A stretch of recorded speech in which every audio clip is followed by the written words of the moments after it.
A Short History of the World. By H.G. Wells. New York. The Macmillan and Company. 1922. Copyright 1922. Contents Chapter Page. A Short History of the World I. The World in Space 1 Roman 2. The World in Time 5 Roman 3. The Beginnings of Life 11 Roman 4. The Age of Fishes 16 v. The Age of the Coal Swamps 21 Roman 6. The Age of Reptiles 26 Roman 7. The First Birds and the First Mammals 31 Roman 8. The Age of Mammals 37 Roman 9. Monkeys, Apes and Submen 43x. The Neanderthaler and the Rhodesian Man 48 Roman 11. The First True Men 53 Roman 12. Primitive Thought 60 Roman 13. The Beginnings of Cultivation 65 Roman 14. Primitive Neolithic Civilizations 71 Roman 15. Sumeria, Early Egypt and Writing 77 Roman 16. Primitive Nomadic Peoples 84 Roman 17. The First Seagoing Peoples 91 Roman 18. Egypt, Babylon and Assyria 96 Roman 19. The Primitive Aryans 104 Roman 20. The Last Babylonian Empire and the Empire of Darius I 109 Roman 21. The Early History of the Jews 115 Roman 22. Priests and Prophets in Judea 122 Roman 23. The Greeks 127 Roman 24.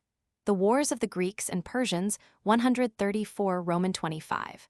The Splendor of Greece 139 Roman 26. The Empire of Alexander the Great 145 Roman 27. The Museum and Library at Alexandria 150 Roman 28. The Life of Gautama Buddha 156 Roman 29. King Asoka 163 XXX. Confucius and Lao Tzu 167 Roman 31. Rome comes into history 174 Roman 32. Rome and Carthage 180 Roman 33. The growth of the Roman Empire 185 Roman 34. Between Rome and China 196 Roman 35. The common man's life under the early Roman Empire 201 Roman 36. Religious developments under the Roman Empire 208 Roman 37. The teaching of Jesus 214 Roman 38. The development of doctrinal Christianity 222 Roman 39. The barbarians break the empire into East and West 227 XL. The Huns and the end of the Western Empire 233 Roman 41. The Byzantine and Sassanid Empires 238 Roman 42. The dynasties of Sai and Tang in China 245 Roman 43. Mohammed and Islam 248 Roman 44. The Great Days of the Arabs 253 Roman 45. The development of Latin Christendom 258 Roman 46. The Crusades and the Age of Papal Dominion 267 Roman 47. Recalcitrant Princes and the Great Schism 277 Roman 48. The Mongol Conquests 287 Roman 49. The Intellectual Revival of the Europeans 294 L. The Reformation of the Latin Church 304 Li. The Emperor Charles v. 309 Li. The Age of Political Experiments. Of Grand Monarchy and Parliaments and Republicanism in Europe 318 Li. The New Empires of the Europeans in Asia and overseas 329 Liv. The American War of Independence 335 LV. The French Revolution and the Restoration of Monarchy in France 340-156. The uneasy peace in Europe that followed the fall of Napoleon 349 LV. The development of material knowledge 355 LVI. The Industrial Revolution 365 Lix. The development of modern political and social ideas 370 LX. The expansion of the United States 382 LXI. The rise of Germany to predominance in Europe 390 LZI. The new overseas empires of the steamship and railway 393-63 European aggression in Asia, and the rise of Japan 399 LZIV. The British Empire in 1914 405 LXV. The Age of Armament in Europe, and the Great War of 1914-18 409 LXVI. The Revolution and Famine in Russia 415 LXVI. The Political and Social Reconstruction of the World 421 Chronological Table 429 Index 439. List of illustrations. Pay Luminous spiral clouds of matter 2.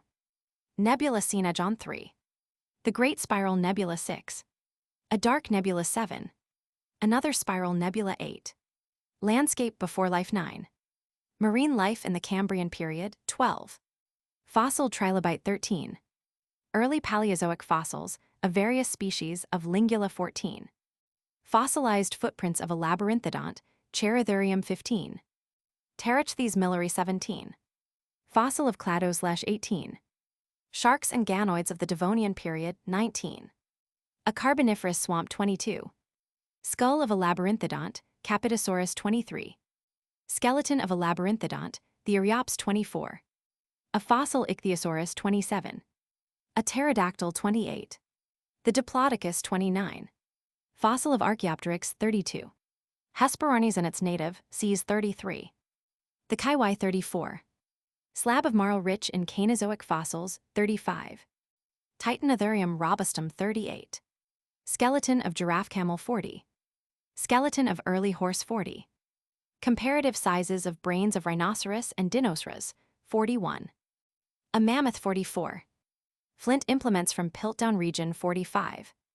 A Pithecanthropian man 46. The Heidelberg man 46. The Piltdown skull 47. A Neanderthaler 49. Europe and Western Asia 50,000 years ago. Map 50. Comparison of modern skull and Rhodesian skull 51.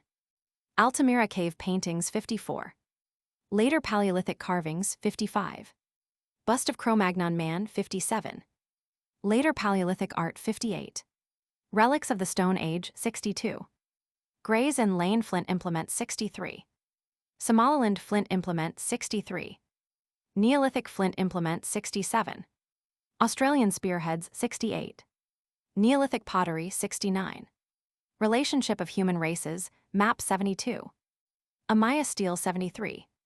European Neolithic warrior 75. Babylonian brick 78. Egyptian cylinder seals of First Dynasty 79. The Saqqara pyramids 80. The Pyramid of Cheops, seen from summit 81. The Temple of Hathor 82. Pottery and implements of the lake dwellers 85. A lake village 86. Flint knives of 4500 BC 87. Egyptian wall paintings of nomads 87. Egyptian peasants going to work 88. Stele of Naram Sin 89. The treasure house at Mycenae 93. The palace at Knossos 95. Temple at Abu Simbel 97. Avenue of Sphinxes at Karnak 98. The Hypostyle Hall at Karnak 99. Frieze of Slaves 101. The Temple of Horus, Edfu 103. Archaic Amphora 105. The Mound of Nippur 107. Median and Chaldean Empires, map 110. The Empire of Darius map 111. A Persian monarch 112. The ruins of Persepolis 113. The Great Porch of Xerxes 113. The Land of the Hebrews map 117. Nebuchadnezzar's mound at Babylon 118. The Ishtar Gateway, Babylon 120. Black Obelisk of Shalmaneser Roman II 124. Captive princes making obeisance 125. Statue of Meleager 128. Ruins of Temple of Zeus 130. The Temple of Neptune, Paestum 132. Greek ships on ancient pottery 135. The Temple of Corinth 137. The Temple of Neptune at Cape Sunium 138. Frieze of the Parthenon, Athens 140. The Acropolis, Athens 141. Theater at Epidaurus, Greece 141. The Caryatides of the Erechtheum 142.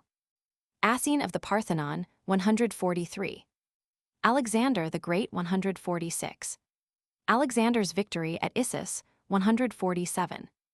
The Apollo Belvedere 148. Aristotle 152. Statuette of Maitreya 153. The death of Buddha 154. Tibetan Buddha 158. A Burmese Buddha 159. The Damirk Tower, Sarnath 160. A Chinese Buddhist apostle 164. The Court of Asoka 165. Asoka panel from Barhut, 165. The Pillar of Lions, Asokan, 166. Confucius, 169. The Great Wall of China, 171. Early Chinese bronze bell, 172. The Dying Gaul, 175. Ancient Roman cisterns at Carthage, 177. Hannibal, 181. Roman Empire and its alliances, 150 BC. Map 183. The Forum, Rome, 188. Ruined Colosseum in Tunis, 189. Roman Arch at Ctesiphon, 190. The Column of Trajan, Rome, 193. Glazed Jar of Han Dynasty, 197. Vase of Han Dynasty, 198. Chinese Vessel, in bronze, 199. A Gladiator, contemporary representation, 202. A Street in Pompeii, 204. The Colosseum, Rome, 206. Interior of Colosseum, 206. Mithras sacrificing a bull, 210. Isis and Horus, 211. Bust of Emperor Commodus, 212. Early Portrait of Jesus, Christ, 216. Road from Nazareth to Tiberias, 217. David's Tower and Wall of Jerusalem, 218. A Street in Jerusalem, 219. The Peter and Paul Mosaic at Rome, 223. Baptism of Christ Ivory Panel, 225. Roman Empire and the Barbarians Map, 228. Constantine's Pillar, Constantinople, 229. The Obelisk of Theodosius, Constantinople, 231. Head of Barbarian Chief, 235. The Church of S. Sophia, Constantinople, 239. Roofwork in S. Sophia, 240. Justinian and his court, 241. The rock-hewn temple at Petra, 242. Chinese earthenware of Tang Dynasty, 246. At Prayer in the Desert, 250. Looking Across the Sea of Sand, 251.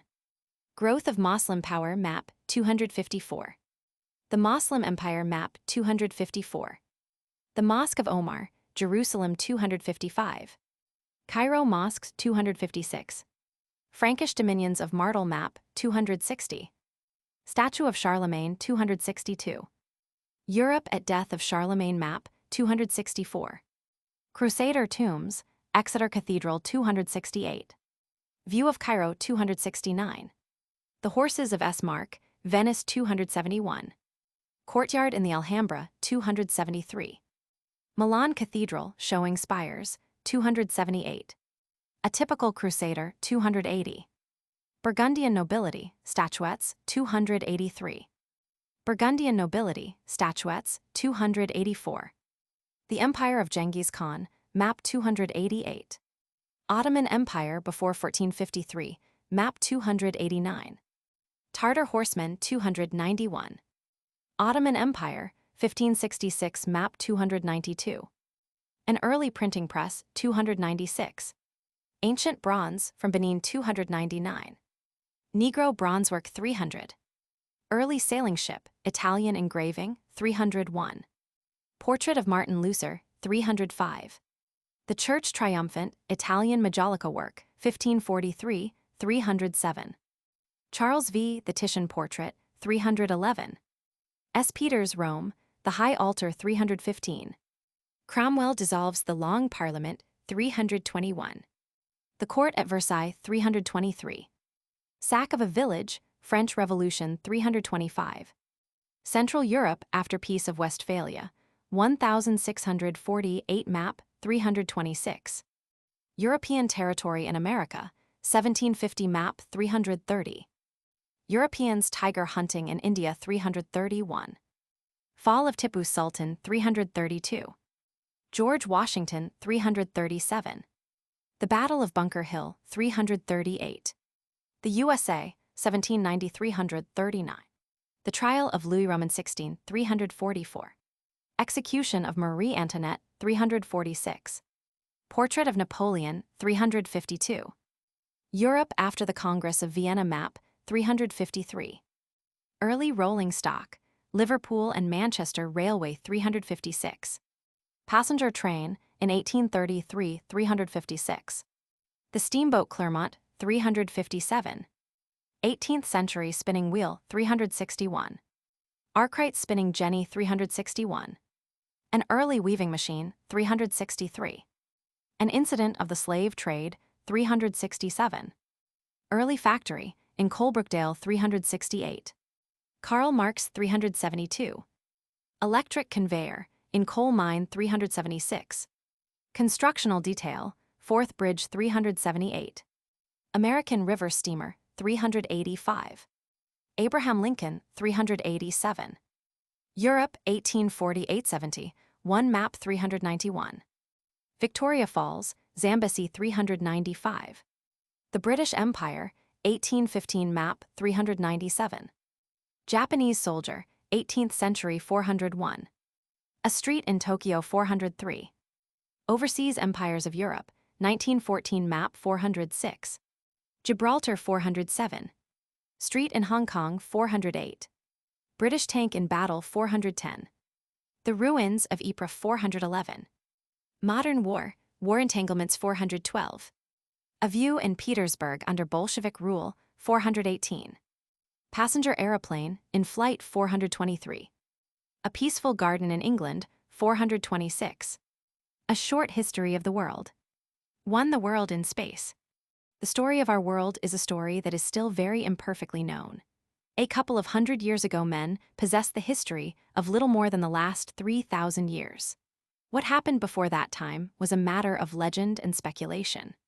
Over a large part of the civilized world, it was believed and taught that the world had been created suddenly in 4004 BC, though authorities differed as to whether this had occurred in the spring or autumn of that year. This fantastically precise misconception was based upon a too literal interpretation of the Hebrew Bible, and upon rather arbitrary theological assumptions connected therewith. Such ideas have long since been abandoned by religious teachers, and it is universally recognized that the universe in which we live has to all appearances existed for an enormous period of time, and possibly for endless time. Of course, there may be deception in these appearances, as a room may be made to seem endless by putting mirrors facing each other at either end. But that the universe in which we live has existed only for 6,000 or 7,000 years may be regarded as an altogether exploded idea. The Earth, as everybody knows nowadays, is a sphere slightly compressed, orange fashion, with a diameter of nearly 8,000 miles. Its spherical shape has been known at least to a limited number of intelligent people for nearly 2,500 years, but before that time, it was supposed to be flat, and various ideas which now seem fantastic were entertained about its relations to the sky and the stars and planets. We know now that it rotates upon its axis, which is about 24 miles shorter than its equatorial diameter, every 24 hours, and that this is the cause of the alternations of day and night, that it circles about the sun in a slightly distorted and slowly variable oval path in a year. Its distance from the sun varies between 91.5 millions at its nearest and 94.5 million miles. Luminous spiral clouds of matter, luminous spiral clouds of matter. Nebula photographed 1910. Photo, G.W. Ritchie. About the Earth circles a smaller sphere, the Moon, at an average distance of 239,000 miles. Earth and Moon are not the only bodies to travel round the Sun. There are also the planets, Mercury and Venus, at distances of 36 and 67 millions of miles. And beyond the circle of the Earth and disregarding a belt of numerous smaller bodies, the planetoids, there are Mars, Jupiter, Saturn, Uranus, and Neptune at mean distances of 141, 483, 886, 1,782, and 1,793 millions of miles, respectively. These figures in millions of miles are very difficult for the mind to grasp. It may help the reader's imagination if we reduce the Sun and planets to a smaller, more conceivable scale. The nebula scene, edge on the nebula scene, edge on. Note the central core which, through millions of years, is cooling to solidity. Photo, G.W. Ritchie. If then we represent our Earth as a little ball of 1-inch diameter, the Sun would be a big globe 9 feet across and 323 yards away, that is about a fifth of a mile, 4 or 5 minutes walking. The moon would be a small p 2.5 feet from the world. Between Earth and Sun, there would be the two inner planets, Mercury and Venus, at distances of 125 and 250 yards from the Sun. All round and about these bodies there would be emptiness until you came to Mars, 175 feet beyond the Earth, Jupiter nearly a mile away, a foot in diameter, Saturn, a little smaller, 2 miles off, Uranus 4 miles off, and Neptune 6 miles off. Then nothingness and nothingness except for small particles and drifting scraps of attenuated vapor for thousands of miles. The nearest star to Earth on this scale would be 40,000 miles away. These figures will serve perhaps to give one some conception of the immense emptiness of space, in which the drama of life goes on. For in all this enormous vacancy of space, we know certainly of life only upon the surface of our Earth.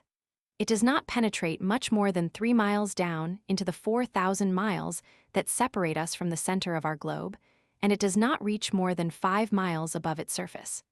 Apparently, all the limitlessness of space is otherwise empty and dead.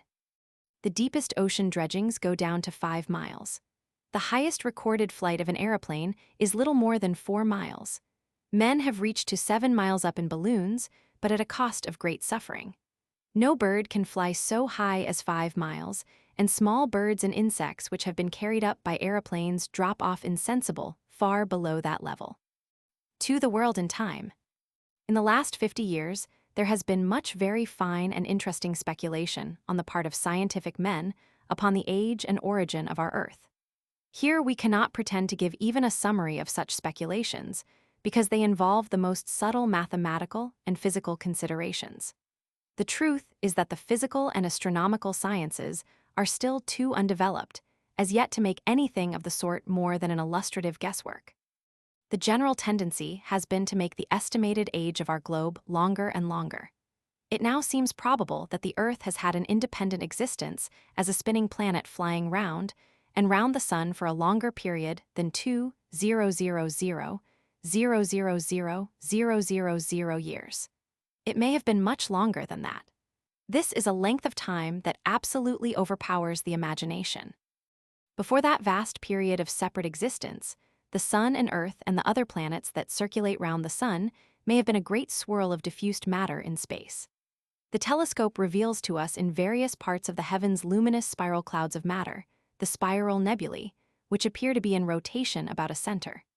It is supposed by many astronomers that the Sun and its planets were once such a spiral, and that their matter has undergone concentration into its present form. Through majestic eons that concentration went on until in that vast remoteness of the past for which we have given figures, the world and its moon were distinguishable. They were spinning then much faster than they are spinning now. They were at a lesser distance from the Sun. They traveled round it very much faster, and they were probably incandescent or molten at the surface. The Sun itself was a much greater blaze in the heavens. The Great Spiral Nebula, the Great Spiral Nebula. Photo, G.W. Ritchie. If we could go back through that infinitude of time and see the Earth in this earlier stage of its history, we should behold a scene more like the interior of a blast furnace or the surface of a lava flow before it cools and cakes over than any other contemporary scene. No water would be visible, because all the water there was would still be superheated steam in a stormy atmosphere of sulfurous and metallic vapors. Beneath this would swirl and boil an ocean of molten rock substance. Across a sky of fiery clouds, the glare of the hurrying sun and moon would sweep swiftly like hot breaths of flame. A dark nebula taken in 1920 with the aid of the largest telescope in the world. One of the first photographs taken by the Mount Wilson telescope. There are dark nebulae and bright nebulae. Prof. Henry Norris Russell, against the British theory, holds that the dark nebulae preceded the bright nebulae. Photo, Prof. Hale. Slowly by degrees, as 1 million of years followed another, this fiery scene would lose its eruptive incandescence. The vapors in the sky would rain down and become less dense overhead. Great slaggy cakes of solidifying rock would appear upon the surface of the molten sea and sink under it, to be replaced by other floating masses. The sun and moon, growing now each more distant and each smaller, would rush with diminishing swiftness across the heavens. The moon now, because of its smaller size, would be already cooled far below incandescence, and would be alternately obstructing and reflecting the sunlight in a series of eclipses and full moons. Another spiral nebula, another spiral nebula. Photo G.W. Ritchie.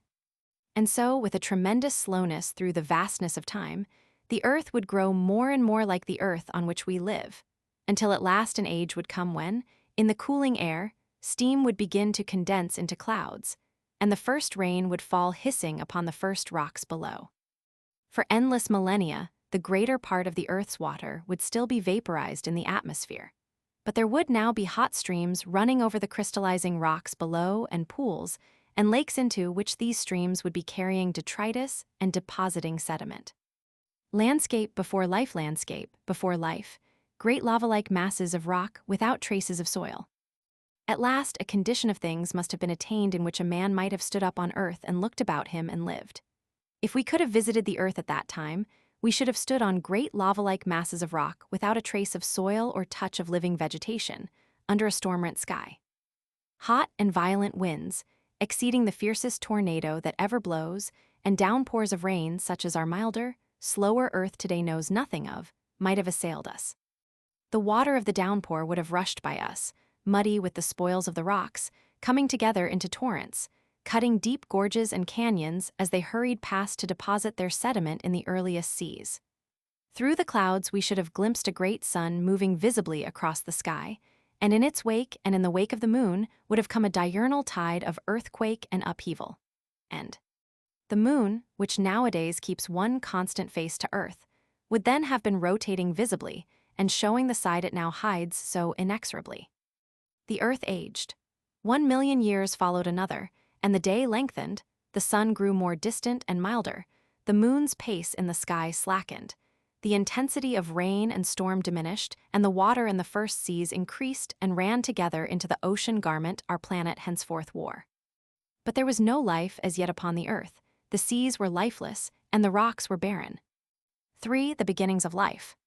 As everybody knows nowadays, the knowledge we possess of life before the beginnings of human memory and tradition is derived from the markings and fossils of living things in the stratified rocks.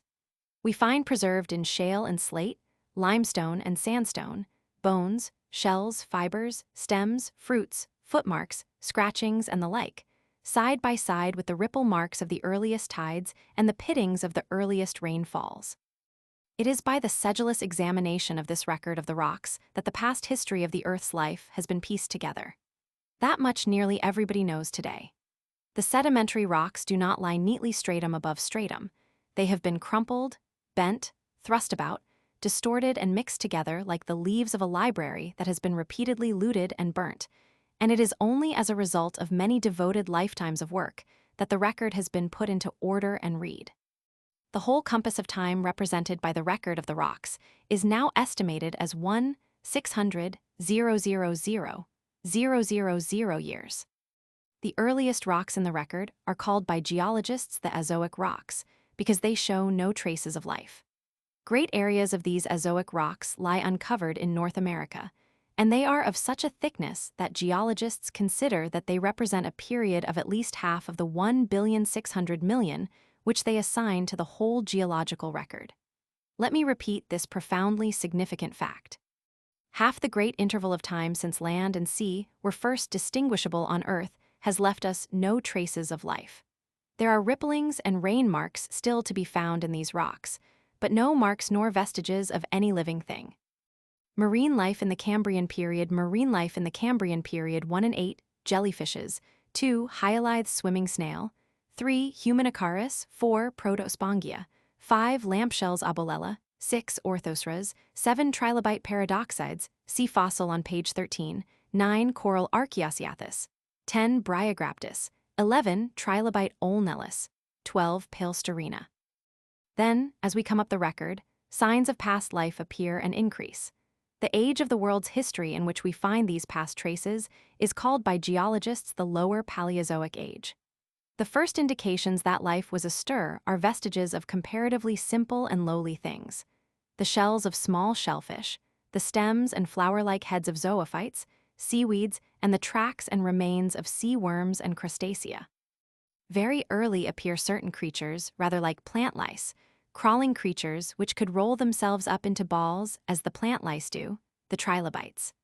Later, by a few million years or so, come certain sea scorpions, more mobile and powerful creatures than the world had ever seen before. Fossil trilobite, slightly magnified photo. John J. Ward, FES. None of these creatures were of very great size. Among the largest were certain of the sea scorpions, which measured 9 feet in length. There are no signs whatever of land life of any sort, plant, or animal. There are no fishes nor any vertebrated creatures in this part of the record. Essentially, all the plants and creatures which have left us their traces from this period of the Earth's history are shallow water and intertidal beings. If we wish to parallel the flora and fauna of the lower Paleozoic rocks on the Earth today, we should do it best, except in the matter of size, by taking a drop of water from a rock pool or scummy ditch and examining it under a microscope. The little crustacea, the small shellfish, the zoophytes and algae we should find there would display a quite striking resemblance to these clumsier, larger prototypes that once were the crown of life upon our planet. Early Paleolithic fossils of various species of Lingula. Species of this most ancient genus of shellfish still live today. In Natural History Museum, London. It is well, however, to bear in mind that the lower Paleozoic rocks probably do not give us anything at all representative of the first beginnings of life on our planet. Unless a creature has bones or other hard parts, unless it wears a shell or is big enough and heavy enough to make characteristic footprints and trails in mud, it is unlikely to leave any fossilized traces of its existence behind. Today, there are hundreds of thousands of species of small, soft-bodied creatures in our world, which it is inconceivable can ever leave any mark for future geologists to discover.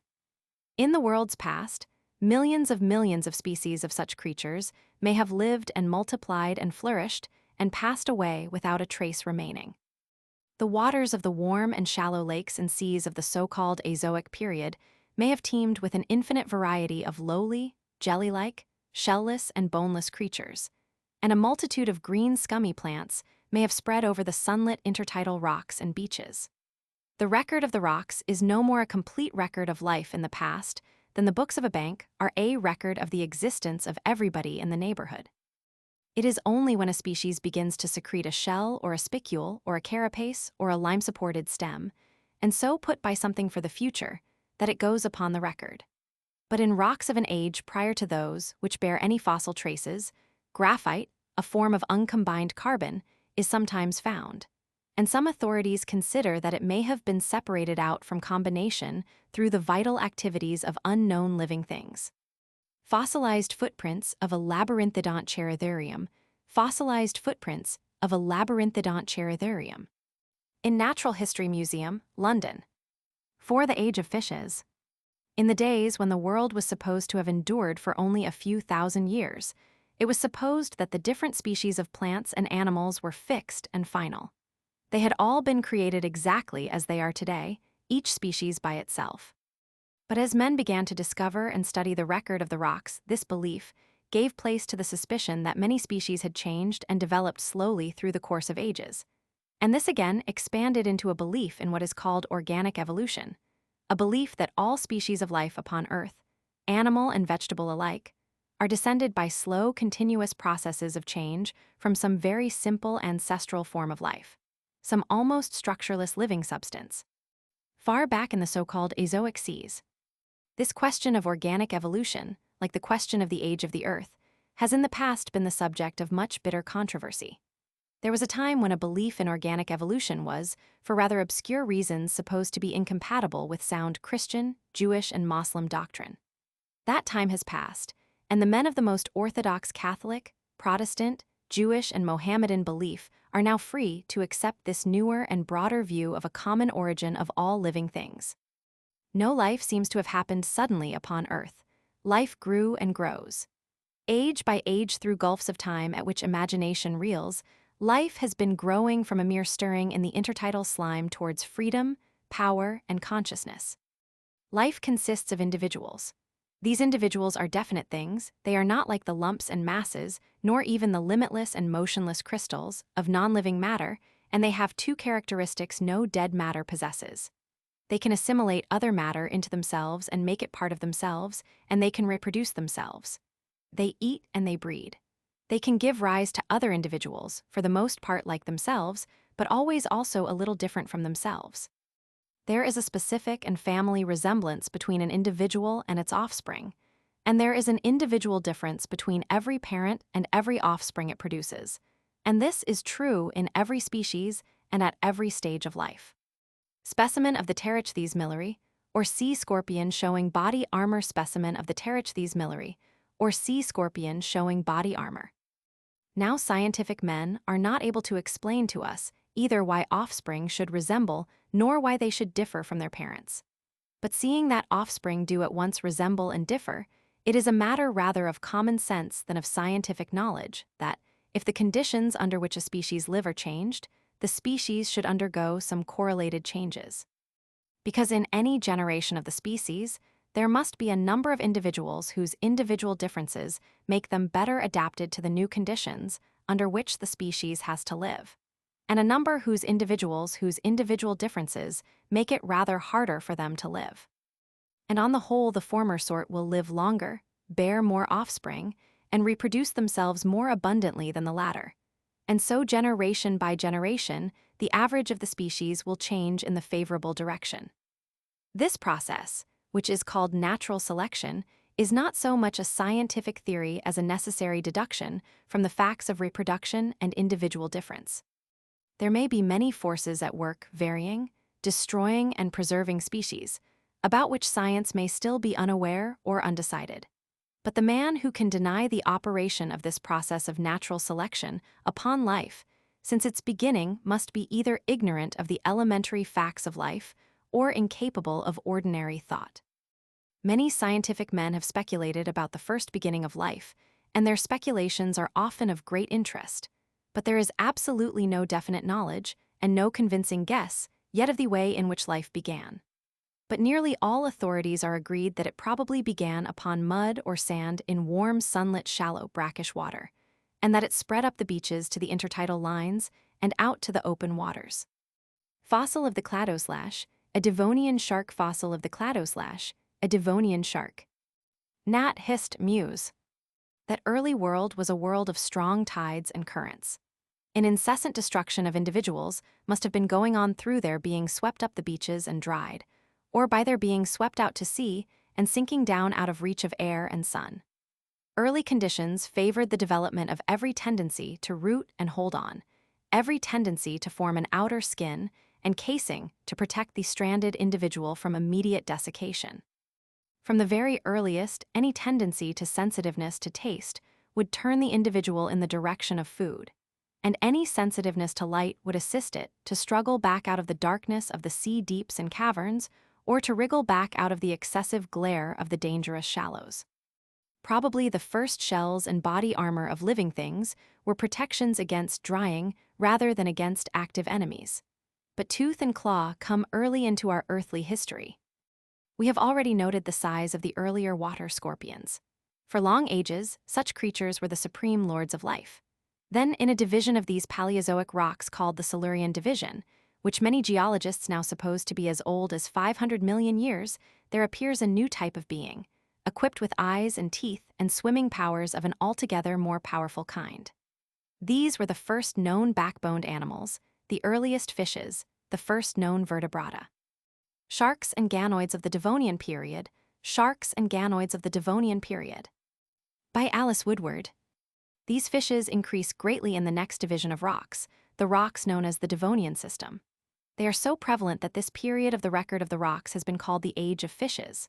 Fishes of a pattern now gone from the earth, and fishes allied to the sharks and sturgeons of today, rushed through the waters, leapt in the air, browsed among the seaweeds, pursued and preyed upon one another, and gave a new liveliness to the waters of the world. None of these were excessively big by our present standards. Few of them were more than 2 or 3 feet long, but there were exceptional forms which were as long as 20 feet. We know nothing from geology of the ancestors of these fishes. They do not appear to be related to any of the forms that preceded them. Zoologists have the most interesting views of their ancestry, but these they derive from the study of the development of the eggs of their still living relations and from other sources. Apparently, the ancestors of the vertebrata were soft-bodied and perhaps quite small swimming creatures who began first to develop hard parts as teeth round and about their mouths. The teeth of a skate or dogfish cover the roof and floor of its mouth and pass at the lip into the flattened tooth-like scales that encase most of its body. As the fishes develop these teeth scales in the geological record, they swim out of the hidden darkness of the past into the light, the first vertebrated animals visible in the record. 5. The age of the coal swamps. The land during this age of fishes was apparently quite lifeless. Crags and uplands of barren rock lay under the sun and rain. There was no real soil, for as yet there were no earthworms which helped to make a soil, and no plants to break up the rock particles into mold. There was no trace of moss or lichen. Life was still only in the sea. Over this world of barren rock played great changes of climate. The causes of these changes of climate were very complex, and they have still to be properly estimated. The changing shape of the Earth's orbit, the gradual shifting of the poles of rotation, changes in the shapes of the continents, probably even fluctuations in the warmth of the sun, now conspired to plunge great areas of the Earth's surface into long periods of cold and ice, and now again, for millions of years, spread a warm or equable climate over this planet. There seem to have been phases of great internal activity in the world's history, when in the course of a few million years accumulated upthrusts would break out in lines of volcanic eruption and upheaval and rearrange the mountain and continental outlines of the globe, increasing the depth of the sea and the height of the mountains and exaggerating the extremes of climate. And these would be followed by vast ages of comparative quiescence, when frost, rain, and river would wear down the mountain heights and carry great masses of silt to fill and raise the sea bottoms and spread the seas, ever shallower and wider, over more and more of the land. There have been high and deep ages in the world's history and low and level ages. The reader must dismiss from his mind any idea that the surface of the Earth has been growing steadily cooler since its crust grew solid. After that much cooling had been achieved, the internal temperature ceased to affect surface conditions. There are traces of periods of superabundant ice and snow, of glacial ages. That is, even in the Azoic period. It was only towards the close of the Age of Fishes, in a period of extensive shallow seas and lagoons, that life spread itself out in any effectual way from the waters onto the land. No doubt, the earlier types of the forms that now begin to appear in great abundance had already been developing in a rare and obscure manner for many scores of millions of years. But now came their opportunity. A carboniferous swamp, a carboniferous swamp. A coal seam in the making. Plants no doubt preceded animal forms in this invasion of the land, but the animals probably followed up the plant emigration very closely. The first problem that the plant had to solve was the problem of some sustaining stiff support to hold up its fronds to the sunlight when the buoyant water was withdrawn. The second was the problem of getting water from the swampy ground below to the tissues of the plant, now that it was no longer close at hand. The two problems were solved by the development of woody tissue which both sustained the plant and acted as water carrier to the leaves. The record of the rocks is suddenly crowded by a vast variety of woody swamp plants, many of them of great size, big tree mosses, tree ferns, gigantic horsetails, and the like.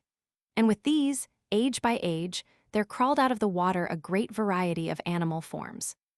There were centipedes and millipedes. There were the first primitive insects.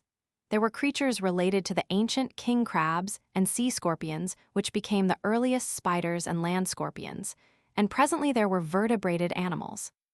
Skull of a labyrinthodont, Capitosaurus. Skull of a labyrinthodont, Capitosaurus. Gnat hissed mews. Some of the earlier insects were very large. There were dragonflies in this period, with wings that spread out to 29 inches. In various ways, these new orders and genera had adapted themselves to breathing air. Hitherto, all animals had breathed air dissolved in water, and that indeed is what all animals still have to do.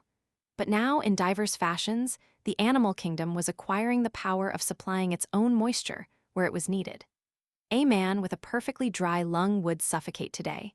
His lung surfaces must be moist in order that air may pass through them into his blood.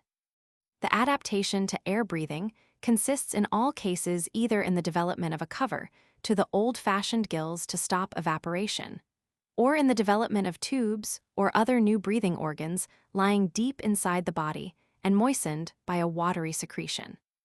The old gills with which the ancestral fish of the vertebrated line had breathed were inadaptable to breathing upon land.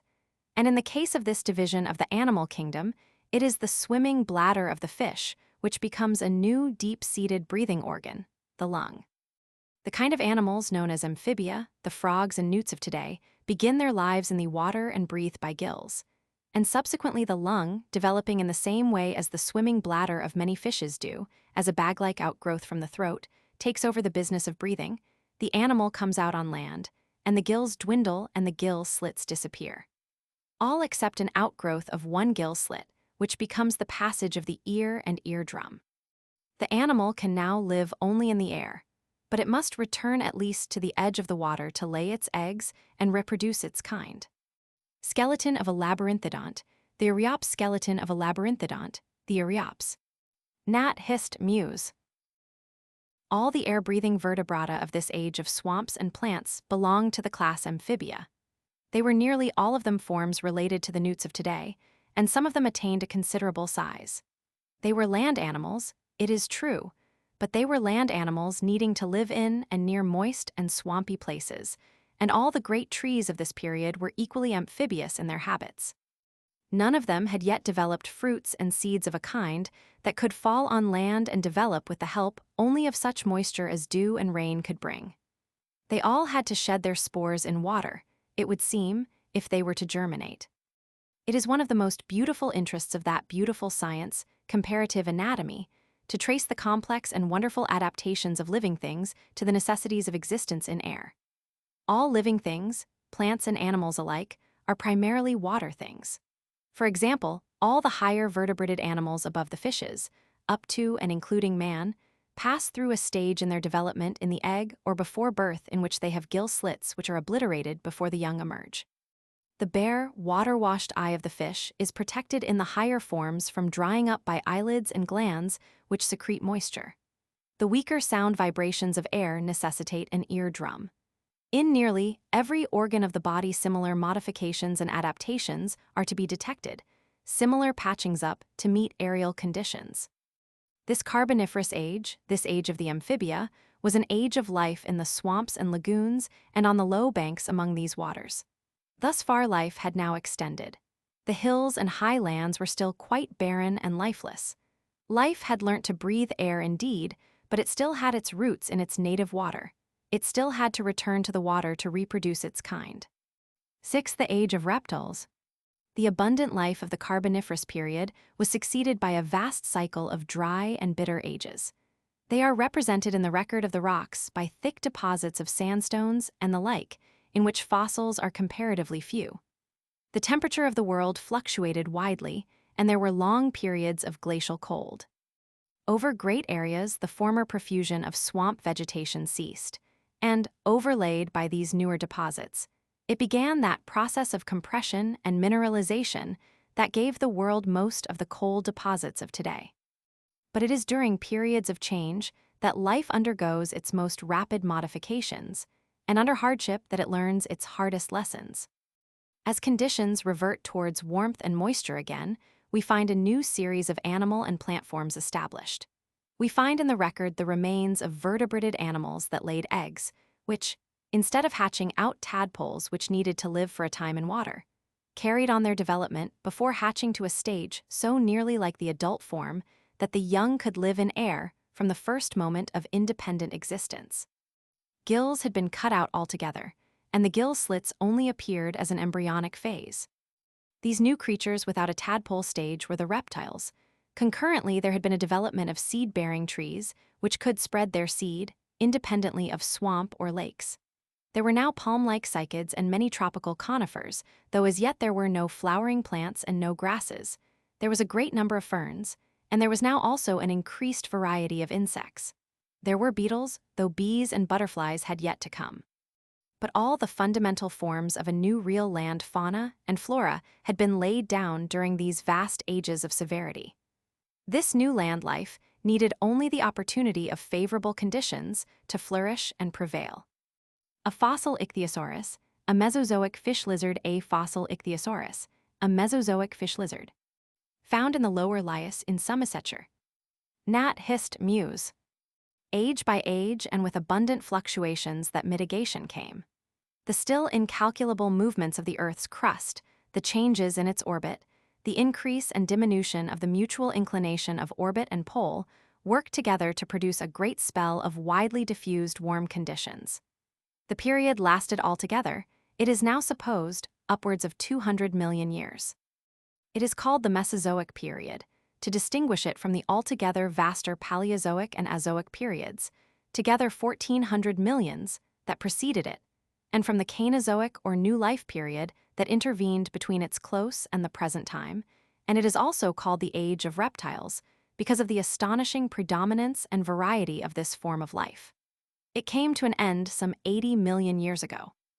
In the world today, the genera of reptiles are comparatively few, and their distribution is very limited.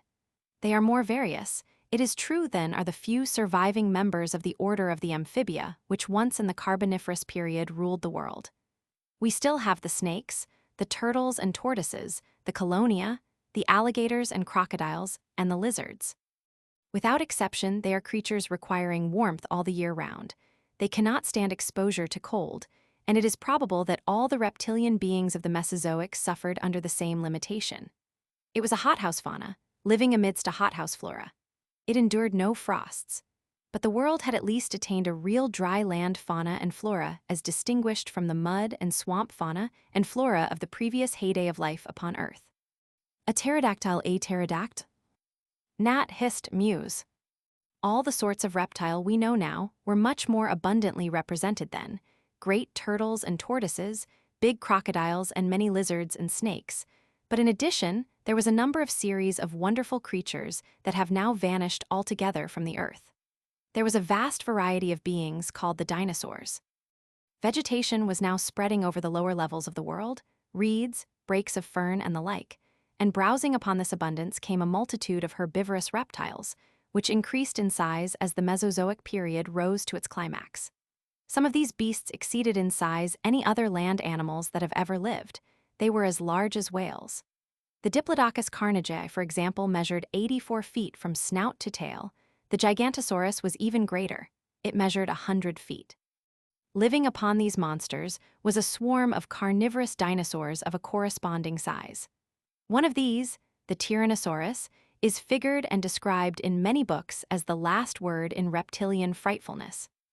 A big swamp-inhabiting dinosaur, the Diplodocus, over 80 feet from snout to tail tip. A big swamp-inhabiting dinosaur, the Diplodocus, over 80 feet from snout to tail tip. Nat hist Muse.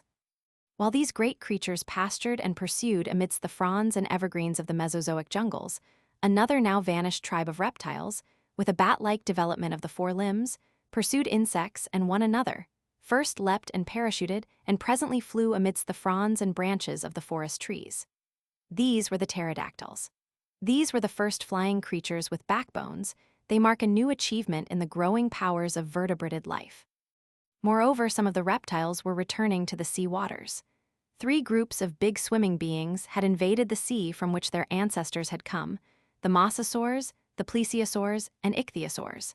Some of these again approached the proportions of our present whales. The ichthyosaurs seem to have been quite seagoing creatures, but the plesiosaurs were a type of animal that has no cognate form today. The body was stout and big with paddles, adapted either for swimming or crawling through marshes, or along the bottom of shallow waters. The comparatively small head was poised on a vast snake of neck, altogether outdoing the neck of the swan. Either the plesiosaur swam and searched for food under the water and fed as the swan will do, or it lurked under water and snatched at passing fish or beast. Such was the predominant land life throughout the Mesozoic age. It was by our human standards an advance upon anything that had preceded it. It had produced land animals greater in size, range, power, and activity, more vital, as people say, than anything the world had seen before. In the seas, there had been no such advance, but a great proliferation of new forms of life. An enormous variety of squid-like creatures with chambered shells, for the most part coiled, had appeared in the shallow seas, the ammonites.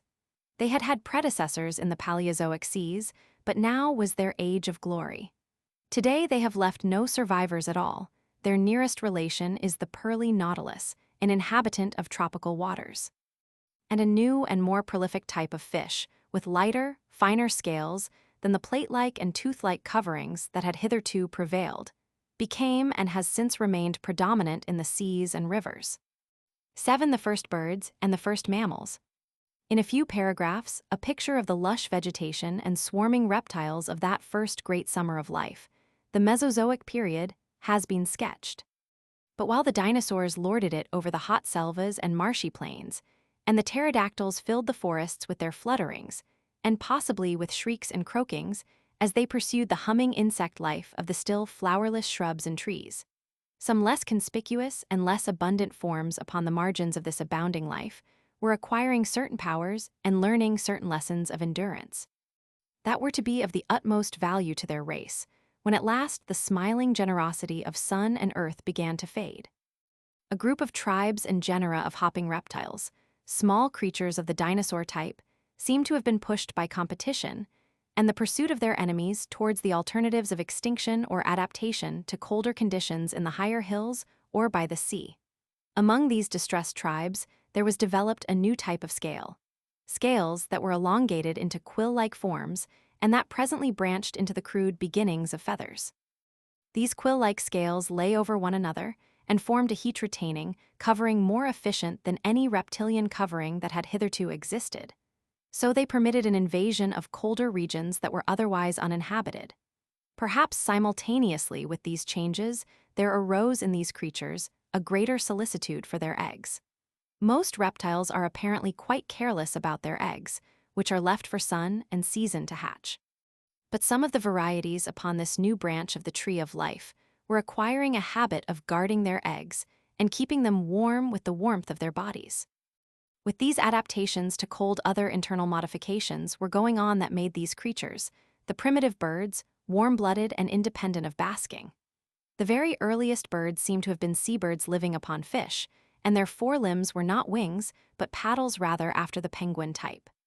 That peculiarly primitive bird, the New Zealand kiwi, has feathers of a very simple sort, and neither flies nor appears to be descended from flying ancestors.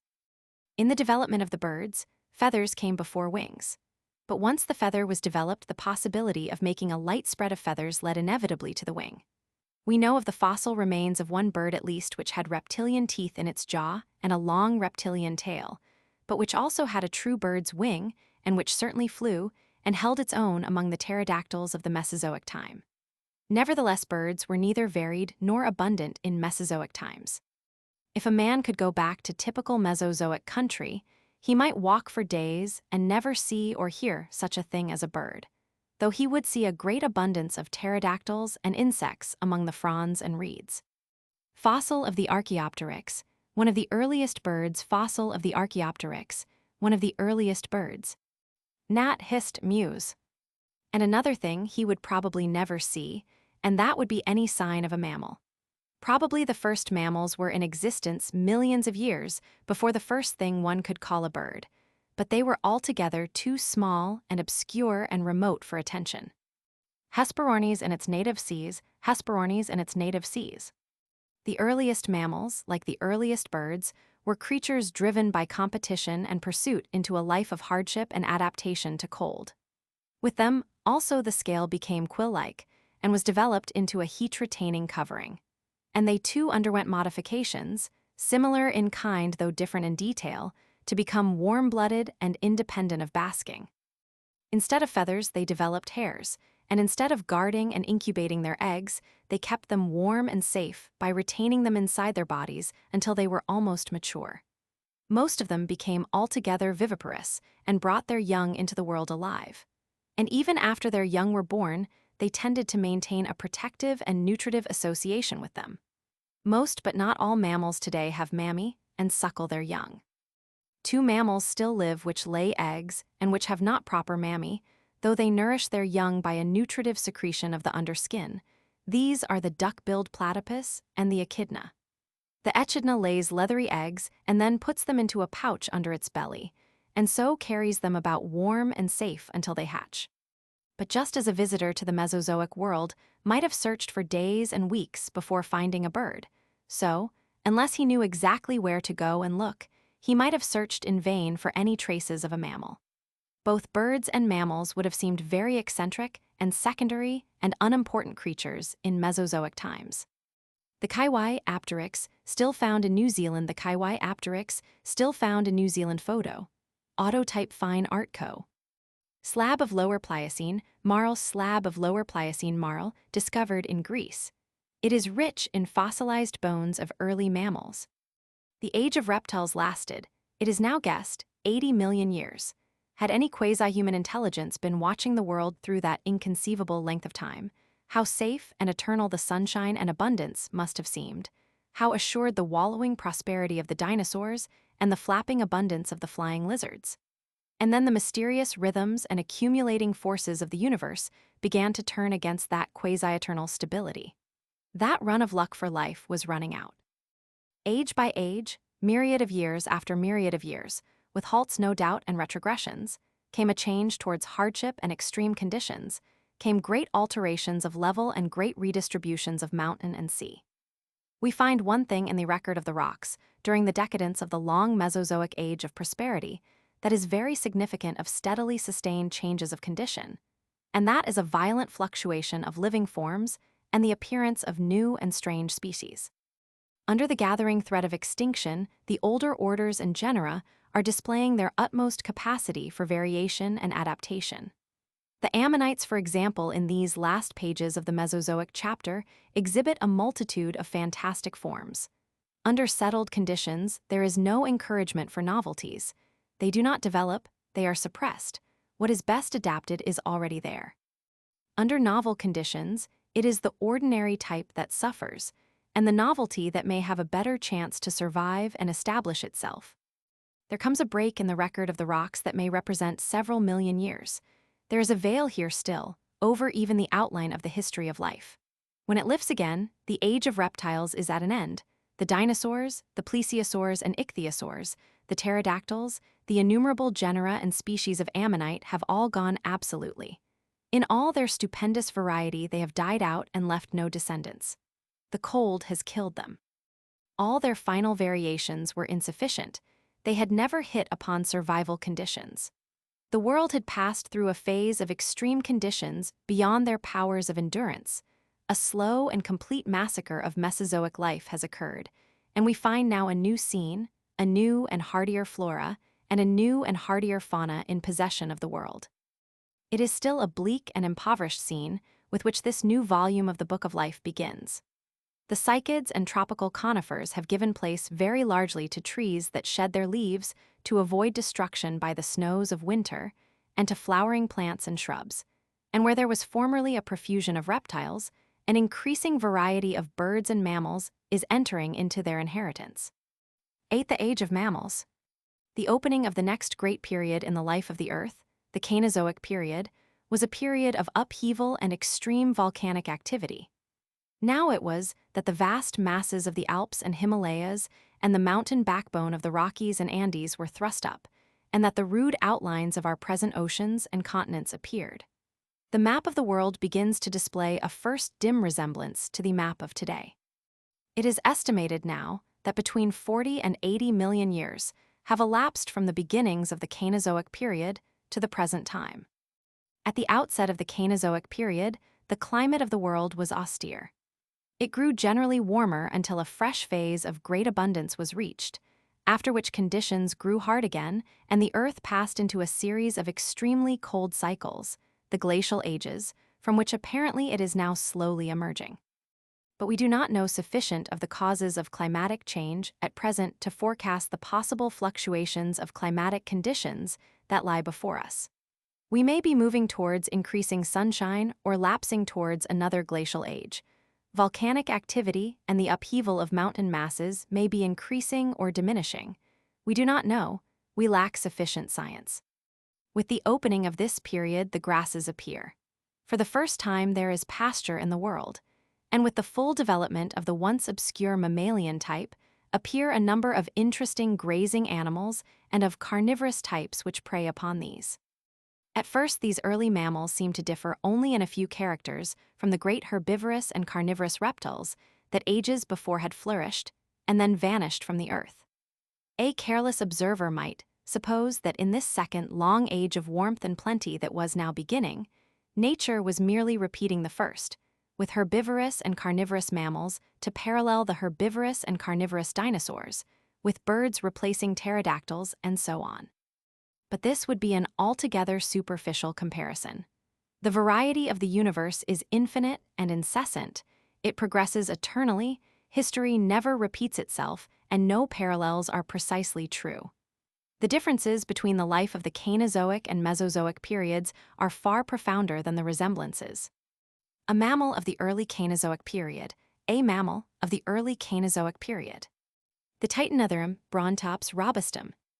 The most fundamental of all these differences lies in the mental life of the two periods. It arises essentially out of the continuing contact of parent and offspring, which distinguishes mammalian and in a lesser degree bird life from the life of the reptile. With very few exceptions, the reptile abandons its egg to hatch alone. The young reptile has no knowledge whatever of its parent.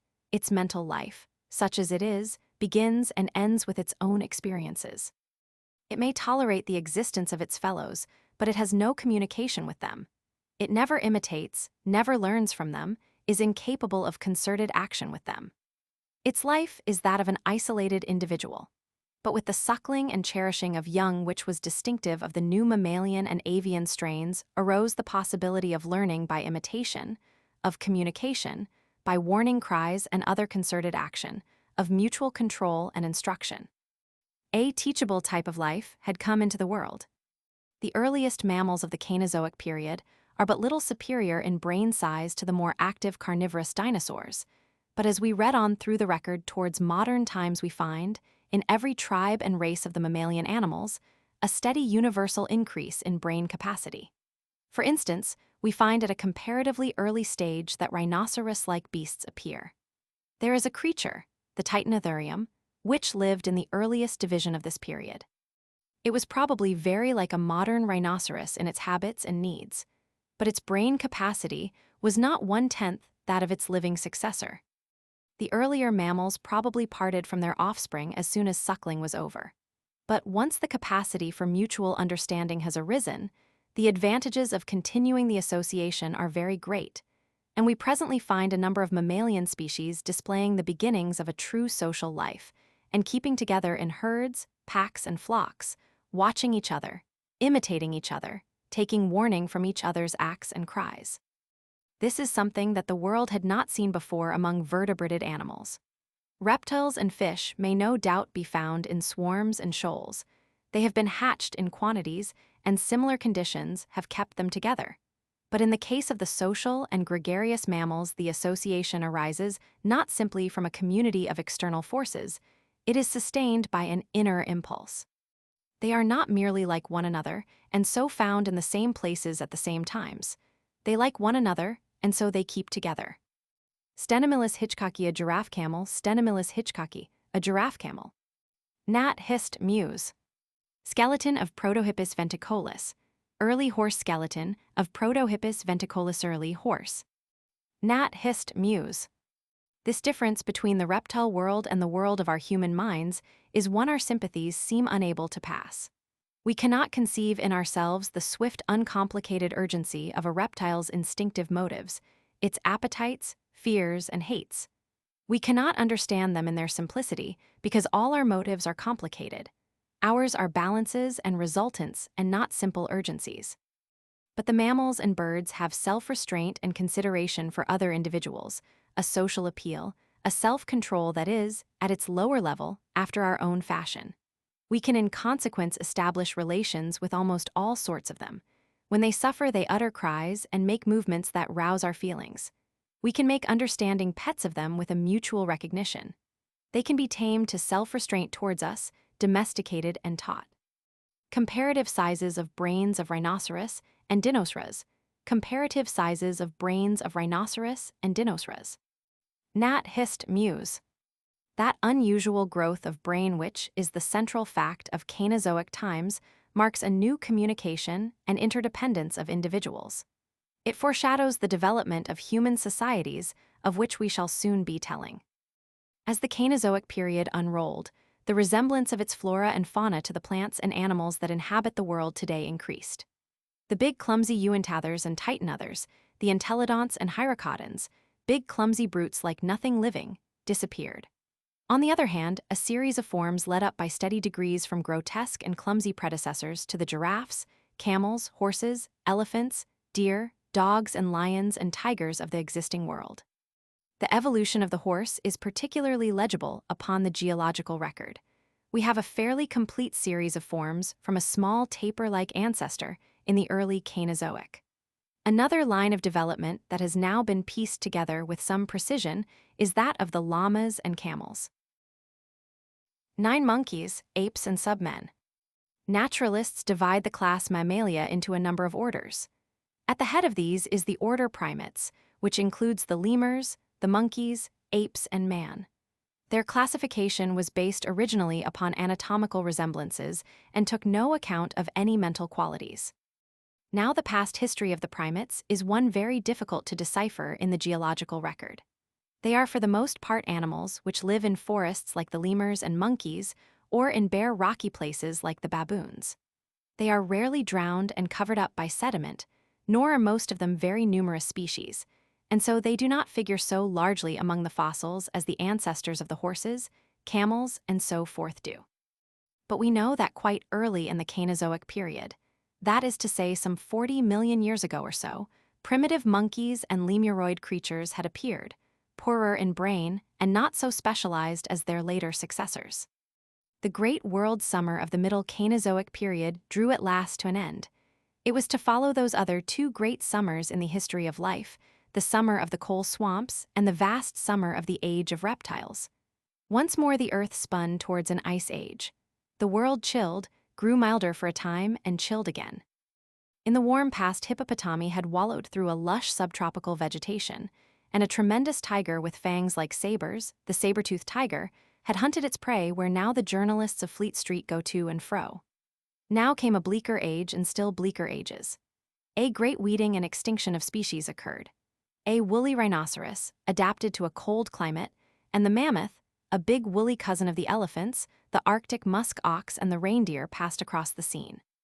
Then century by century the Arctic ice cap, the wintry death of the Great Ice Age, crept southward. In England it came almost down to the Thames, in America it reached Ohio. There would be warmer spells of a few thousand years and relapses towards a bitterer cold. Geologists talk of these wintry phases as the first, second, third, and fourth glacial ages, and of the interludes as interglacial periods. We live today in a world that is still impoverished and scarred by that terrible winter. The first glacial age was coming on 600,000 years ago. The fourth glacial age reached its bitterest some 50,000 years ago. And it was amidst the snows of this long universal winter that the first man-like beings lived upon our planet. A mammoth. By the middle Cainozoic period, there have appeared various apes with many quasi-human attributes of the jaws and leg bones, but it is only as we approach these glacial ages that we find traces of creatures that we can speak of as almost human. These traces are not bones, but implements. In Europe, in deposits of this period, between 500,000 and 1 million years old, we find flints and stones that have evidently been chipped intentionally by some handy creature desirous of hammering, scraping, or fighting with the sharpened edge. These things have been called eoliths, dawn stones. In Europe, there are no bones nor other remains of the creature which made these objects, simply the objects themselves. For all the certainty we have, it may have been some entirely unhuman but intelligent monkey. But at Trinil in Java, in accumulations of this age, a piece of a skull and various teeth and bones have been found of a sort of ape man, with a brain case bigger than that of any living apes, which seems to have walked erect. This creature is now called Pithecanthropus erectus, the walking ape man, and the little trayful of its bones is the only help our imaginations have as yet in figuring to ourselves the makers of the eoliths. Flint implements found in Piltdown region, flint implements found in Piltdown region. Nat hissed Muse. It is not until we come to sands that are almost 250,000 years old that we find any other particle of a subhuman being. But there are plenty of implements, and they are steadily improving in quality as we read on through the record. They are no longer clumsy eoliths. They are now shapely instruments made with considerable skill, and they are much bigger than the similar implements afterwards made by true man. Then, in a sandpit at Heidelberg, appears a single quasi-human jawbone, a clumsy jawbone, absolutely chinless, far heavier than a true human jawbone and narrower, so that it is improbable the creature's tongue could have moved about for articulate speech. On the strength of this jawbone, scientific men suppose this creature to have been a heavy, almost human monster, possibly with huge limbs and hands, possibly with a thick felt of hair, and they call it the Heidelberg man. A theoretical restoration of the Pithecanthropus erectus by Prof. Rudat. A theoretical restoration of the Pithecanthropus erectus by Prof. Rudat. This jawbone is, I think, one of the most tormenting objects in the world to our human curiosity. To see it is like looking through a defective glass into the past and catching just one blurred and tantalizing glimpse of this thing, shambling through the bleak wilderness, clambering to avoid the saber-toothed tiger, watching the woolly rhinoceros in the woods. Then, before we can scrutinize the monster, he vanishes. Yet the soil is littered abundantly with the indestructible implements he chipped out for his uses. The Heidelberg man, the Heidelberg man. The Heidelberg man, as modeled under the supervision of Prof. Rutat. Still more fascinatingly enigmatical are the remains of a creature found at Piltdown in Sussex, in a deposit that may indicate an age between 100 and 150,000 years ago, though some authorities would put these particular remains back in time to before the Heidelberg jawbone.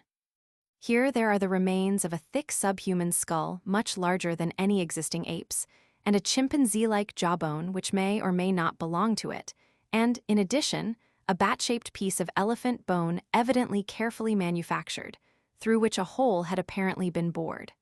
There is also the thigh bone of a deer with cuts upon it like a tally. That is all. The Piltdown skull, as reconstructed from original fragment, the Piltdown skull, as reconstructed from original fragment. Nat hissed Muse. What sort of beast was this creature which sat and bored holes in bones? Scientific men have named him Eoanthropus, the Dawn Man. He stands apart from his kindred, a very different being either from the Heidelberg creature or from any living ape. No other vestige like him is known. But the gravels and deposits of from 100,000 years onward are increasingly rich in implements of flint and similar stone. And these implements are no longer rude eoliths. The archaeologists are presently able to distinguish scrapers, borers, knives, darts, throwing stones, and hand axes. We are drawing very near to man. In our next section, we shall have to describe the strangest of all these precursors of humanity, the Neanderthalers, the men who were almost, but not quite, true men. But it may be well perhaps to state quite clearly here that no scientific man supposes either of these creatures, the Heidelberg man or Eoanthropus, to be direct ancestors of the men of today. These are, at the closest, related forms. 10. The Neanderthaler and the Rhodesian man. About 50 or 60,000 years ago, before the climax of the Fourth Glacial Age, there lived a creature on Earth so like a man that until a few years ago its remains were considered to be altogether human. We have skulls and bones of it and a great accumulation of the large implements it made and used. It made fires. It sheltered in caves from the cold. It probably dressed skins roughly and wore them. It was right-handed as men are. Yet now the ethnologists tell us these creatures were not true men. They were of a different species of the same genus. They had heavy protruding jaws and great brow ridges above the eyes and very low foreheads. Their thumbs were not opposable to the fingers as men's are. Their necks were so poised that they could not turn back their heads and look up to the sky. They probably slouched along, head down and forward. Their chinless jawbones resemble the Heidelberg jawbone and are markedly unlike human jawbones. And there were great differences from the human pattern in their teeth. Their cheek teeth were more complicated in structure than ours, more complicated and not less so. They had not the long fangs of our cheek teeth, and also these quasi-men had not the marked canines, dog teeth of an ordinary human being. The capacity of their skulls was quite human, but the brain was bigger behind and lower in front than the human brain. Their intellectual faculties were differently arranged. They were not ancestral to the human line. Mentally and physically, they were upon a different line from the human line. Skulls and bones of this extinct species of man were found at Neanderthal among other places, and from that place, these strange proto-men have been christened Neanderthal men or Neanderthalers. They must have endured in Europe for many hundreds or even thousands of years. The Neanderthaler, according to Prof. Rudat, the Neanderthaler, according to Prof. Rudat. At that time, the climate and geography of our world was very different from what they are at the present time. Europe, for example, was covered with ice reaching as far south as the Thames and into central Germany and Russia. There was no channel separating Britain from France. The Mediterranean and the Red Sea were great valleys, with perhaps a chain of lakes in their deeper portions, and a great inland sea spread from the present Black Sea across South Russia and far into Central Asia. Spain and all of Europe, not actually under ice, consisted of bleak uplands under a harder climate than that of Labrador, and it was only when North Africa was reached that one would have found a temperate climate. Across the cold steppes of southern Europe, with its sparse Arctic vegetation, drifted such hardy creatures as the woolly mammoth and woolly rhinoceros, great oxen and reindeer, no doubt following the vegetation northward in spring and southward in autumn. Map: possible outline of Europe and Western Asia at the maximum of the Fourth Ice Age, about 50,000 years ago. Such was the scene through which the Neanderthaler wandered, gathering such subsistence as he could from small game or fruits and berries and roots. Possibly he was mainly a vegetarian, chewing twigs and roots. His level, elaborate teeth suggest a largely vegetarian dietary, but we also find the long marrow bones of great animals in his caves, cracked to extract the marrow. His weapons could not have been of much avail in open conflict with great beasts, but it is supposed that he attacked them with spears at difficult river crossings and even constructed pitfalls for them. Possibly he followed the herds and preyed upon any dead that were killed in fights, and perhaps he played the part of jackal to the saber-toothed tiger which still survived in his day. Possibly in the bitter hardships of the glacial ages, this creature had taken to attacking animals after long ages of vegetarian adaptation. We cannot guess what this Neanderthal man looked like. He may have been very hairy and very unhuman-looking indeed. It is even doubtful if he went erect. He may have used his knuckles as well as his feet to hold himself up. Probably he went about alone or in small family groups. It is inferred from the structure of his jaw that he was incapable of speech as we understand it. For thousands of years, these Neanderthalers were the highest animals that the European area had ever seen. And then some 30 or 35,000 years ago, as the climate grew warmer, a race of kindred beings, more intelligent, knowing more, talking and cooperating together, came drifting into the Neanderthalers' world from the south. They ousted the Neanderthalers from their caves and squatting places. They hunted the same food. They probably made war upon their grisly predecessors and killed them off.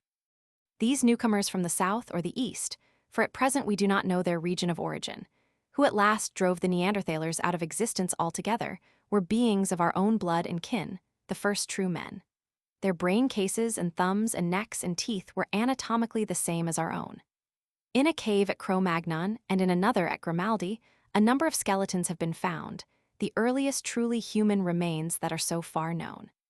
So it is our race comes into the record of the rocks, and the story of mankind begins.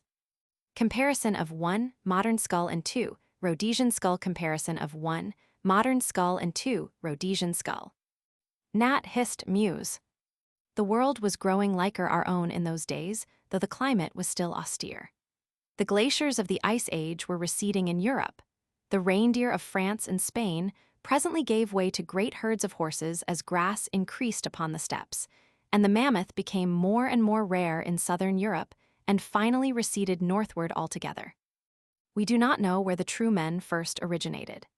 But in the summer of 1921, an extremely interesting skull was found together with pieces of a skeleton at Broken Hill in South Africa, which seems to be a relic of a third sort of man, intermediate in its characteristics between the Neanderthaler and the human being.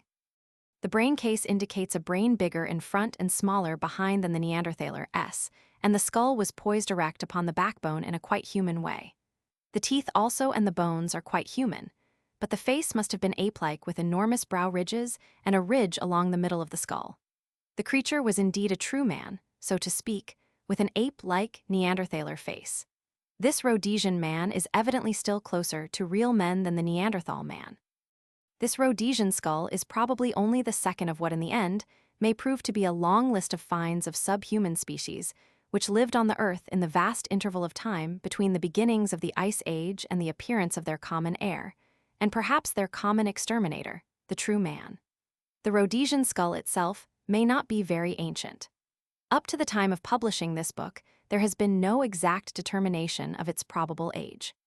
It may be that this subhuman creature survived in South Africa until quite recent times. 11. The first true men. The earliest signs and traces at present known to science of a humanity which is indisputably kindred with ourselves have been found in Western Europe and particularly in France and Spain.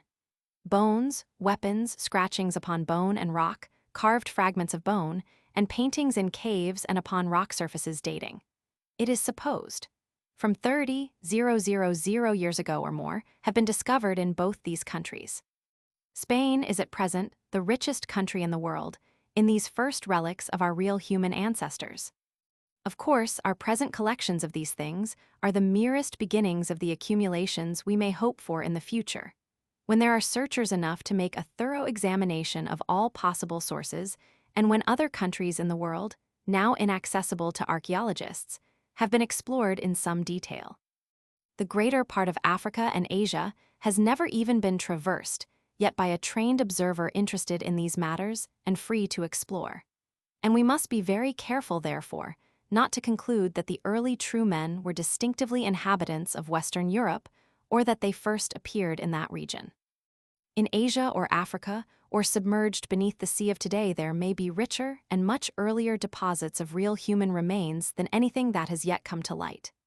I write in Asia or Africa, and I do not mention America because so far there have been no finds at all of any of the higher primates, either of great apes, submen, Neanderthalers, nor early true men. This development of life seems to have been an exclusively Old World development, and it was only apparently at the end of the Old Stone Age that human beings first made their way across the land connection that is now cut by Bering Straits into the American continent. One of the marvelous cave paintings of Altamira, North Spain, one of the marvelous cave paintings of Altamira, North Spain. The walls of the caves are covered in these representations of bulls, etc., painted in the soft tones of red, shaded to black. They may be 15 or 20,000 years old. These first real human beings we know of in Europe appear already to have belonged to one or other of at least two very distinct races. One of these races was of a very high type indeed. It was tall and big-brained. One of the women's skulls found exceeds in capacity that of the average man of today. One of the men's skeletons is over 6 feet in height. The physical type resembled that of the North American Indian. From the Cro-Magnon cave in which the first skeletons were found, these people have been called Cro-Magnards. They were savages, but savages of a high order. The second race, the race of the Grimaldi cave remains, was distinctly Negroid in its characters. Its nearest living affinities are the Bushmen and Hottentots of South Africa. It is interesting to find at the very outset of the known human story that mankind was already racially divided into at least 2 main varieties. And one is tempted to such unwarrantable guesses as that the former race was probably brownish rather than black, and that it came from the east or north, and that the latter was blackish rather than brown and came from the equatorial south. Bone carvings of the Paleolithic period. Bone carvings of the Paleolithic period. 1 and 2, mammoth tusk carved to shape of reindeer. 3, dagger handle representing mammoth, and 4, bone engraved with horses' heads. Brett, Muse.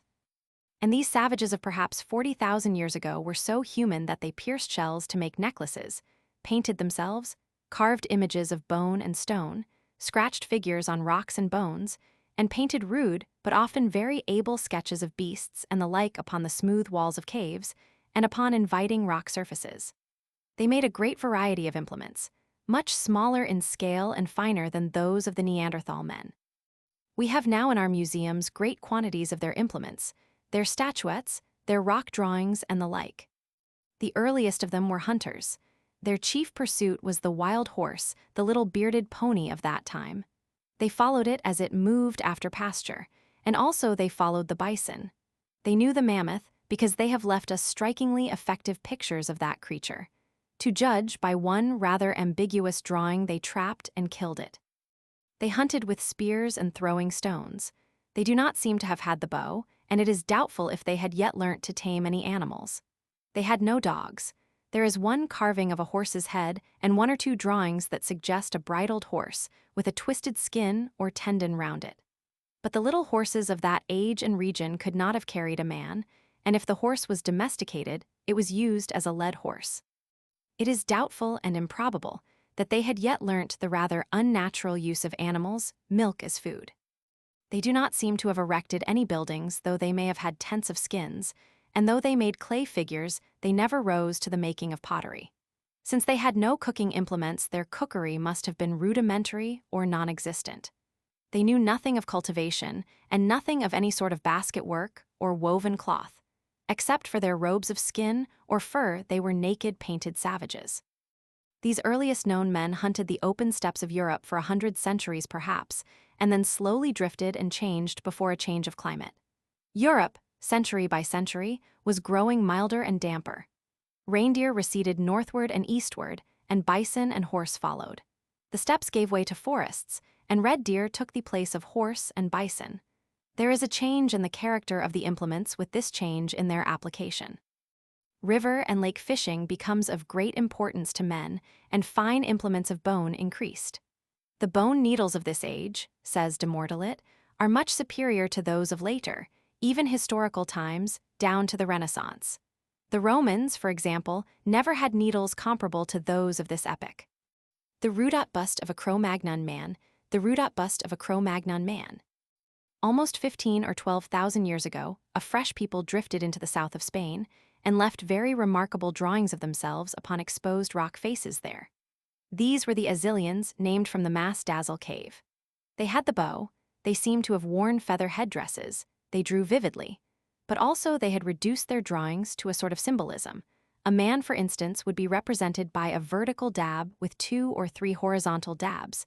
That suggests the dawn of the writing idea. Against hunting sketches, there are often marks like tallies.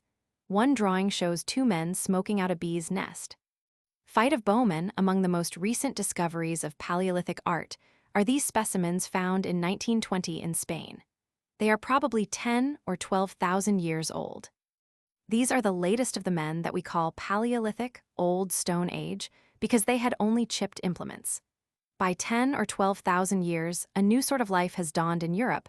Men have learnt not only to chip, but to polish and grind stone implements, and they have begun cultivation.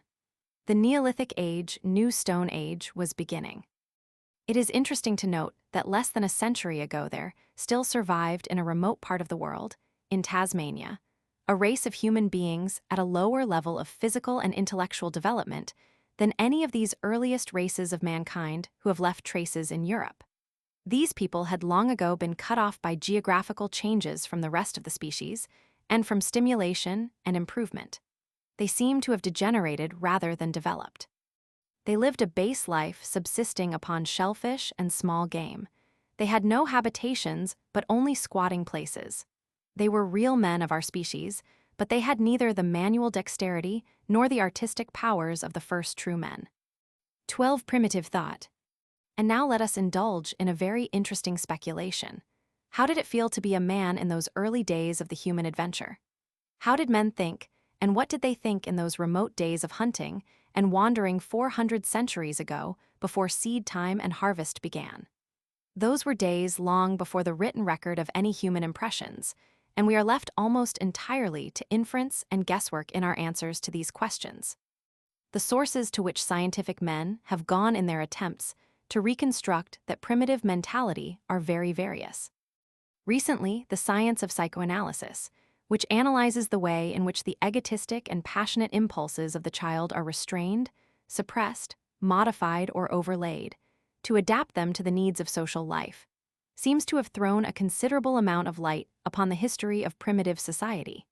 And another fruitful source of suggestion has been the study of the ideas and customs of such contemporary savages as still survive. Again, there is a sort of mental fossilization, which we find in folklore, and the deep-lying irrational superstitions and prejudices that still survive among modern civilized people. And finally, we have in the increasingly numerous pictures, statues, carvings, symbols, and the like, as we draw near to our own time, clearer and clearer indications of what man found interesting and worthy of record and representation. Primitive man probably thought very much as a child thinks, that is to say, in a series of imaginative pictures. He conjured up images or images presented themselves to his mind, and he acted in accordance with the emotions they aroused. So a child or an uneducated person does today. Systematic thinking is apparently a comparatively late development in human experience. It has not played any great part in human life until within the last 3,000 years. And even today, those who really control and order their thoughts are but a small minority of mankind. Most of the world still lives by imagination and passion. Probably the earliest human societies, in the opening stages of the true human story, were small family groups. Just as the flocks and herds of the earlier mammals arose out of families which remained together and multiplied, so probably did the earliest tribes. But before this could happen, a certain restraint upon the primitive egotisms of the individual had to be established. The fear of the father and respect for the mother had to be extended into adult life, and the natural jealousy of the old man of the group for the younger males as they grew up had to be mitigated. The mother, on the other hand, was the natural advisor and protector of the young. Human social life grew up out of the reaction between the crude instinct of the young to go off and pair by themselves as they grew up, on the one hand, and the dangers and disadvantages of separation on the other.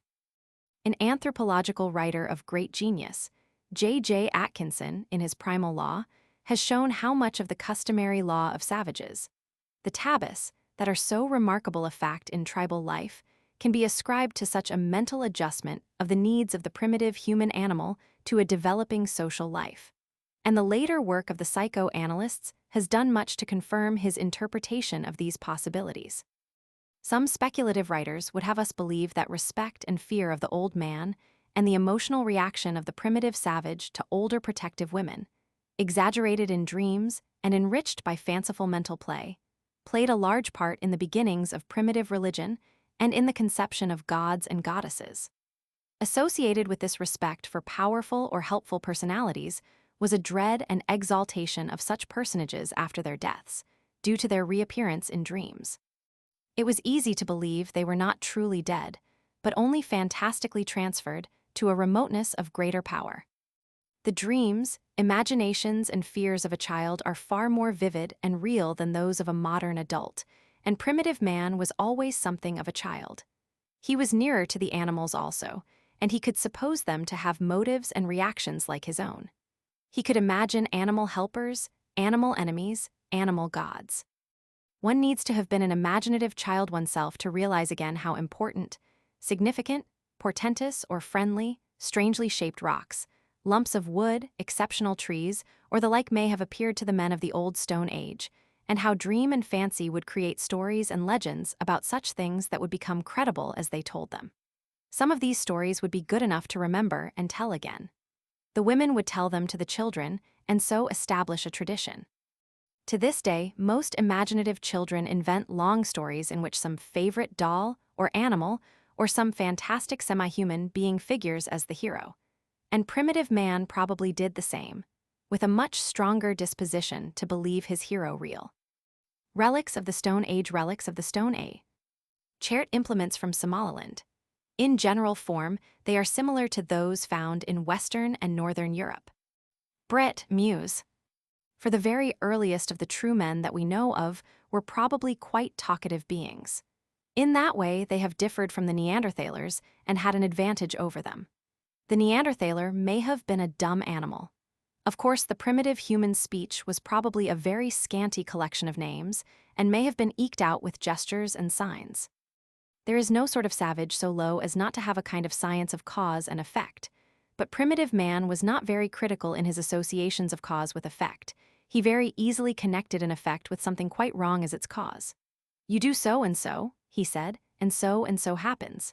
You give a child a poisonous berry and it dies.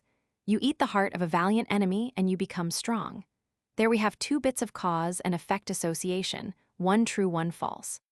We call the system of cause and effect in the mind of a savage fetish, but fetish is simply savage science. It differs from modern science in that it is totally unsystematic and uncritical, and so more frequently wrong. Widespread similarity of men of the Stone Age. Widespread similarity of men of the Stone Age. On the left is a flint implement excavated in Gray's Inn Lane, London. On the right, one of similar form, chipped by primitive men of Somaliland. Brett Muse. In many cases, it is not difficult to link cause and effect. In many others, erroneous ideas were soon corrected by experience. But there was a large series of issues of very great importance to primitive man, where he sought persistently for causes and found explanations that were wrong but not sufficiently wrong nor so obviously wrong as to be detected. It was a matter of great importance to him that game should be abundant or fish plentiful and easily caught, and no doubt he tried and believed in 1,000 charms, incantations and omens to determine these desirable results. Another great concern of his was illness and death. Occasionally infections crept through the land and men died of them. Occasionally men were stricken by illness and died, or were enfeebled without any manifest cause. This too must have given the hasty, emotional mind of primitive man much feverish exercise. Dreams and fantastic guesses made him blame this, or appeal for help to that man or beast or thing. He had the child's aptitude for fear and panic. Quite early in the little human tribe, older, steadier minds sharing the fears, sharing the imaginations, but a little more forceful than the others, must have asserted themselves to advise, to prescribe, to command. This they declared unpropitious and that imperative, this an omen of good and that an omen of evil. The expert in fetish, the medicine man, was the first priest. He exhorted, he interpreted dreams, he warned, he performed the complicated hocus-pocus that brought luck or averted calamity. Primitive religion was not so much what we now call religion as practice and observance, and the early priest dictated what was indeed an arbitrary, primitive, practical science. 13. The beginnings of cultivation. We are still very ignorant about the beginnings of cultivation and settlement in the world, although a vast amount of research and speculation has been given to these matters in the last 50 years. All that we can say with any confidence at present is that someone about 15,000 and 12,000 BC, while the Azilian people were in the south of Spain, and while the remnants of the earlier hunters were drifting northward and eastward, somewhere in North Africa or Western Asia, or in that great Mediterranean valley that is now submerged under the waters of the Mediterranean Sea, there were people who, age by age, were working out two vitally important things. They were beginning cultivation, and they were domesticating animals. They were also beginning to make, in addition to the chipped implements of their hunter forebears, implements of polished stone. They had discovered the possibility of basketwork and roughly woven textiles of plant fiber, and they were beginning to make a rudely modeled pottery. They were entering upon a new phase in human culture, the Neolithic phase, New Stone Age, as distinguished from the Paleolithic Old Stone phase of the Cro-Magnards, the Grimaldi people, the Azilians, and their like. Slowly, these Neolithic people spread over the warmer parts of the world, and the arts they had mastered, the plants and animals they had learnt to use, spread by imitation and acquisition even more widely than they did. By 10,000 BC, most of mankind was at the Neolithic level. Now the plowing of land, the sowing of seed, the reaping of harvest, threshing and grinding, may seem the most obviously reasonable steps to a modern mind, just as to a modern mind it is a commonplace that the world is round. What else could you do? People will ask. What else can it be? But to the primitive man of 20,000 years ago, neither of the systems of action and reasoning that seem so sure and manifest to us today were at all obvious. He felt his way to effectual practice through a multitude of trials and misconceptions, with fantastic and unnecessary elaborations and false interpretations at every turn. Somewhere in the Mediterranean region, wheat grew wild, and man may have learnt to pound and then grind up its seeds for food long before he learnt to sow. He reaped before he sowed. And it is a very remarkable thing that throughout the world, Wherever there is sowing and harvesting, there is still traceable the vestiges of a strong primitive association of the idea of sowing with the idea of a blood sacrifice, and primarily of the sacrifice of a human being. The study of the original entanglement of these two things is a profoundly attractive one to the curious mind.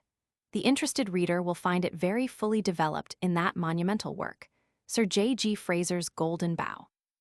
It was an entanglement, we must remember, in the childish, dreaming, myth-making primitive mind. No reason process will explain it.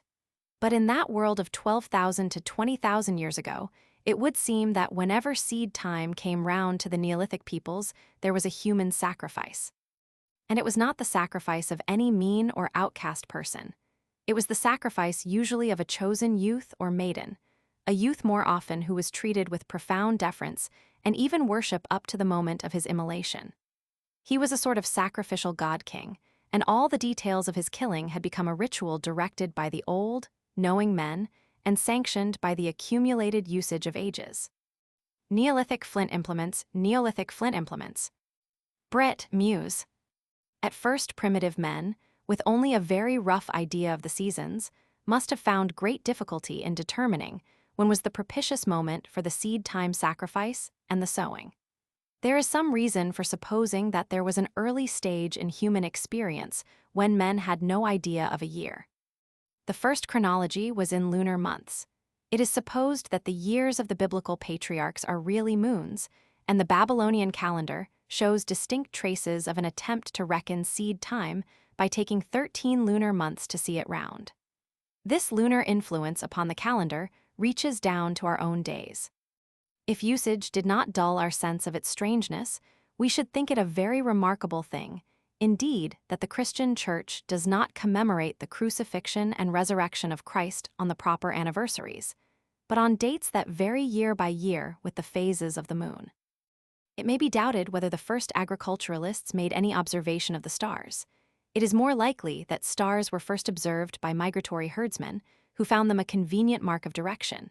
But once their use in determining seasons was realized, their importance to agriculture became very great. The seed time sacrifice was linked up with the southing or northing of some prominent star. A myth and worship of that star was for primitive man an almost inevitable consequence. Neolithicism of today. Spearheads exactly as in the true Neolithic days, but made recently by Australian natives. 1. Made from a telegraph insulator. 2. From a piece of broken bottle glass. Brett Muse. It is easy to see how important the man of knowledge and experience, the man who knew about the blood sacrifice and the stars, became in this early Neolithic world. The fear of uncleanness and pollution, and the methods of cleansing that were advisable, constituted another source of power for the knowledgeable men and women. For there have always been witches as well as wizards, and priestesses as well as priests.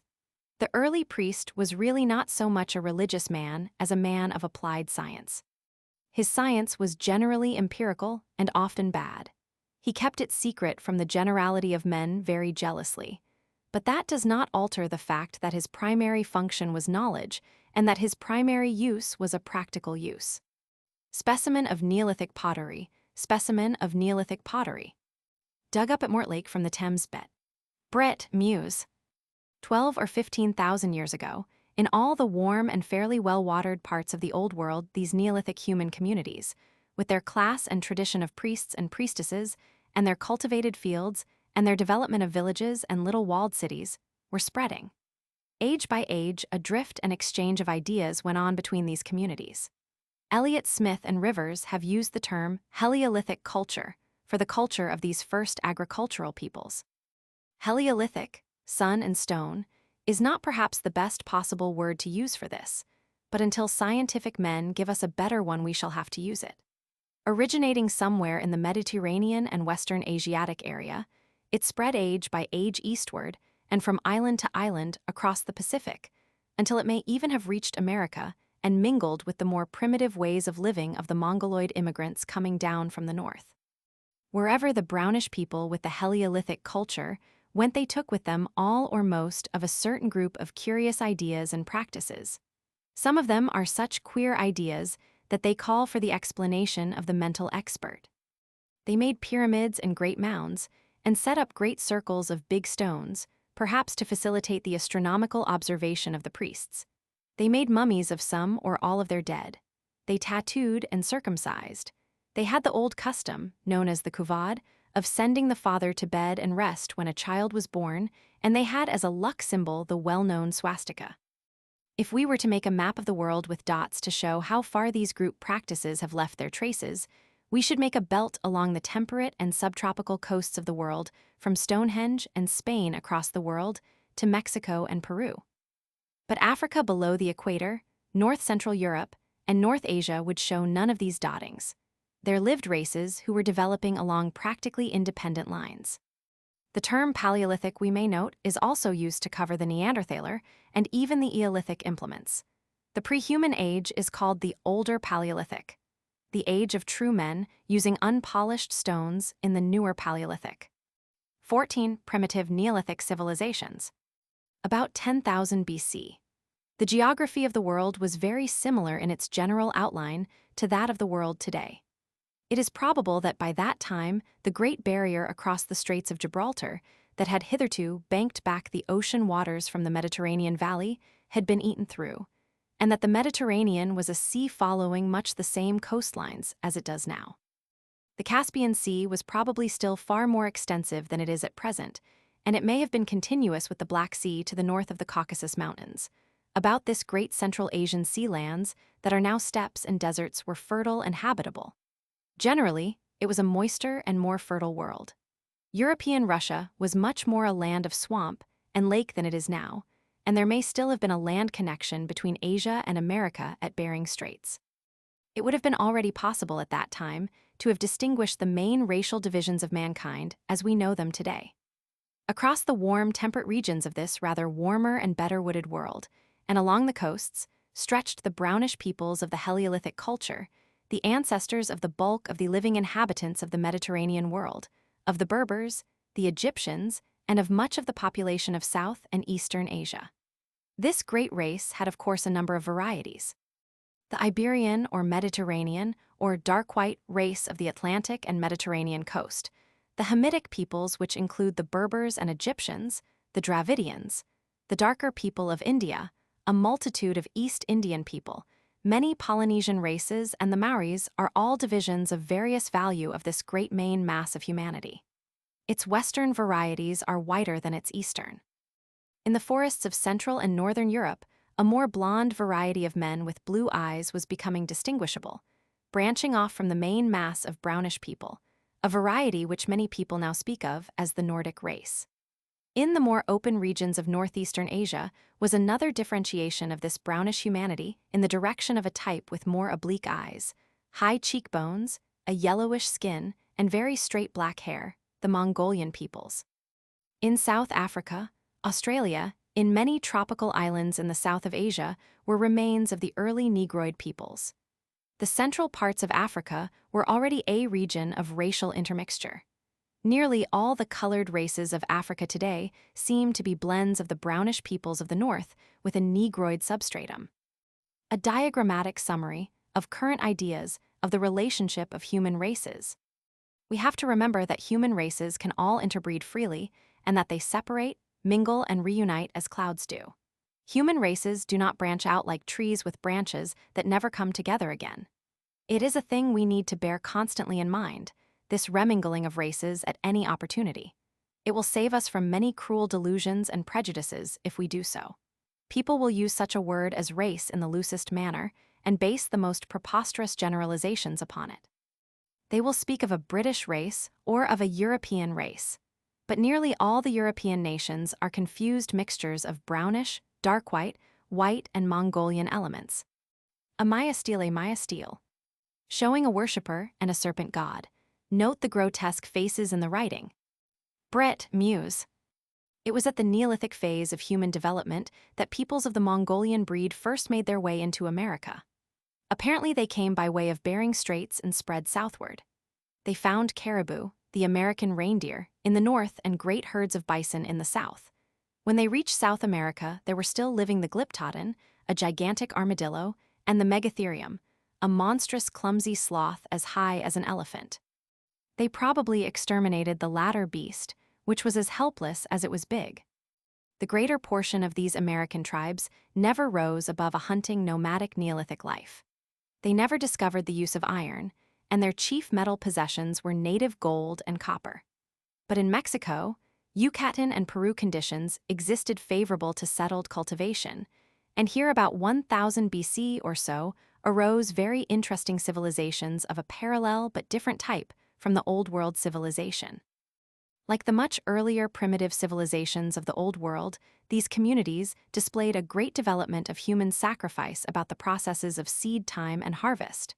But while in the Old World, as we shall see, these primary ideas were ultimately mitigated, complicated, and overlaid by others. In America, they developed and were elaborated to a very high degree of intensity. These American civilized countries were essentially priest-ruled countries. Their war chiefs and rulers were under a rigorous rule of law and omen. These priests carried astronomical science to a high level of accuracy. They knew their year better than the Babylonians of whom we shall presently tell. In Yucatan, they had a kind of writing, the Maya writing, of the most curious and elaborate character. So far as we have been able to decipher it, it was used mainly for keeping the exact and complicated calendars upon which the priests expended their intelligence. The art of the Maya civilization came to a climax about 700 or 800 AD. The sculptured work of these people amazes the modern observer by its great plastic power and its frequent beauty, and perplexes him by a grotesqueness and by a sort of insane conventionality and intricacy outside the circle of his ideas. There is nothing quite like it in the Old World. The nearest approach, and that is a remote one, is found in archaic Indian carvings. Everywhere there are woven feathers and serpents twine in and out. Many Maya inscriptions resemble a certain sort of elaborate drawing made by lunatics in European asylums, more than any other Old World work. It is as if the Maya mind had developed upon a different line from the Old World mind, had a different twist to its ideas, was not, by Old World standards, a rational mind at all. This linking of these aberrant American civilizations to the idea of a general mental aberration finds support in their extraordinary obsession by the shedding of human blood. The Mexican civilization in particular ran blood. It offered thousands of human victims yearly. The cutting open of living victims, the tearing out of the still beating heart, was an act that dominated the minds and lives of these strange priesthoods. The public life, the national festivities all turned on this fantastically horrible act. Neolithic warrior, Neolithic warrior. Modeled from drawing by Prof. Rudat. The ordinary existence of the common people in these communities was very like the ordinary existence of any other barbaric peasantry. Their pottery, weaving, and dyeing was very good. The Maya writing was not only carven on stone, but written and painted upon skins and the like. The European and American museums contain many enigmatical Maya manuscripts of which at present little has been deciphered, except the dates. In Peru, there were beginnings of a similar writing, but they were superseded by a method of keeping records by knotting cords. A similar method of mnemonics was in use in China thousands of years ago. In the Old World before 4000 or 5000 BC, that is to say 3 or 4000 years earlier, there were primitive civilizations not unlike these American civilizations. Civilizations based upon a temple, having a vast quantity of blood sacrifices, and with an intensely astronomical priesthood. But in the Old World, the primitive civilizations reacted upon one another and developed towards the conditions of our own world. In America, these primitive civilizations never progressed beyond this primitive stage. Each of them was in a little world of its own. Mexico, it seems, knew little or nothing of Peru until the Europeans came to America. The potato, which was the principal foodstuff in Peru, was unknown in Mexico. Age by age, these peoples lived and marveled at their gods and made their sacrifices and died. Maya art rose to high levels of decorative beauty. Men made love and tribes made war. Drought and plenty, pestilence and health followed one another. The priests elaborated their calendar and their sacrificial ritual through long centuries, but made little progress in other directions. 15 Sumeria, Early Egypt and Writing. The Old World is a wider, more varied stage than the New. By 6000 or 7000 BC, there were already quasi-civilized communities almost at the Peruvian level, appearing in various fertile regions of Asia and in the Nile Valley. At that time, North Persia and Western Turkestan and South Arabia were all more fertile than they are now, and there are traces of very early communities in these regions. It is in Lower Mesopotamia, however, and in Egypt that there first appear cities, temples, systematic irrigation, and evidences of a social organization rising above the level of a mere barbaric village town. In those days, the Euphrates and Tigris flowed by separate mouths into the Persian Gulf, and it was in the country between them that the Sumerians built their first cities.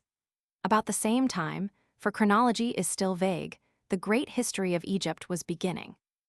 These Sumerians appear to have been a brownish people with prominent noses. They employed a sort of writing that has been deciphered, and their language is now known. They had discovered the use of bronze, and they built great tower-like temples of sun-dried brick. The clay of this country is very fine, they used it to write upon, and so it is that their inscriptions have been preserved to us. They had cattle, sheep, goats, and asses, but no horses. They fought on foot, in close formation, carrying spears and shields of skin. Their clothing was of wool, and they shaved their heads. Each of the Sumerian cities seems generally to have been an independent state, with a god of its own and priests of its own. But sometimes one city would establish an ascendancy over others and exact tribute from their population. A very ancient inscription at Nippur records the empire, the first recorded empire, of the Sumerian city of Erech. Its god and its priest-king claimed an authority from the Persian Gulf to the Red Sea. Brick of Hammurabi, king of Babylon about 2200 B.C. Brick of Hammurabi, king of Babylon about 2200 BC. Note the cuneiform characters of the inscription, which records the building of a temple to a sun god. At first, writing was merely an abbreviated method of pictorial record. Even before Neolithic times, men were beginning to write. The Azilian rock pictures to which we have already referred show the beginning of the process.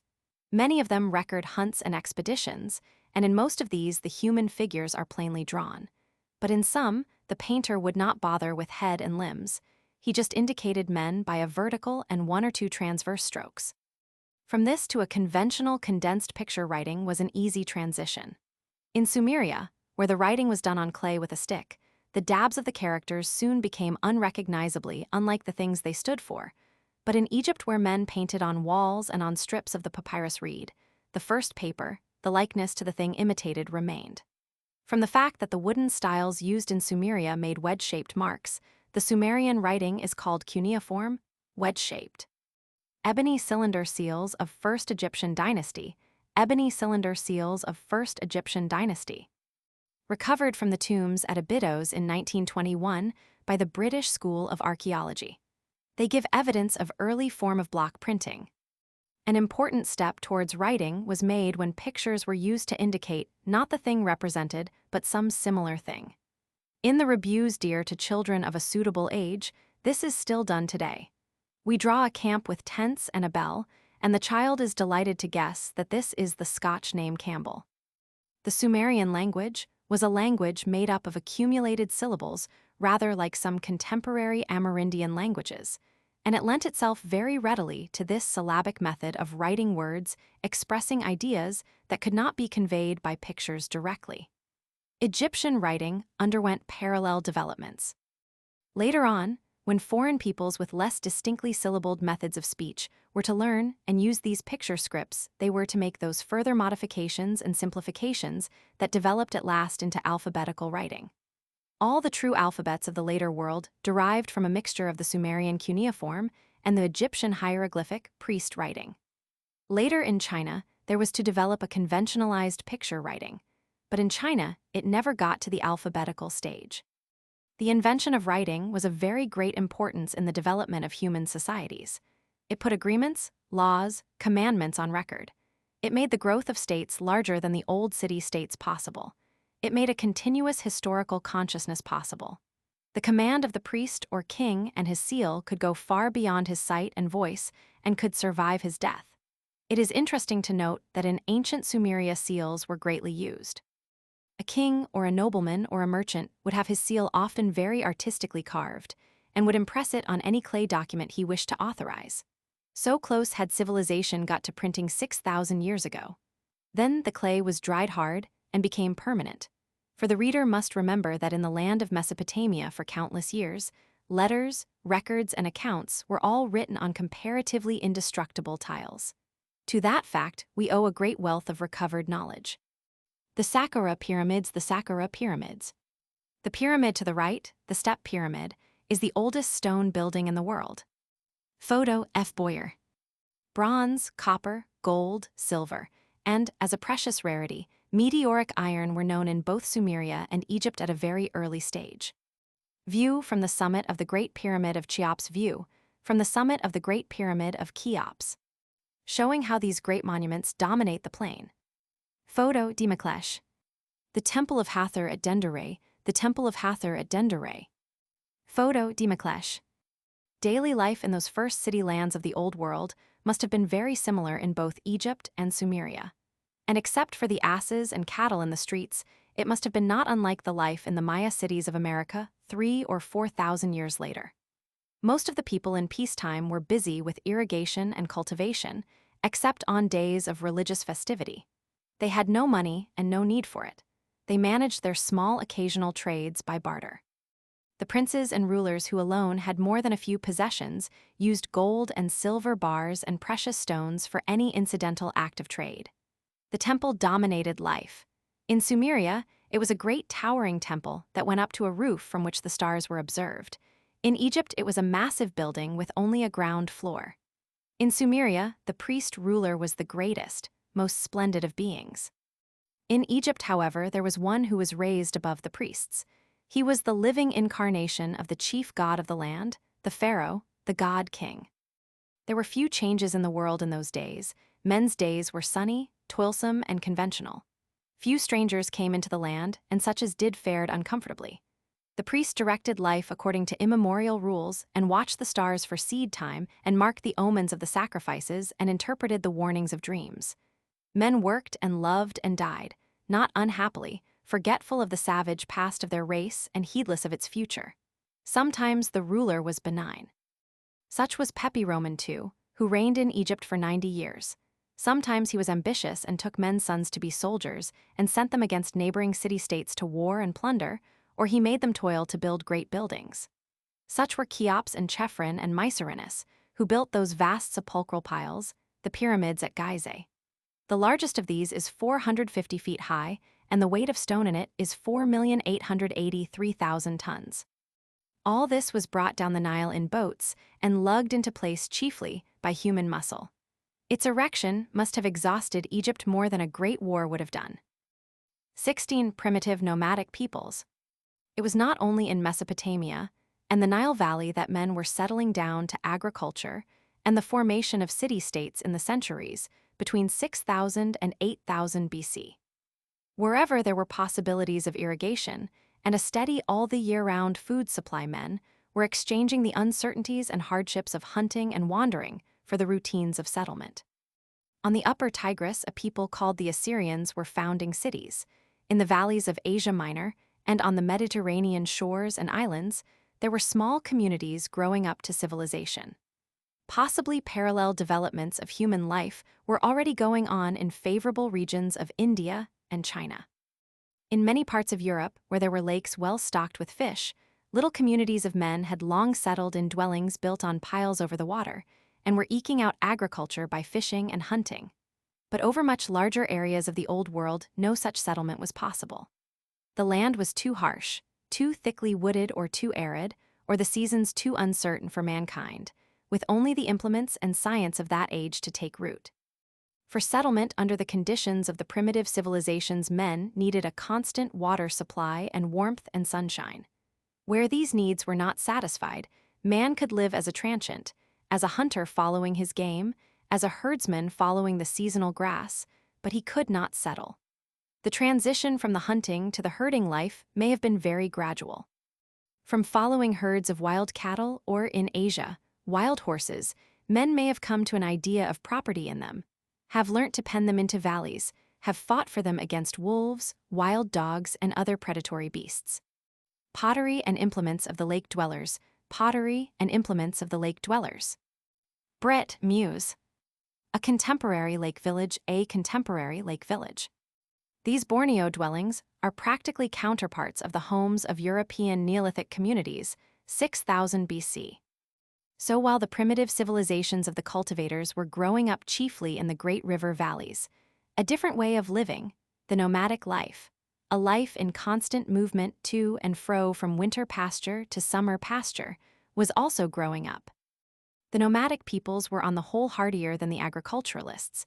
They were less prolific and numerous, they had no permanent temples and no highly organized priesthood, they had less gear, but the reader must not suppose that theirs was necessarily a less highly developed way of living on that account.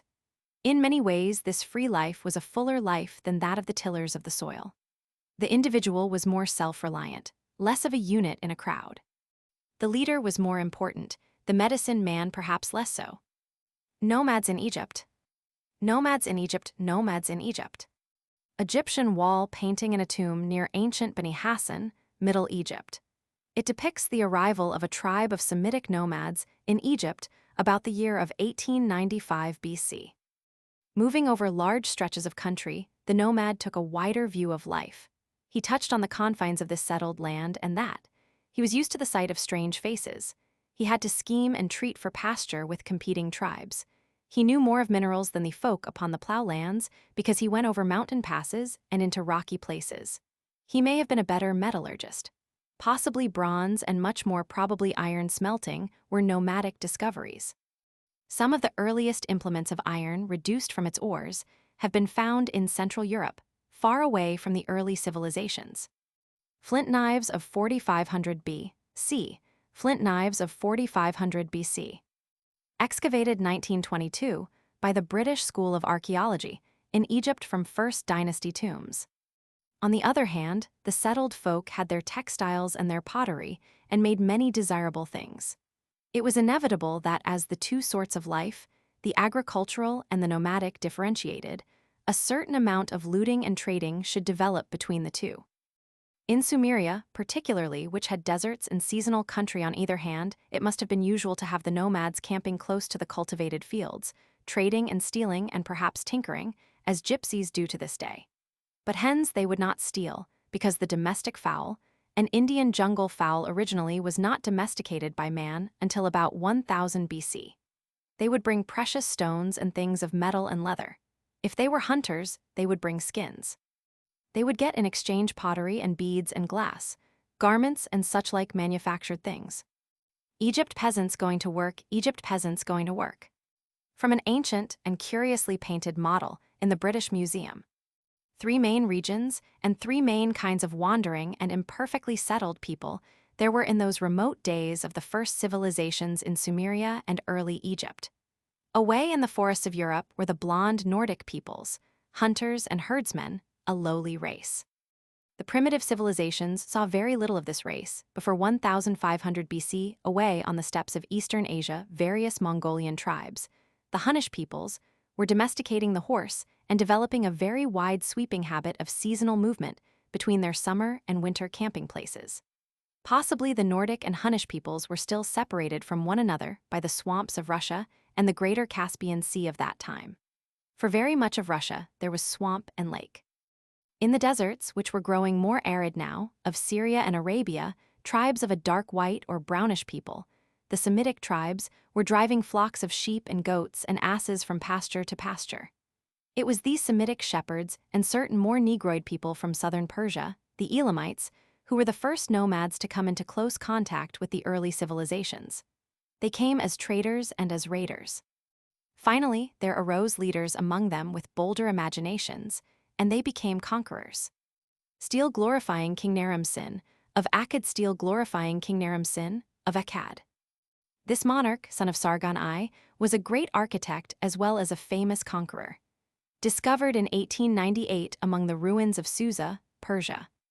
About 2750 BC, a great Semitic leader, Sargon, had conquered the whole Sumerian land and was master of all the world from the Persian Gulf to the Mediterranean Sea. He was an illiterate barbarian, and his people, the Akkadians, learnt the Sumerian writing and adopted the Sumerian language as the speech of the officials and the learned. The empire he founded decayed after 2 centuries, and after one inundation of Elamites, a fresh Semitic people, the Amorites, by degrees established their rule over Sumeria. They made their capital in what had hitherto been a small upriver town, Babylon, and their empire is called the First Babylonian Empire.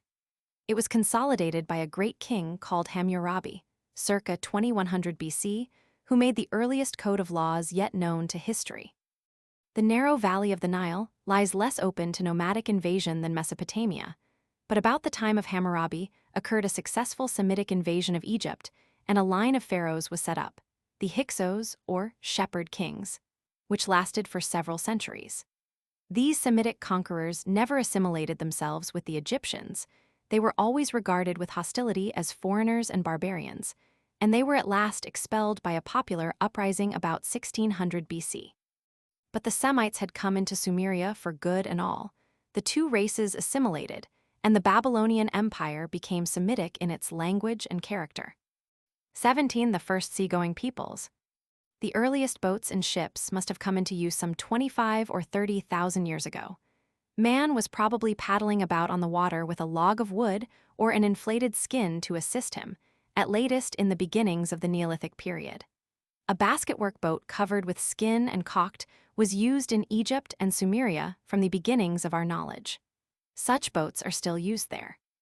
They are used to this day in Ireland and Wales, and in Alaska. Sealskin boats still make the crossing of Bering Straits. The hollow log followed as tools improved. The building of boats and then ships came in a natural succession. Perhaps the legend of Noah's Ark preserves the memory of some early exploit in shipbuilding. Just as the story of the flood, so widely distributed among the peoples of the world, may be the tradition of the flooding of the Mediterranean basin. There were ships upon the Red Sea long before the pyramids were built, and there were ships on the Mediterranean and Persian Gulf by 7000 B.C. Mostly these were the ships of fishermen, but some were already trading and pirate ships. For knowing what we do of mankind, we may guess pretty safely that the first sailors plundered where they could and traded where they had to do so. The seas on which these first ships adventured were inland seas on which the wind blew fitfully, and which were often at a dead calm for days together, so that sailing did not develop beyond an accessory use. It is only in the last 400 years that the well-rigged ocean-going, sailing ship has developed. The ships of the ancient world were essentially rowing ships which hugged the shore and went into harbor at the first sign of rough weather. As ships grew into big galleys, they caused a demand for war captives as galley slaves. We have already noted the appearance of the Semitic people as wanderers and nomads in the region of Syria and Arabia, and how they conquered Sumeria and set up first the Akkadian and then the First Babylonian Empire. In the west, these same Semitic peoples were taking to the sea. They set up a string of harbor towns along the eastern coast of the Mediterranean, of which Tyre and Sidon were the chief. And by the time of Hammurabi and Babylon, they had spread as traders, wanderers, and colonizers over the whole Mediterranean basin. These sea Semites were called the Phoenicians. They settled largely in Spain, pushing back the old Iberian Basque population and sending coasting expeditions through the Straits of Gibraltar, and they set up colonies upon the north coast of Africa. Of Carthage, one of these Phoenician cities, we shall have much more to tell later. But the Phoenicians were not the first people to have galleys in the Mediterranean waters. There was already a series of towns and cities among the islands and coasts of that sea belonging to a race or races apparently connected by blood and language with the Basques to the west and the Berbers and Egyptians to the south, the Aegean peoples. These peoples must not be confused with the Greeks, who come much later into our story. They were pre-Greek, but they had cities in Greece and Asia Minor, Mycenae and Troy, for example, and they had a great and prosperous establishment at Knossos in Crete. It is only in the last half-century that the industry of excavating archaeologists has brought the extent and civilization of the Aegean peoples to our knowledge. Knossos has been most thoroughly explored. It was happily not succeeded by any city big enough to destroy its ruins, and so it is our chief source of information about this once almost forgotten civilization. The history of Knossos goes back as far as the history of Egypt. The two countries were trading actively across the sea by 4000 BC by 2500 BC. that is, between the time of Sargon I and Hammurabi, Cretan civilization was at its zenith. Knossos was not so much a town as a great palace for the Cretan monarch and his people. It was not even fortified. It was only fortified later as the Phoenicians grew strong, and as a new and more terrible breed of pirates, the Greeks, came upon the sea from the north. The treasure house at Mycenae, the treasure house at Mycenae. Photo, Fred Boysanes. The monarch was called Minos, as the Egyptian monarch was called Pharaoh, and he kept his state in a palace fitted with running water, with bathrooms and the like conveniences such as we know of in no other ancient remains. There he held great festivals and shows. There was bullfighting, singularly like the bullfighting that still survives in Spain. There was resemblance even in the costumes of the bullfighters, and there were gymnastic displays. The women's clothes were remarkably modern in spirit. They wore corsets and flounced dresses. The pottery, the textile manufactures, the sculpture, painting, jewelry, ivory, metal and inlay work of these Cretans was often astonishingly beautiful. And they had a system of writing, but that still remains to be deciphered. This happy and sunny and civilized life lasted for some score of centuries. About 2000 BC, Knossos and Babylon abounded in comfortable and cultivated people who probably led very pleasant lives. They had shows, and they had religious festivals. They had domestic slaves to look after them and industrial slaves to make a profit for them. Life must have seemed very secure in Knossos for such people, sunlit and girdled by the blue sea. Egypt, of course, must have appeared rather a declining country in those days under the rule of her half-barbaric shepherd kings. And if one took an interest in politics, one must have noticed how the Semitic people seemed to be getting everywhere. Ruling Egypt, ruling distant Babylon, building Nineveh on the upper Tigris, sailing west to the Pillars of Hercules, the Straits of Gibraltar, and setting up their colonies on those distant coasts.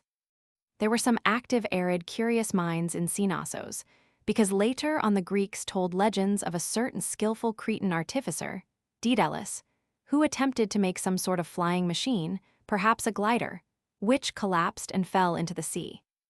It is interesting to note some of the differences as well as the resemblances between the life of Knossos and our own. To a Cretan gentleman of 2500 BC, iron was a rare metal which fell out of the sky and was curious rather than useful, for as yet only meteoric iron was known. Iron had not been obtained from its ores. Compare that with our modern state of affairs pervaded by iron everywhere. The horse again would be a quite legendary creature to our Cretan, a sort of super-ass witch lived in the bleak northern lands far away beyond the Black Sea.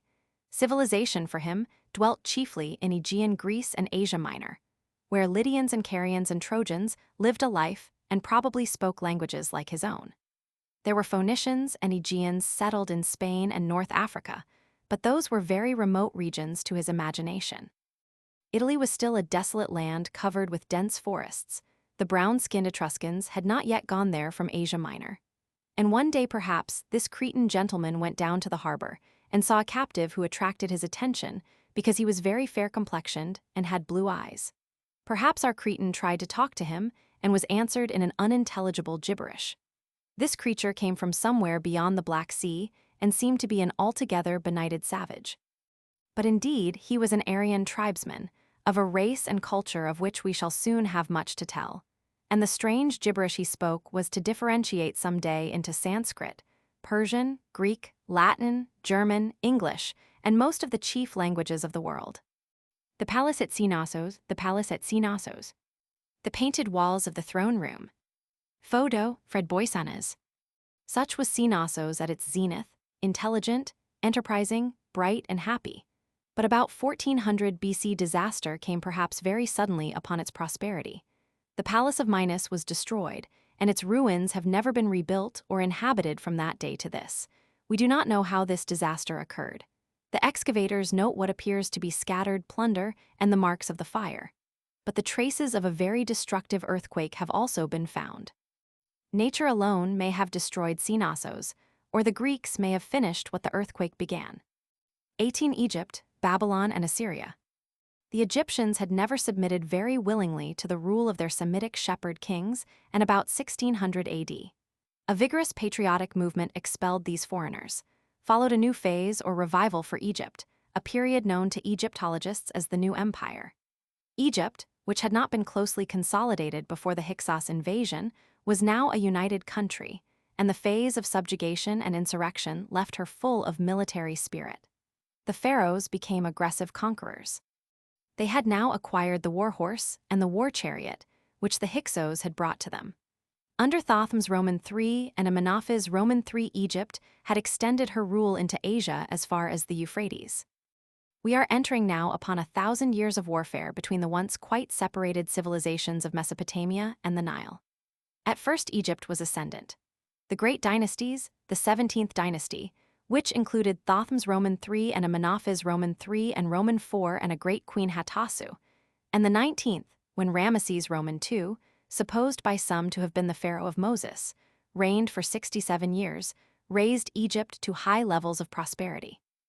In between, there were phases of depression for Egypt, conquest by the Syrians and later conquest by the Ethiopians from the south. In Mesopotamia, Babylon ruled, then the Hittites and the Syrians of Damascus rose to a transitory predominance. At one time, the Syrians conquered Egypt. The fortunes of the Assyrians of Nineveh ebbed and flowed. Sometimes the city was a conquered city. Sometimes the Assyrians ruled in Babylon and assailed Egypt. Our space is too limited here to tell of the comings and goings of the armies of the Egyptians and of the various Semitic powers of Asia Minor, Syria, and Mesopotamia. They were armies now provided with vast droves of war chariots, for the horse, still used only for war and glory, had spread by this time into the old civilizations from Central Asia. Temple at Abu Simbel, Temple at Abu Simbel. Showing the statues of Ramesses Roman II at entrance. Great conquerors appear in the dim light of that distant time and pass, Tushratta, king of Mitanni, who captured Nineveh, Tiglath-Pileser I of Assyria, who conquered Babylon. At last the Assyrians became the greatest military power of the time. Tiglath-Pileser Roman III conquered Babylon in 745 BC and founded what historians call the New Assyrian Empire. Iron had also come now into civilization out of the north. The Hittites, the precursors of the Armenians, had it first and communicated its use to the Assyrians, and an Assyrian usurper, Sargon Roman II, armed his troops with it. Assyria became the first power to expound the doctrine of blood and iron. Sargon's son Sennacherib led an army to the borders of Egypt and was defeated not by military strength but by the plague. Sennacherib's grandson Ashurbanipal, who is also known in history by his Greek name of Sardanapalus, did actually conquer Egypt in 670 BC, but Egypt was already a conquered country then under an Ethiopian dynasty. Sardanapalus simply replaced one conqueror by another. Avenue of Sphinxes, Avenue of Sphinxes. Leading from the Nile to the great temple of Karnak. Photo Dimeklesh.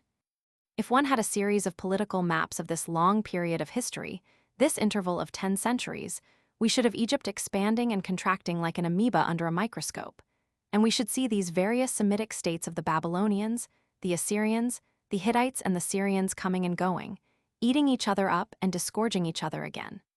To the west of Asia Minor, there would be little Aegean states like Lydia, whose capital was Sardis and Caria.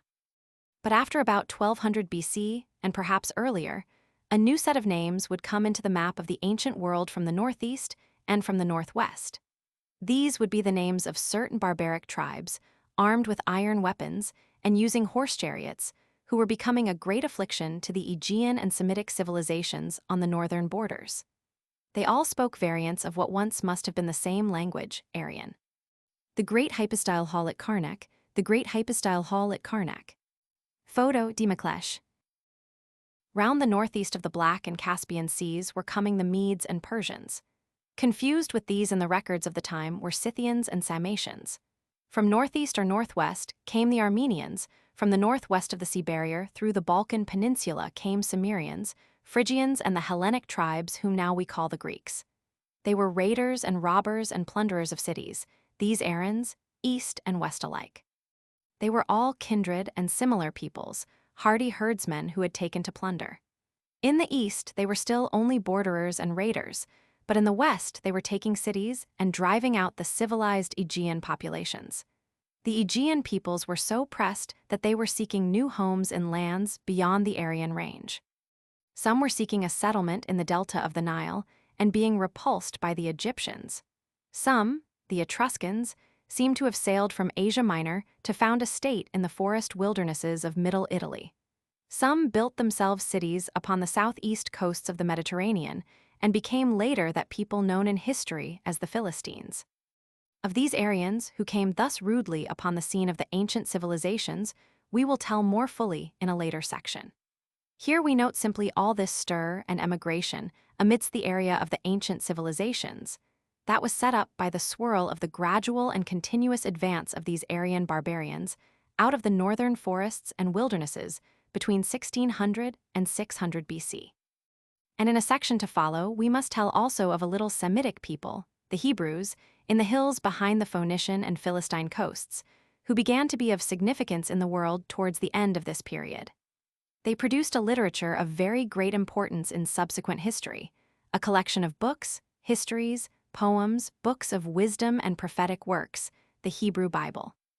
In Mesopotamia and Egypt, the coming of the Aryans did not cause fundamental changes until after 600 BC, the flight of the Aegeans before the Greeks, and even the destruction of Knossos must have seemed a very remote disturbance to both the citizens of Egypt and of Babylon. Dynasties came and went in these cradle states of civilization, but the main tenor of human life went on, with a slow increase in refinement and complexity age by age. In Egypt, the accumulated monuments of more ancient times, the pyramids were already in their third thousand of years, and a show for visitors just as they are today, were supplemented by fresh and splendid buildings, more particularly in the time of the 17th and 19th dynasties. The great temples at Karnak and Luxor date from this time. All the chief monuments of Nineveh, the great temples, the winged bulls with human heads, the reliefs of kings and chariots and lion hunts, were done in these centuries between 1600 and 600 BC. And this period also covers most of the splendors of Babylon. Frieze showing Egyptian female slaves carrying luxurious foods. Frieze showing Egyptian female slaves carrying luxurious foods. Photo, Jacques Boyer. Both from Mesopotamia and Egypt we now have abundant public records, business accounts, stories, poetry, and private correspondence. We know that life, for prosperous and influential people in such cities as Babylon and the Egyptian Thebes, was already almost as refined and as luxurious as that of comfortable and prosperous people today. Such people lived an orderly and ceremonious life in beautiful and beautifully furnished and decorated houses, wore richly decorated clothing and lovely jewels. They had feasts and festivals, entertained one another with music and dancing, were waited upon by highly trained servants, were cared for by doctors and dentists. They did not travel very much or very far, but boating excursions were a common summer pleasure both on the Nile and on the Euphrates. The beast of burthen was the ass. The horse was still used only in chariots for war and upon occasions of state. The mule was still novel, and the camel, though it was known in Mesopotamia, had not been brought into Egypt. And there were few utensils of iron. Copper and bronze remained the prevailing metals. Fine linen and cotton fabrics were known as well as wool, but there was no silk yet. Glass was known and beautifully colored, but glass things were usually small. There was no clear glass and no optical use of glass. People had gold stoppings in their teeth, but no spectacles on their noses. One odd contrast between the life of old Thebes or Babylon and modern life was the absence of coined money. Most trade was still done by barter. Babylon was financially far ahead of Egypt.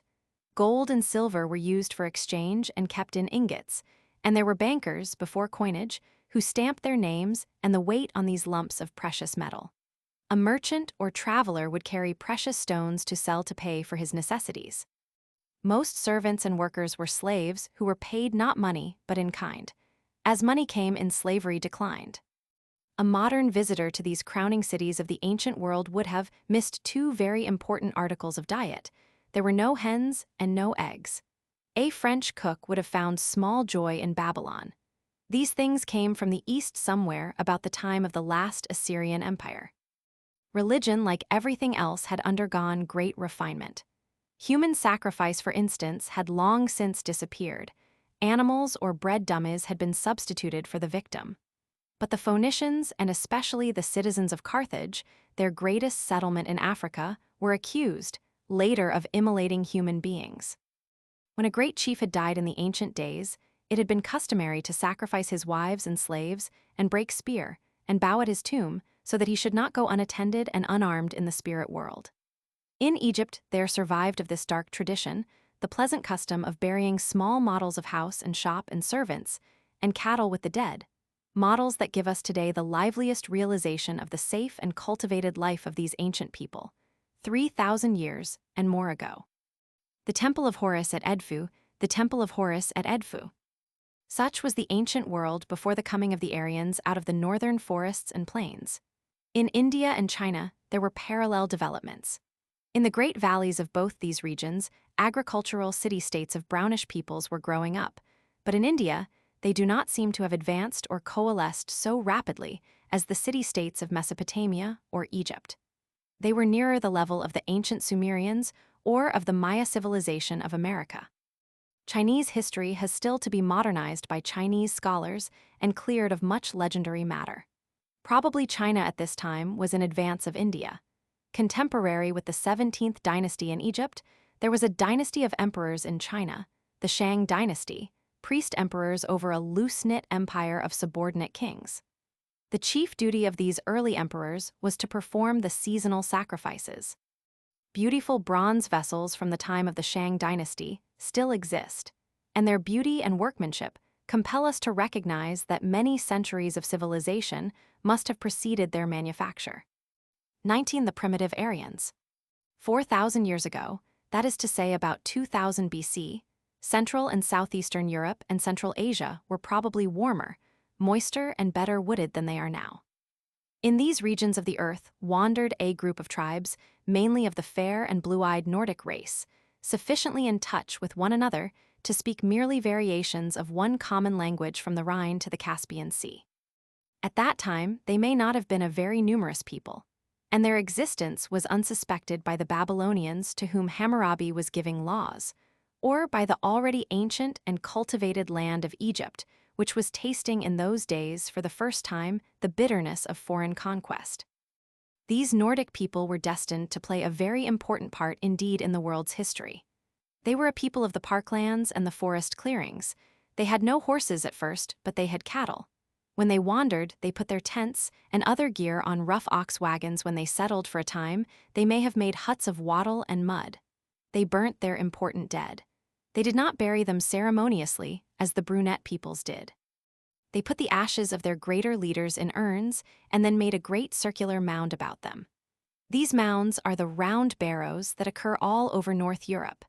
The brunette people, their predecessors, did not burn their dead but buried them in a sitting position in elongated mounds, the long barrows. The Aryans raised crops of wheat, plowing with oxen, but they did not settle down by their crops. They would reap and move on. They had bronze, and some went about 1500 BC. They acquired iron. They may have been the discoverers of iron smelting. And some went vaguely about that time. They also got the horse, which to begin with they used only for draft purposes. Their social life did not center upon a temple like that of the more settled people round the Mediterranean, and their chief men were leaders rather than priests. They had an aristocratic social order rather than a divine and regal order. From a very early stage, they distinguished certain families as leaderly and noble. A beautiful archaic amphora, a beautiful archaic amphora. Compare the horses and other animals with the Altamira drawing on p. 54, and also with the Greek frieze, p. 140. They were a very vocal people. They enlivened their wanderings by feasts, at which there was much drunkenness, and at which a special sort of man, the bards, would sing and recite. They had no writing until they had come into contact with civilization, and the memories of these bards were their living literature. This use of recited language as an entertainment did much to make it a fine and beautiful instrument of expression, and to that, no doubt, the subsequent predominance of the languages derived from Aryan is, in part, to be ascribed. Every Aryan people had its legendary history crystallized in bardic recitations, epics, sagas, and Vedas, as they were variously called. The social life of these people centered about the households of their leading men. The hall of the chief where they settled for a time was often a very capacious timber building. There were no doubt huts for herds and outlying farm buildings, but with most of the Aryan peoples, this hall was the general center. Everyone went there to feast and hear the bards and take part in games and discussions. Cowsheds and stabling surrounded it. The chief and his wife and so forth would sleep on a dais or in an upper gallery. The commoner sort slept about anywhere, as people still do in Indian households. Except for weapons, ornaments, tools, and such-like personal possessions, there was a sort of patriarchal communism in the tribe. The chief owned the cattle and grazing lands in the common interest. Forest and rivers were the wild. This was the fashion of the people who were increasing and multiplying over the great spaces of Central Europe and West Central Asia during the growth of the great civilization of Mesopotamia and the Nile, and whom we find pressing upon the Hellenic peoples everywhere in the second millennium before Christ. They were coming into France and Britain and into Spain. They pushed westward in two waves. The first of these people who reached Britain and Ireland were armed with bronze weapons. They exterminated or subjugated the people who had made the great stone monuments of Karnak in Brittany and Stonehenge and Avebury in England. They reached Ireland. They are called the Goidelic Celts. The second wave of a closely kindred people, perhaps intermixed with other racial elements, brought iron with it into Great Britain and is known as the wave of Brythonic Celts. From them, the Welsh derive their language. The Mound of Nippur, the Mound of Nippur. The site of a city which recent excavations have proved to date from at least as early as 5000 BC, and probably 1000 years earlier. Photo, Underwood and Underwood. Kindred Celtic peoples were pressing southward into Spain and coming into contact not only with the Hellenic Basque people who still occupied the country, but with the Semitic Phoenician colonies of the sea coast. A closely allied series of tribes, the Italians, were making their way down the still wild and wooded Italian peninsula. They did not always conquer. In the 8th century, BC Rome appears in history, a trading town on the Tiber, inhabited by Aryan Latins, but under the rule of Etruscan nobles and kings. At the other extremity of the Aryan range, there was a similar progress southward of similar tribes. Aryan peoples, speaking Sanskrit, had come down through the western passes into North India long before 1000 B.C. There they came into contact with a primordial brunette civilization, the Dravidian civilization, and learnt much from it. Other Aryan tribes seem to have spread over the mountain masses of Central Asia far to the east of the present range of such peoples. In eastern Turkestan, there are still fair, blue-eyed Nordic tribes, but now they speak Mongolian tongues.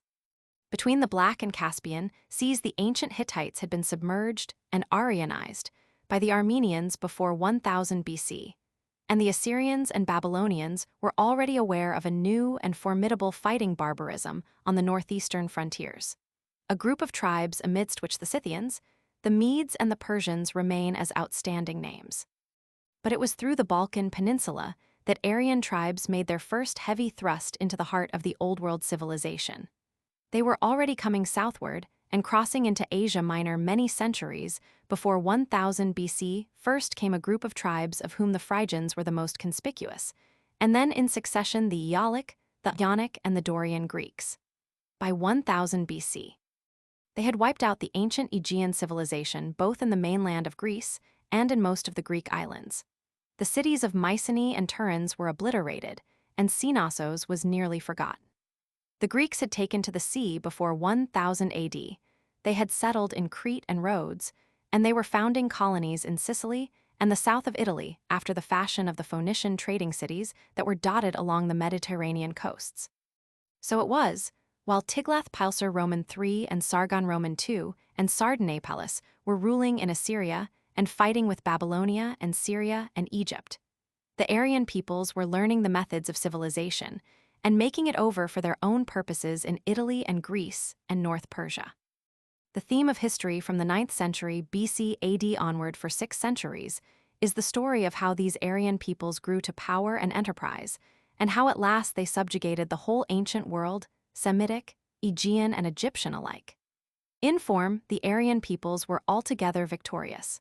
But the struggle of Aryan, Semitic, and Egyptian ideas and methods was continued long after the scepter was in Aryan hands. It is indeed a struggle that goes on through all the rest of history, and still in a manner continues to this day.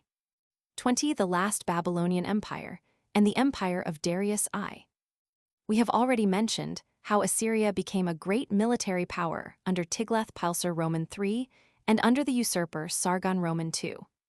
Sargon was not this man's original name. He adopted it to flatter the conquered Babylonians by reminding them of that ancient founder of the Akkadian Empire, Sargon I, 2,000 years before his time. Babylon, for all that it was a conquered city, was of greater population and importance than Nineveh, and its great god Bel-Marduk and its traders and priests had to be treated politely. In Mesopotamia in the 8th century B.C. A.D., we are already far beyond the barbaric days when the capture of a town meant loot and massacre. Conquerors sought to propitiate and win the conquered.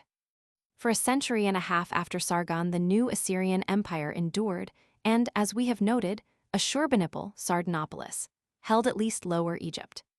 But the power and solidarity of Assyria waned rapidly. Egypt, by an effort, threw off the foreigner under a pharaoh Psammetichus I, and under Necho Roman II, attempted a war of conquest in Syria. By that time, Assyria was grappling with foes nearer at hand and could make but a poor resistance. A Semitic people from southeast Mesopotamia, the Chaldeans, combined with Aryan Medes and Persians from the northeast against Nineveh, and in 606 B.C. For now, we are coming down to exact chronology, took that city. There was a division of the spoils of Assyria. A Median Empire was set up in the north under Cyaxares. It included Nineveh, and its capital was Ecbatana. Eastward, it reached to the borders of India. To the south of this, in a great crescent, was a new Chaldean empire, the Second Babylonian Empire, which rose to a very great degree of wealth and power under the rule of Nebuchadnezzar the Great, the Nebuchadnezzar of the Bible. The last great days, the greatest days of all, for Babylon began. For a time, the two empires remained at peace, and the daughter of Nebuchadnezzar was married to Cyaxares. Meanwhile, Necho Roman II was pursuing his easy conquests in Syria. He had defeated and slain King Josiah of Judah, a small country of which there is more to tell presently, at the Battle of Megiddo in 608 BC, and he pushed on to the Euphrates to encounter not a decadent Assyria, but a renascent Babylonia. The Chaldeans dealt very vigorously with the Egyptians. Necho was routed and driven back to Egypt, and the Babylonian frontier pushed down to the ancient Egyptian boundaries. Map showing the relation of the Median and Second Babylonian, Chaldean, empires in the reign of Nebuchadnezzar the Great. From 606 until 589 BC, the Second Babylonian Empire flourished insecurely. It flourished so long as it kept the peace with the stronger, hardier Median Empire to the north.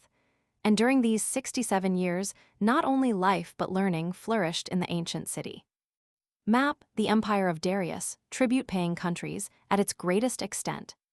Even under the Assyrian monarchs and especially under Sardanapalus, Babylon had been a scene of great intellectual activity. Sardanapalus, though an Assyrian, had been quite Babylonized. He made a library not of paper, but of the clay tablets that were used for writing in Mesopotamia since early Sumerian days.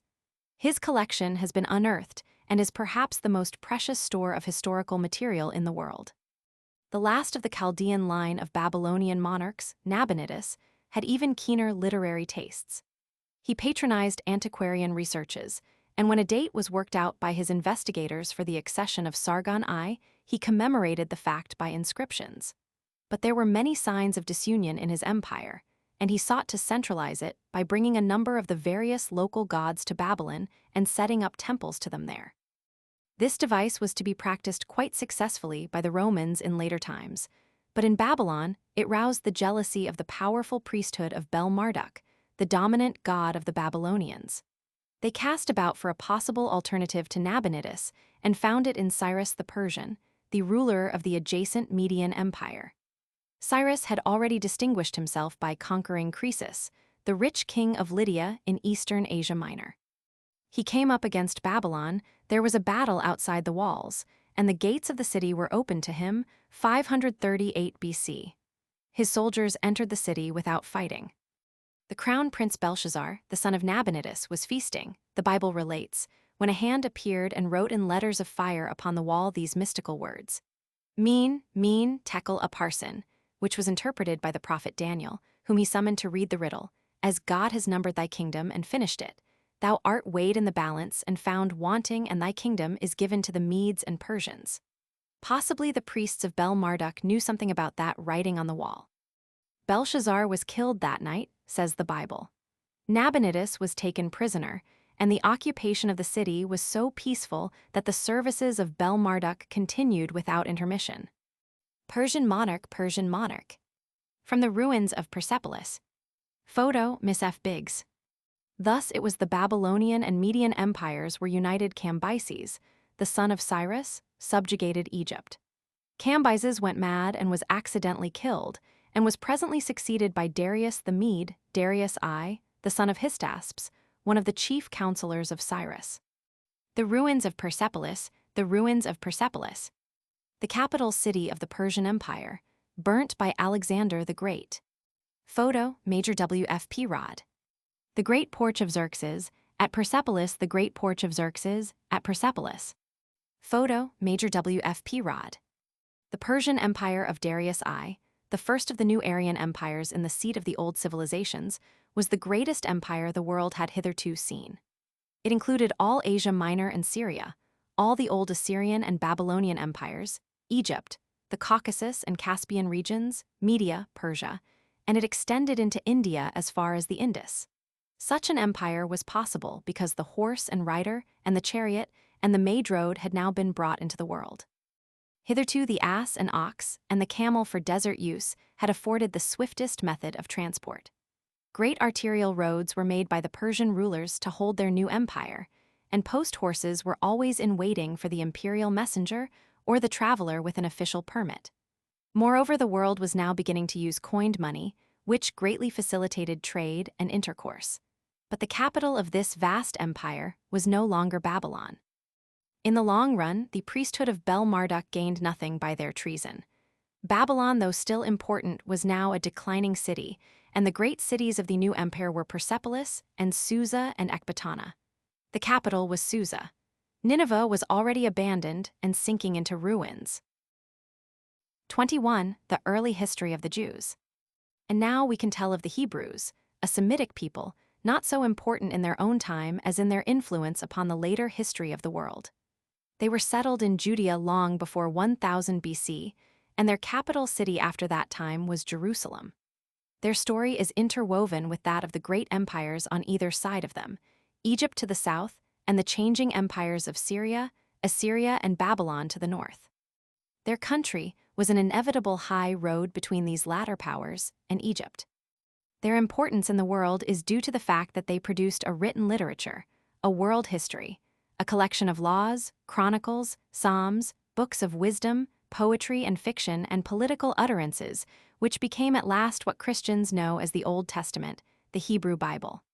This literature appears in history in the 4th or 5th century BC. Probably this literature was first put together in Babylon. We have already told how the pharaoh, Necho Roman II, invaded the Assyrian Empire while Assyria was fighting for life against Medes, Persians, and Chaldeans. Josiah, king of Judah, opposed him and was defeated and slain at Megiddo, 608 BC. Judah became a tributary to Egypt, and when Nebuchadnezzar the Great, the new Chaldean king in Babylon, rolled back Necho into Egypt, he attempted to manage Judah by setting up puppet kings in Jerusalem. The experiment failed, the people massacred his Babylonian officials, and he then determined to break up this little state altogether, which had long been playing off Egypt against the Northern Empire.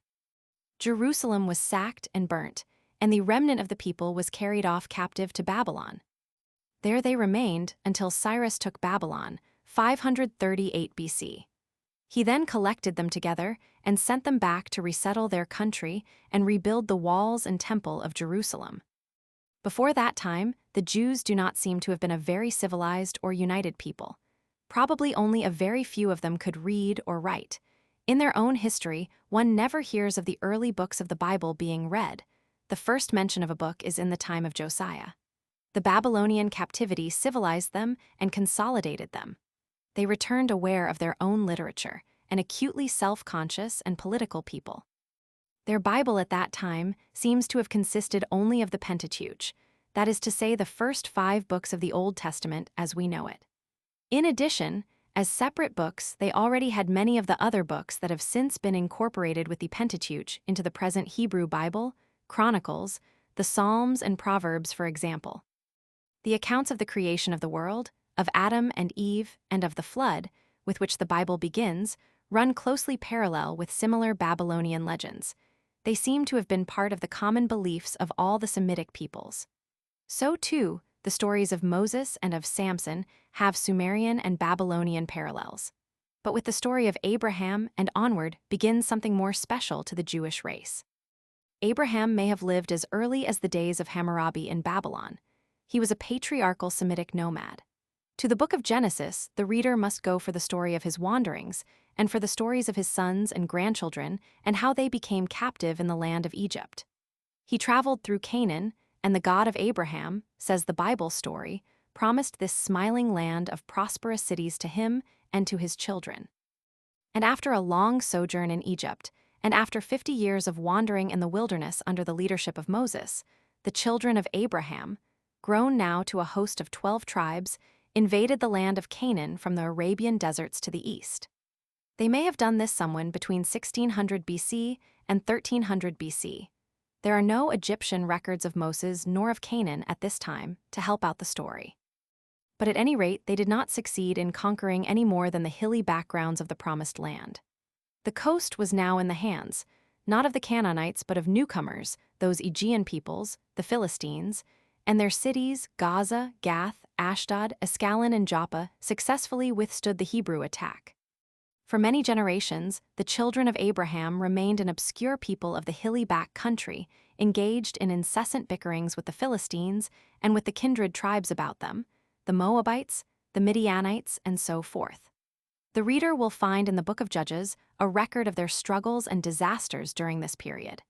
For very largely, it is a record of disasters and failures frankly told.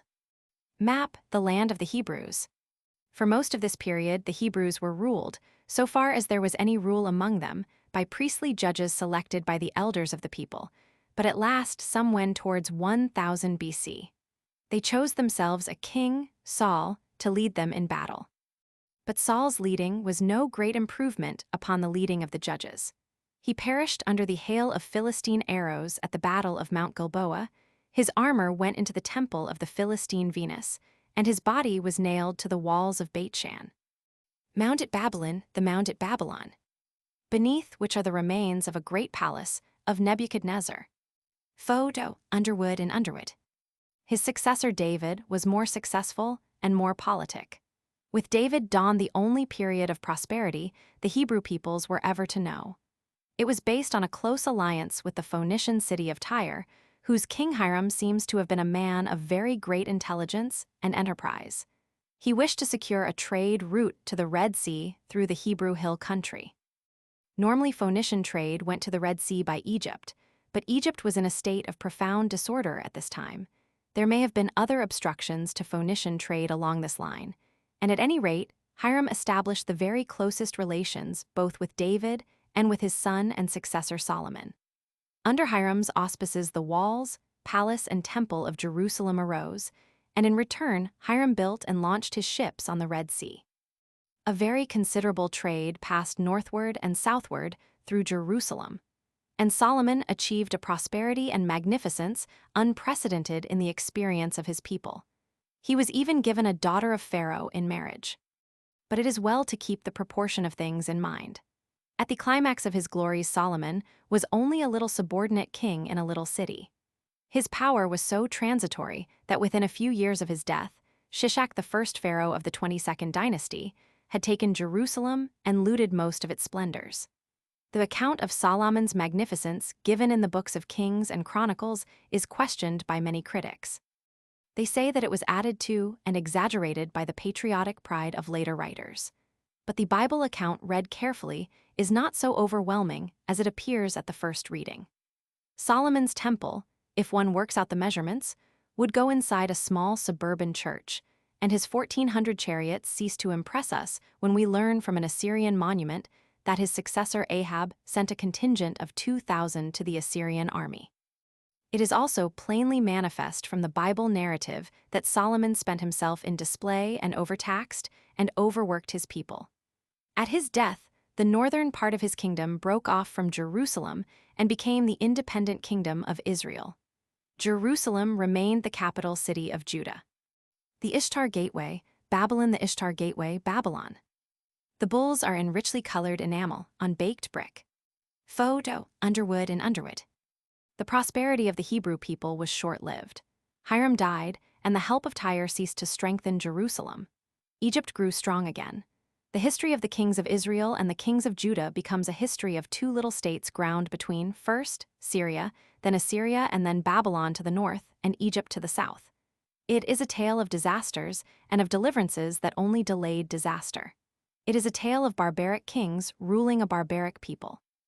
In 721 B.C., the kingdom of Israel was swept away into captivity by the Assyrians, and its people utterly lost to history.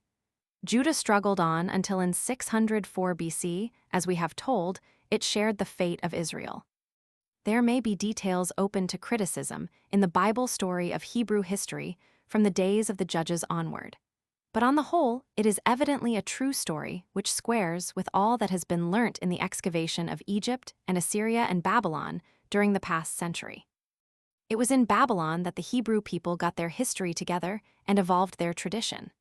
The people who came back to Jerusalem at the command of Cyrus were a very different people in spirit and knowledge from those who had gone into captivity.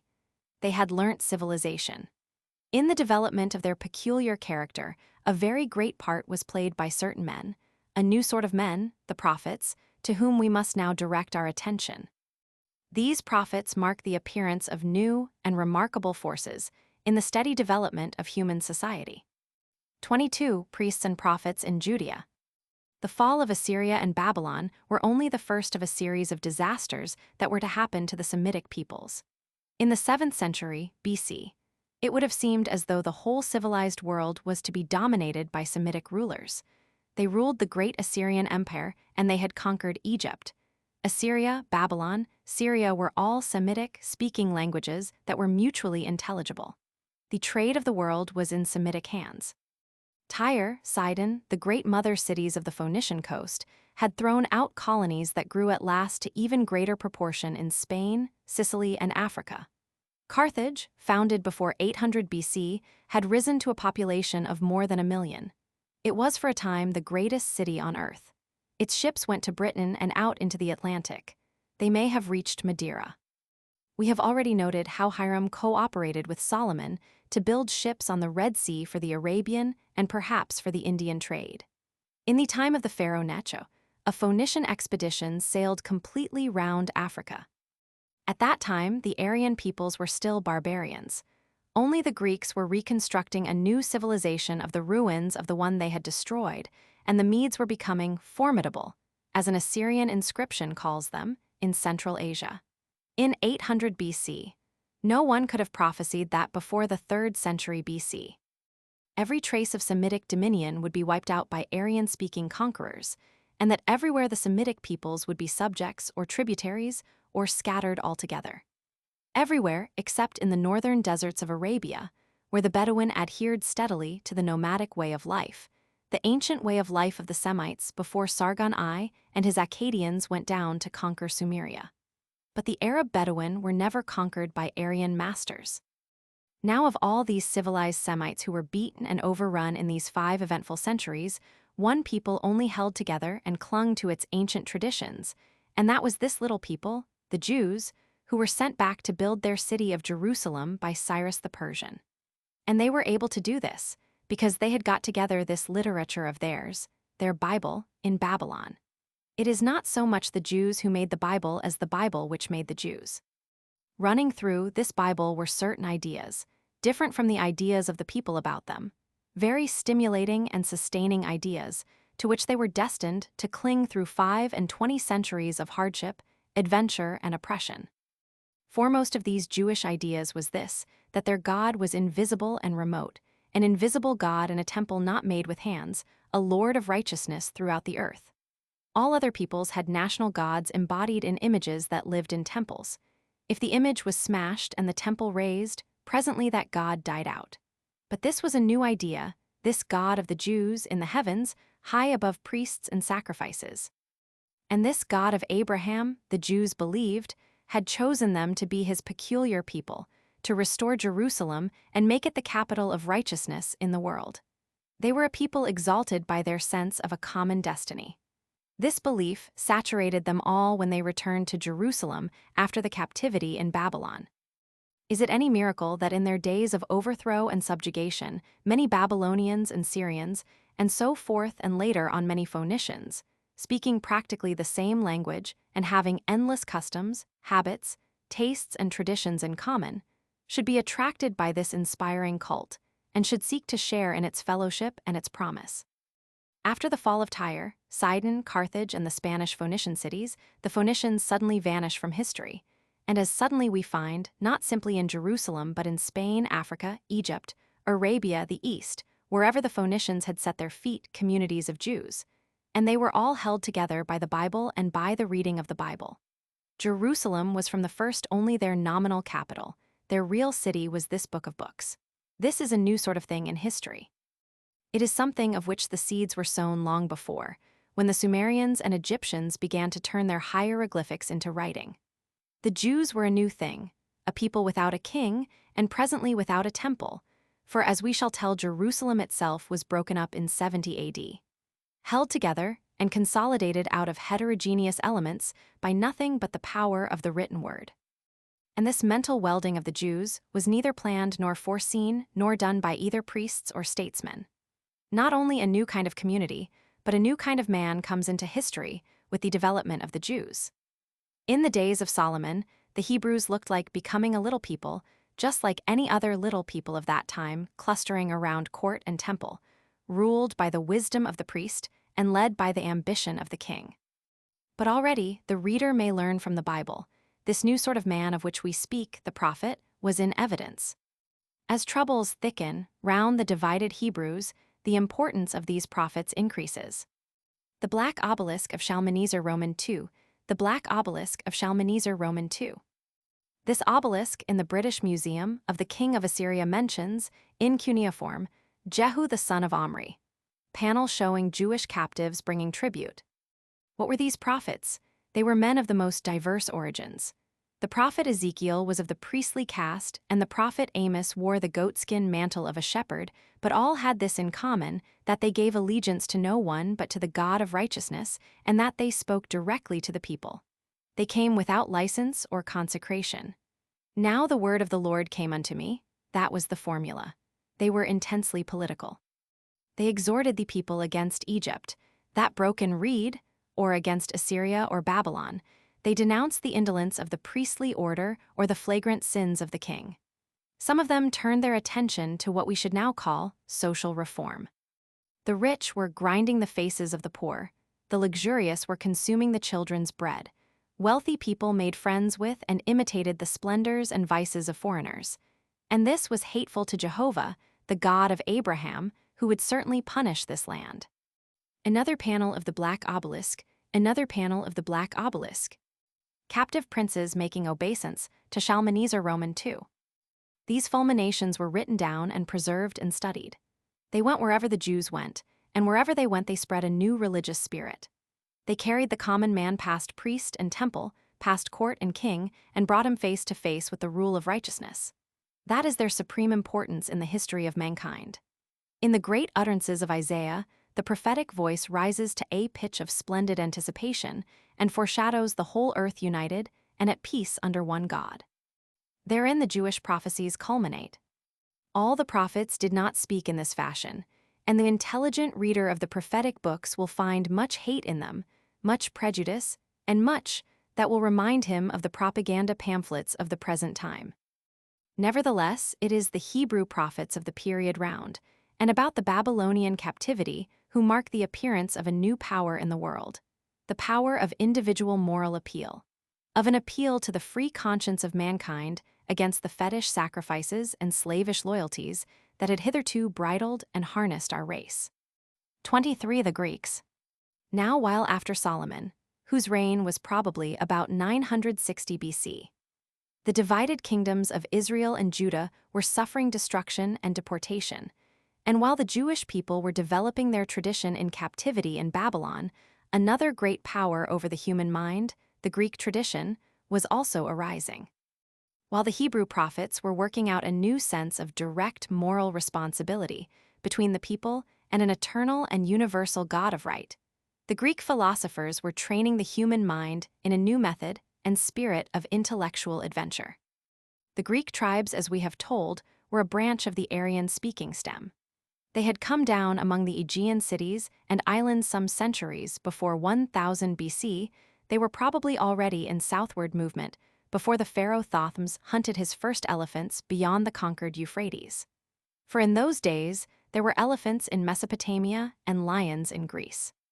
It is possible that it was a Greek raid that burnt Knossos, but there are no Greek legends of such a victory, though there are stories of Minos and his palace, the labyrinth, and of the skill of the Cretan artificers. Statue of Meleager, statue of Meleager. Note the progress in plastic power from the earlier wooden statue on left. Photo, Seba and Foelier. Like most of the Aryans, these Greeks had singers and reciters whose performances were an important social link, and these handed down from the barbaric beginnings of their people two great epics. The Iliad, telling how a league of Greek tribes besieged and took and sacked the town of Troy in Asia Minor, and the Odyssey, being a long adventure story of the return of the sage captain, Odysseus, from Troy to his own island. These epics were written down somewhen in the 8th or 7th century BC, when the Greeks had acquired the use of an alphabet from their more civilized neighbors, but they are supposed to have been in existence very much earlier. Formerly, they were ascribed to a particular blind bard, Homer, who was supposed to have sat down and composed them as Milton composed Paradise Lost. Whether there really was such a poet, whether he composed or only wrote down and polished these epics and so forth, is a favorite quarreling ground for the erudite. We need not concern ourselves with such bickerings here. The thing that matters from our point of view is that the Greeks were in possession of their epics in the 8th century BC, and that they were a common possession and a link between their various tribes, giving them a sense of fellowship as against the outer barbarians. They were a group of kindred peoples linked by the spoken and afterwards by the written word, and sharing common ideals of courage and behavior. The epics showed the Greeks a barbaric people without iron, without writing, and still not living in cities. They seem to have lived at first in open villages of huts around the halls of their chiefs, outside the ruins of the Aegean cities they had destroyed. Then they began to wall their cities and to adopt the idea of temples from the people they had conquered. It has been said that the cities of the primitive civilizations grew up about the altar of some tribal god, and that the wall was added. In the cities of the Greeks, the wall preceded the temple. They began to trade and send out colonies. By the 7th century BC, a new series of cities had grown up in the valleys and islands of Greece, forgetful of the Aegean cities and civilization that had preceded them: Athens, Sparta, Corinth, Thebes, Samos, Miletus among the chief. There were already Greek settlements along the coast of the Black Sea and in Italy and Sicily. The heel and toe of Italy was called Magna Graecia. Marseille was a Greek town established on the site of an earlier Phoenician colony. Now countries which are great plains, or which have as a chief means of transport some great river like the Euphrates or Nile, tend to become united under some common rule. The cities of Egypt and the cities of Sumeria, for example, ran together under one system of government. But the Greek peoples were cut up among islands and mountain valleys. Both Greece and Magna Graecia are very mountainous, and the tendency was all the other way. When the Greeks come into history, they are divided up into a number of little states which showed no signs of coalescence. They are different even in race. Some consist chiefly of citizens of this or that Greek tribe, Ionic, Aeolian, or Doric. Some have a mingled population of Greeks and descendants of the pre-Greek, Mediterranean folk. Some have an unmixed free citizenship of Greeks lording it over an enslaved, conquered population like the Helots in Sparta. In some, the old leaderly Aryan families have become a close aristocracy. In some, there is a democracy of all the Aryan citizens. In some, there are elected or even hereditary kings, in some usurpers or tyrants.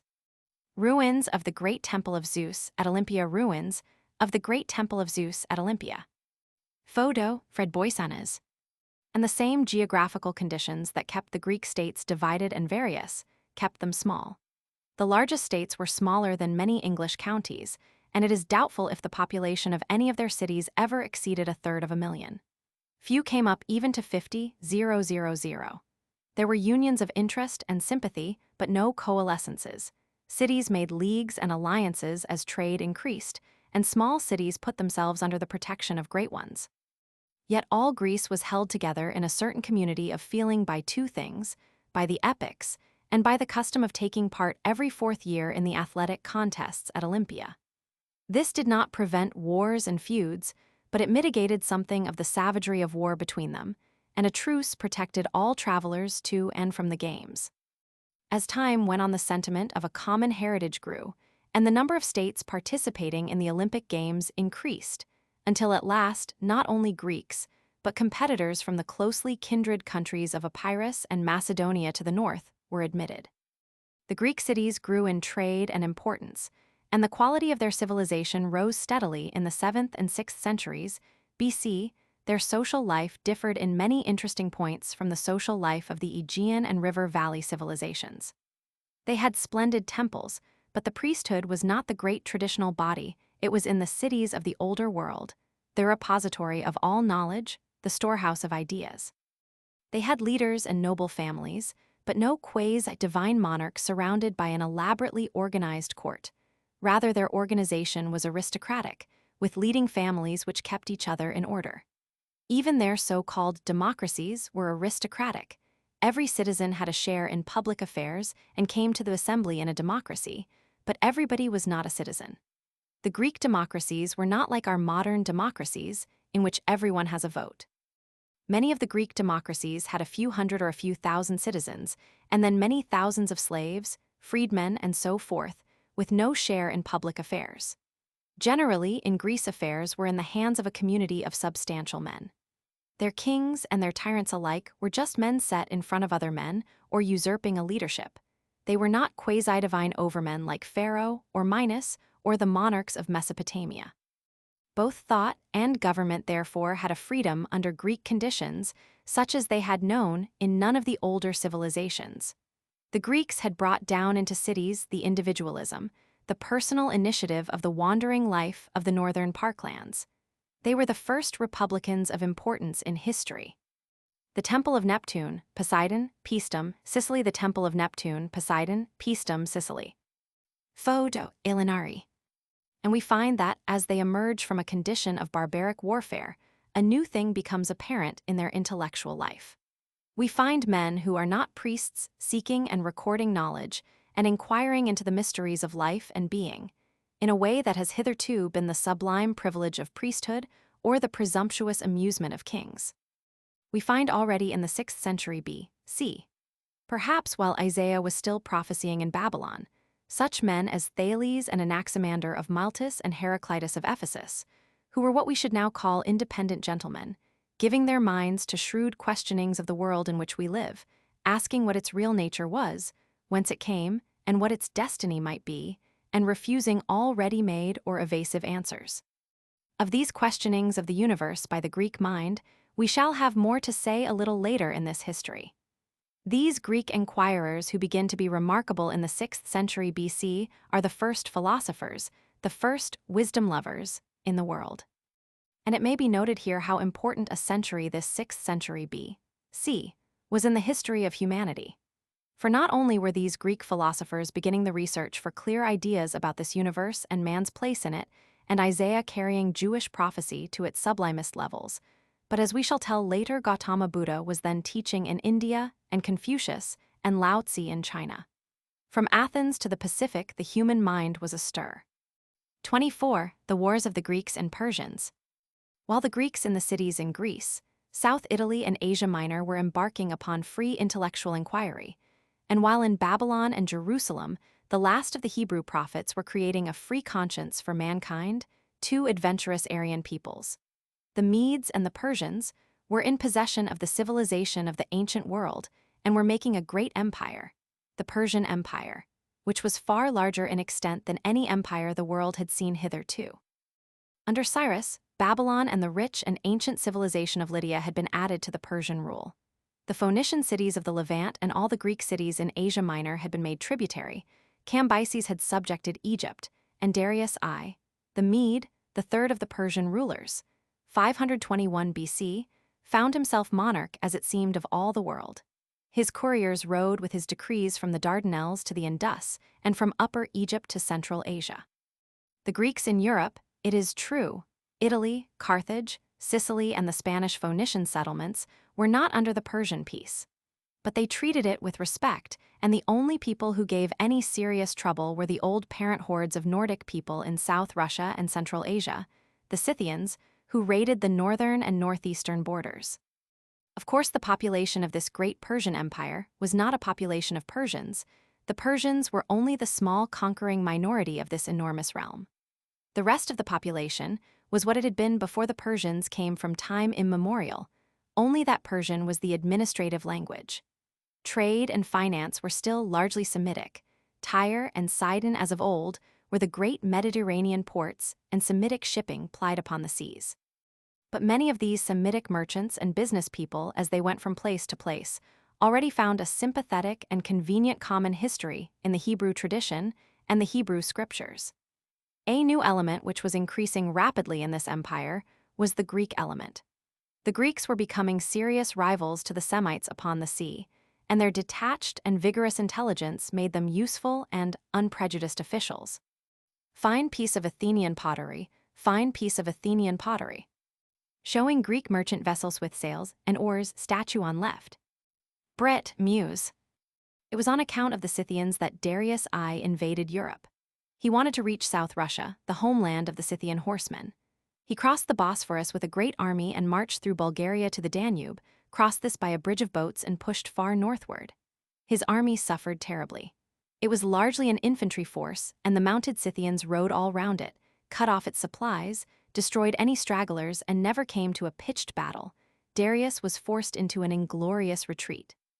He returned himself to Susa, but he left an army in Thrace and Macedonia submitted to Darius. Insurrections of the Greek cities in Asia followed this failure, and the European Greeks were drawn into the contest.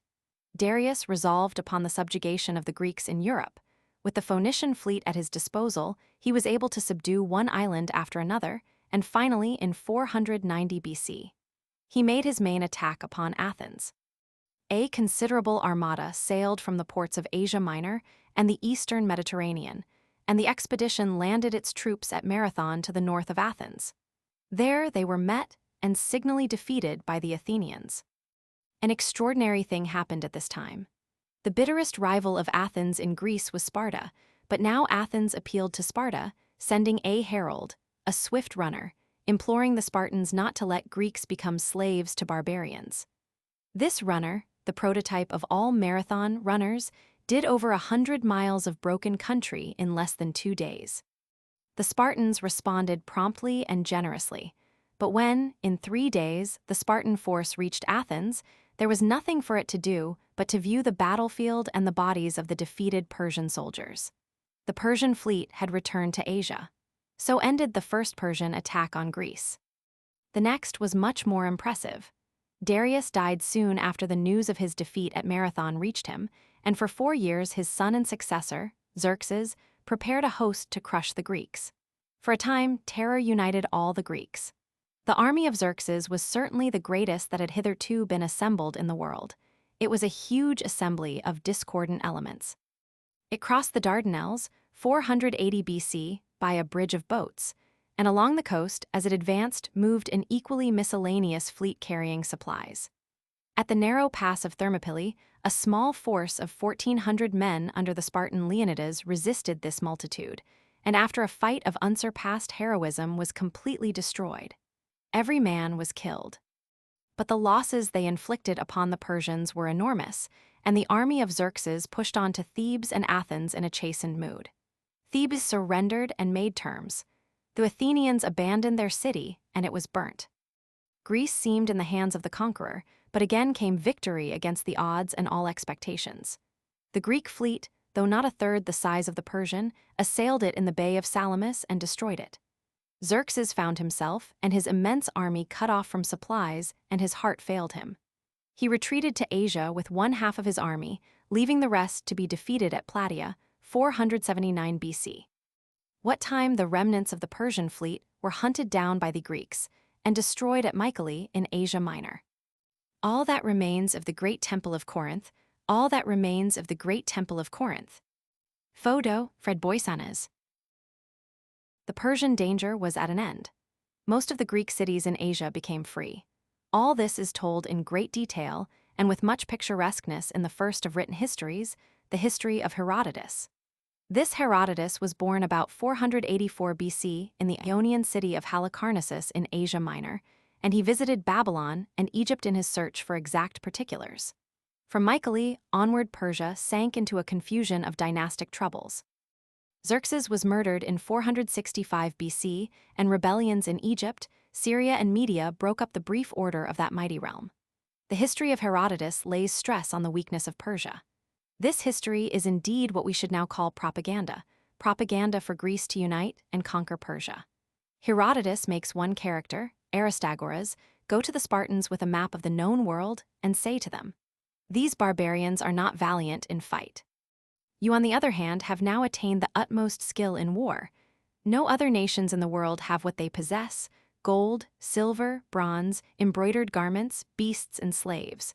All this you might have for yourselves, if you so desired. The temple of Neptune, Poseidon at Cape Sunium, the temple of Neptune, Poseidon at Cape Sunium." Photo, Fred Boysanes. 25. The splendor of Greece. The century and a half that followed the defeat of Persia was one of very great splendor for the Greek civilization. True that Greece was torn by a desperate struggle for ascendancy between Athens, Sparta, and other states. The Peloponnesian War 431 to 404 BC, and that in 338 BC. The Macedonians became virtually masters of Greece. Nevertheless, during this period the thought and the creative and artistic impulse of the Greeks rose to levels that made their achievement a lamp to mankind for all the rest of history. The head and center of this mental activity was Athens. For over 30 years, 466 to 428 BC, Athens was dominated by a man of great vigor and liberality of mind, Pericles, who set himself to rebuild the city from the ashes to which the Persians had reduced it. The beautiful ruins that still glorify Athens today are chiefly the remains of this great effort. And he did not simply rebuild a material Athens. He rebuilt Athens intellectually. He gathered about him not only architects and sculptors, but poets, dramatists, philosophers, and teachers. Herodotus came to Athens to recite his history, 438 BC. Anaxagoras came with the beginnings of a scientific description of the sun and stars. Aeschylus, Sophocles, and Euripides, one after the other, carried the Greek drama to its highest levels or beauty and nobility. The impetus Pericles gave to the intellectual life of Athens lived on after his death. And in spite of the fact that the peace of Greece was now broken by the Peloponnesian War, and a long and wasteful struggle for ascendancy was beginning. Indeed, the darkling of the political horizon seems for a time to have quickened rather than discouraged men's minds. Already long before the time of Pericles, the peculiar freedom of Greek institutions had given great importance to skill in discussion. Decision rested neither with king nor with priest, but in the assemblies of the people or of leading men. Eloquence and able argument became very desirable accomplishments, therefore, and a class of teachers arose, the sophists, who undertook to strengthen young men in these arts. But one cannot reason without matter, and knowledge followed in the wake of speech. The activities and rivalries of these sophists led very naturally to an acute examination of style, of methods of thought, and of the validity of arguments. When Pericles died, a certain Socrates was becoming prominent as an able and destructive critic of bad argument, and much of the teaching of the sophists was bad argument. A group of brilliant young men gathered about Socrates. In the end, Socrates was executed for disturbing people's minds. 399 BC, he was condemned after the dignified fashion of the Athens of those days to drink in his own house and among his own friends a poisonous draught made from hemlock, but the disturbance of people's minds went on in spite of his condemnation. His young men carried on his teaching. part of the famous frieze of the Parthenon. Athens, part of the famous frieze of the Parthenon. Athens. A specimen of Grecian sculpture in its finest expression. Compare the advance of art with that seen in the animals shown on p. 105. Photo, Fred Boisanes. The Acropolis, Athens. The Acropolis, Athens. The marvelous group of temples and monuments built under the inspiration of Pericles. Photo, Fred Boisanes. The Theatre at Epidaurus, Greece. The Theatre at Epidaurus, Greece. A wonderfully preserved specimen showing the vast auditorium. Photo, Fred Boisanes. Chief among these young men was Plato, 427 to 347 BC, who presently began to teach philosophy in the grove of the Academy. His teaching fell into two main divisions: an examination of the foundations and methods of human thinking, and an examination of political institutions. He was the first man to write a utopia, that is to say, the plan of a community different from and better than any existing community. This shows an altogether unprecedented boldness in the human mind, which had hitherto accepted social traditions and usages with scarcely a question. Plato said plainly to mankind, "Most of the social and political ills from which you suffer are under your control, given only the will and courage to change them. You can live in another and a wiser fashion if you choose to think it out and work it out. You are not awake to your own power." That is a high, adventurous teaching that has still to soak into the common intelligence of our race. One of his earliest works was The Republic, a dream of a communist aristocracy. His last unfinished work was The Laws, a scheme of regulation for another such utopian state. The Caryatides of the Eryththeum, the Caryatides of the Eructheum. The ancient sanctuary on the Acropolis at Athens. Photo, Fred Boisanes. Asine of the Parthenon, Asine of the Parthenon. Photo, Alenart. The criticism of methods of thinking and methods of government was carried on after Plato's death by Aristotle, who had been his pupil and who taught in the Lyceum. Aristotle came from the city of Stagira in Macedonia, and his father was court physician to the Macedonian king. For a time, Aristotle was tutor to Alexander, the king's son, who was destined to achieve very great things of which we shall soon be telling. Aristotle's work upon methods of thinking carried the science of logic to a level at which it remained for 1,500 years or more, until the medieval schoolmen took up the ancient questions again. He made no utopias. Before man could really control his destiny as Plato taught, Aristotle perceived that he needed far more knowledge and far more accurate knowledge than he possessed. And so Aristotle began that systematic collection of knowledge which nowadays we call science. He sent out explorers to collect facts. He was the father of natural history. He was the founder of political science. His students at the Lyceum examined and compared the constitutions of 158 different states. Here in the 4th century BC, we find men who are practically modern thinkers. The childlike, dreamlike methods of primitive thought had given way to a disciplined and critical attack upon the problems of life. The weird and monstrous symbolism and imagery of the gods and god monsters, and all the taboos and awes and restraints that have hitherto encumbered thinking are here completely set aside. Free, exact, and systematic thinking has begun. The fresh and unencumbered mind of these newcomers, out of the northern forests, has thrust itself into the mysteries of the temple and let the daylight in. 26. The Empire of Alexander the Great. From 431 to 404 BC, the Peloponnesian War wasted Greece. Meanwhile, to the north of Greece, the kindred country of Macedonia was rising slowly to power and civilization. The Macedonians spoke a language closely akin to Greek, and on several occasions, Macedonian competitors had taken part in the Olympic Games. In 359 BC, a man of very great abilities and ambition became king of this little country, Philip. Philip had previously been a hostage in Greece. He had had a thoroughly Greek education, and he was probably aware of the ideas of Herodotus, which had also been developed by the philosopher Isocrates, of a possible conquest of Asia by a consolidated Greece. He set himself first to extend and organize his own realm and to remodel his army. For 1,000 years now, the charging horse chariot had been the decisive factor in battles, that and the close-fighting infantry. Mounted horsemen had also fought, but as a cloud of skirmishers, individually and without discipline. Philip made his infantry fight in a closely packed mass, the Macedonian phalanx, and he trained his mounted gentlemen, the knights or companions, to fight in formation and so invented cavalry. The master move in most of his battles, and in the battles of his son Alexander, was a cavalry charge. The phalanx held the enemy infantry in front, while the cavalry swept away the enemy horse on his wings and poured in on the flank and rear of his infantry.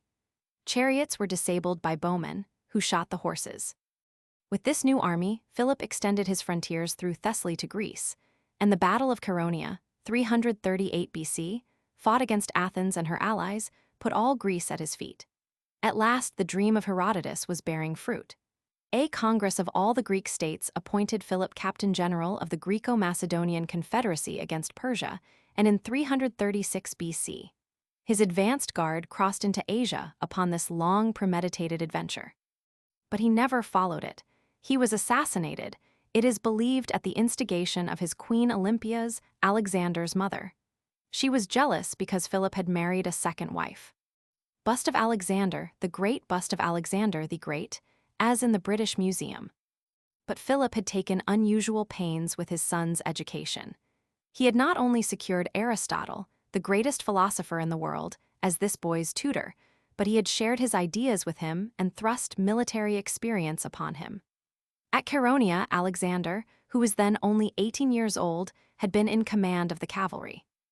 And so it was possible for this young man, who was still only 20 years old at the time of his accession, to take up his father's task at once and to proceed successfully with the Persian adventure. In 334 B.C., for 2 years were needed to establish and confirm his position in Macedonia and Greece.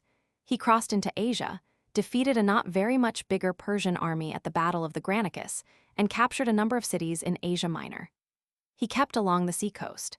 It was necessary for him to reduce and garrison all the coast towns as he advanced because the Persians had control of the fleets of Tyre and Sidon and so had command of the sea.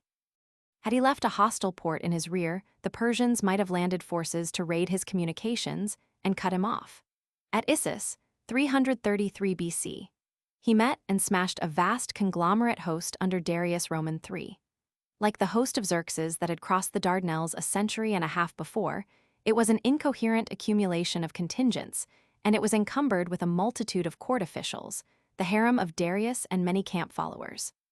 Sidon surrendered to Alexander, but Tyre resisted obstinately. Finally, that great city was stormed and plundered and destroyed. Gaza also was stormed, and towards the end of 332 BC, the conqueror entered Egypt and took over its rule from the Persians. Alexander's victory over the Persians at Issus, from the Pompeian mosaic. Alexander charges in on the left, Darius is in the chariot to the right. At Alexandretta and at Alexandria in Egypt, he built great cities, accessible from the land and so incapable of revolt. To these, the trade of the Phoenician cities was diverted. The Phoenicians of the western Mediterranean suddenly disappear from history, and as immediately the Jews of Alexandria and the other new trading cities created by Alexander appear. In 331 BC, Alexander marched out of Egypt upon Babylon as Thothmes and Ramesses and Necho had done before him, but he marched by way of Tyre.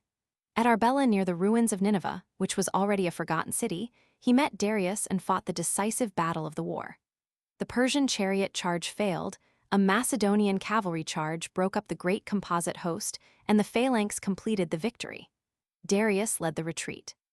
He made no further attempt to resist the invader, but fled northward into the country of the Medes. Alexander marched on to Babylon, still prosperous and important, and then to Susa and Persepolis. There, after a drunken festival, he burnt down the palace of Darius, the king of kings. The Apollo Belvedere.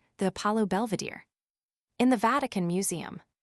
Thence Alexander presently made a military parade of Central Asia, going to the utmost bounds of the Persian Empire. At first, he turned northward. Darius was pursued, and he was overtaken at dawn dying in his chariot, having been murdered by his own people. He was still living when the foremost Greeks reached him. Alexander came up to find him dead. Alexander skirted the Caspian Sea, he went up into the mountains of western Turkestan, he came down by Herat, which he founded, and Kabul and the Khyber pass into India. He fought a great battle on the Indus with an Indian king, Porus, and here the Macedonian troops met elephants for the first time and defeated them. Finally, he built himself ships, sailed down to the mouth of the Indus, and marched back by the coast of Baluchistan, reaching Susa again in 324 BC after an absence of 6 years. He then prepared to consolidate and organize this vast empire he had won. He sought to win over his new subjects. He assumed the robes and tiara of a Persian monarch, and this roused the jealousy of his Macedonian commanders. He had much trouble with them. He arranged a number of marriages between these Macedonian officers and Persian and Babylonian women, the marriage of the East and West. He never lived to effect the consolidation he had planned. A fever seized him after a drinking bout in Babylon, and he died in 323 B.C. Immediately, this vast dominion fell to pieces. One of his generals, Seleucus, retained most of the old Persian Empire from the Indus to Ephesus. Another, Ptolemy, seized Egypt, and Antigonus secured Macedonia. The rest of the empire remained unstable, passing under the control of a succession of local adventurers. Barbarian raids began from the north and grew in scope and intensity. Until at last, as we shall tell, a new power, the power of the Roman Republic, came out of the west to subjugate one fragment after another and weld them together into a new and more enduring empire. 27. The Museum and Library at Alexandria. Before the time of Alexander, Greeks had already been spreading as merchants, artists, officials, mercenary soldiers over most of the Persian dominions. In the dynastic disputes that followed the death of Xerxes, a band of 10,000 Greek mercenaries played a part under the leadership of Xenophon. Their return to Asiatic Greece from Babylon is described in his Retreat of the 10,000, one of the first war stories that was ever written by a general in command. But the conquests of Alexander and the division of his brief empire among his subordinate generals greatly stimulated this permeation of the ancient world by the Greeks and their language and fashions and culture. Traces of this Greek dissemination are to be found far away in Central Asia and in northwest India. Their influence upon the development of Indian art was profound. For many centuries, Athens retained her prestige as a center of art and culture. Her schools went on indeed to 529 AD, that is to say, for nearly 1,000 years. But the leadership in the intellectual activity of the world passed presently across the Mediterranean to Alexandria, the new trading city that Alexander had founded. Here the Macedonian general Ptolemy had become pharaoh, with a court that spoke Greek. He had become an intimate of Alexander before he became king, and he was deeply saturated with the ideas of Aristotle.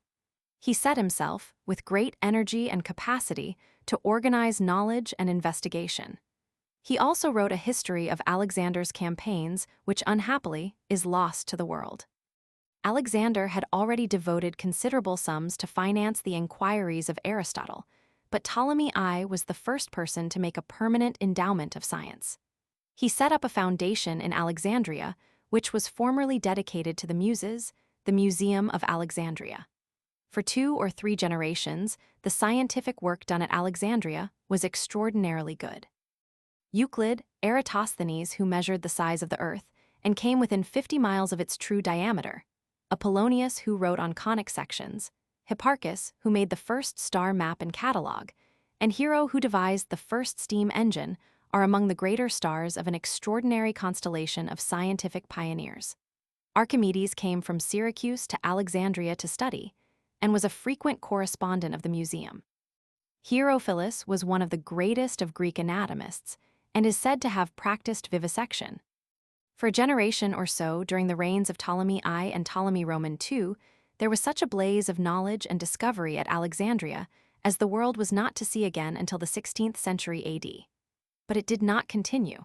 There may have been several causes of this decline.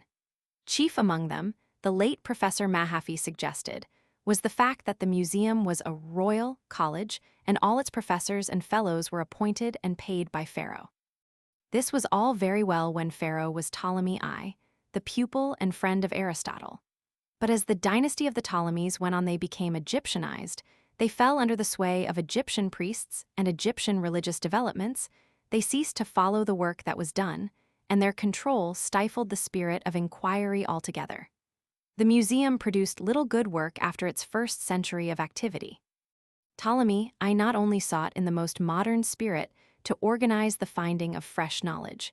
He tried also to set up an encyclopedic storehouse of wisdom in the Library of Alexandria.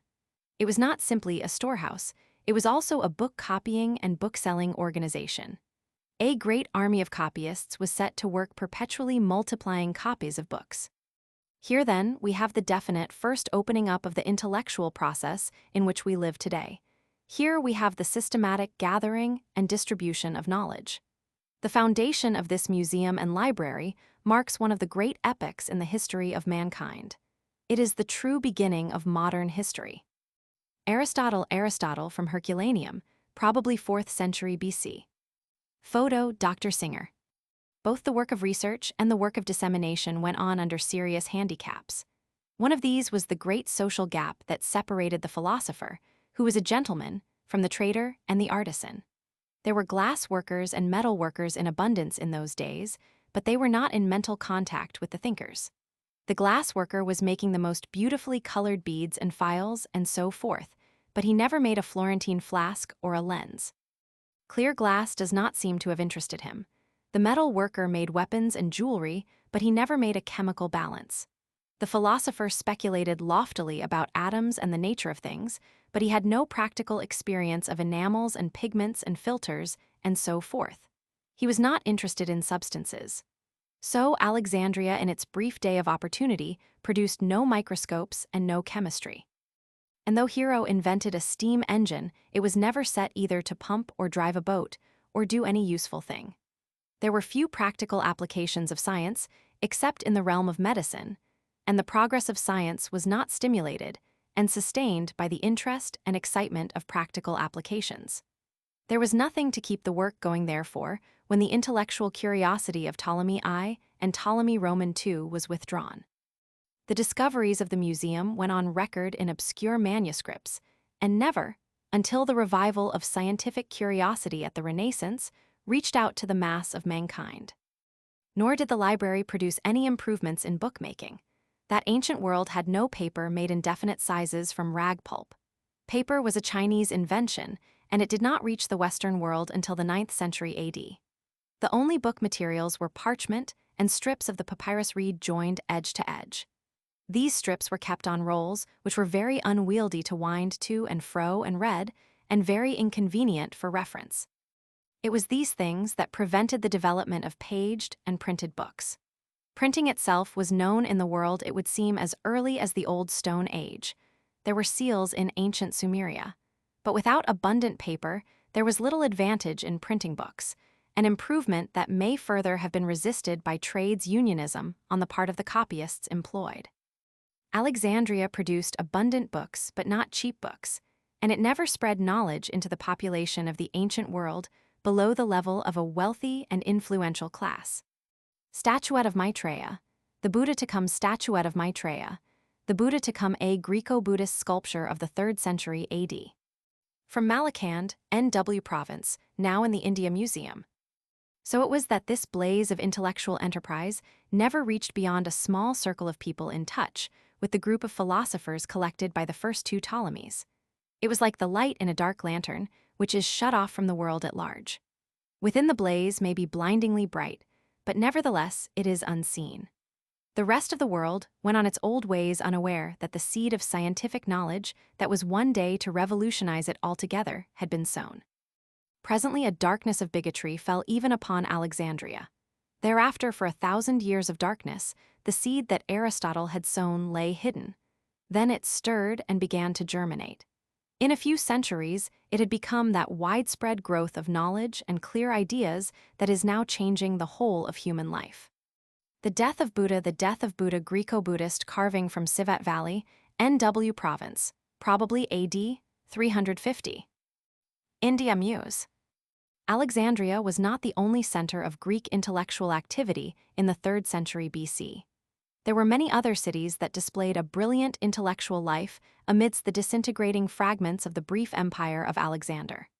There was, for example, the Greek city of Syracuse in Sicily, where thought and science flourished for 2 centuries. There was Pergamum in Asia Minor, which also had a great library. But this brilliant Hellenic world was now stricken by invasion from the north. New Nordic barbarians, the Gauls, were striking down along the tracks that had once been followed by the ancestors of the Greeks and Phrygians and Macedonians. They raided, shattered, and destroyed.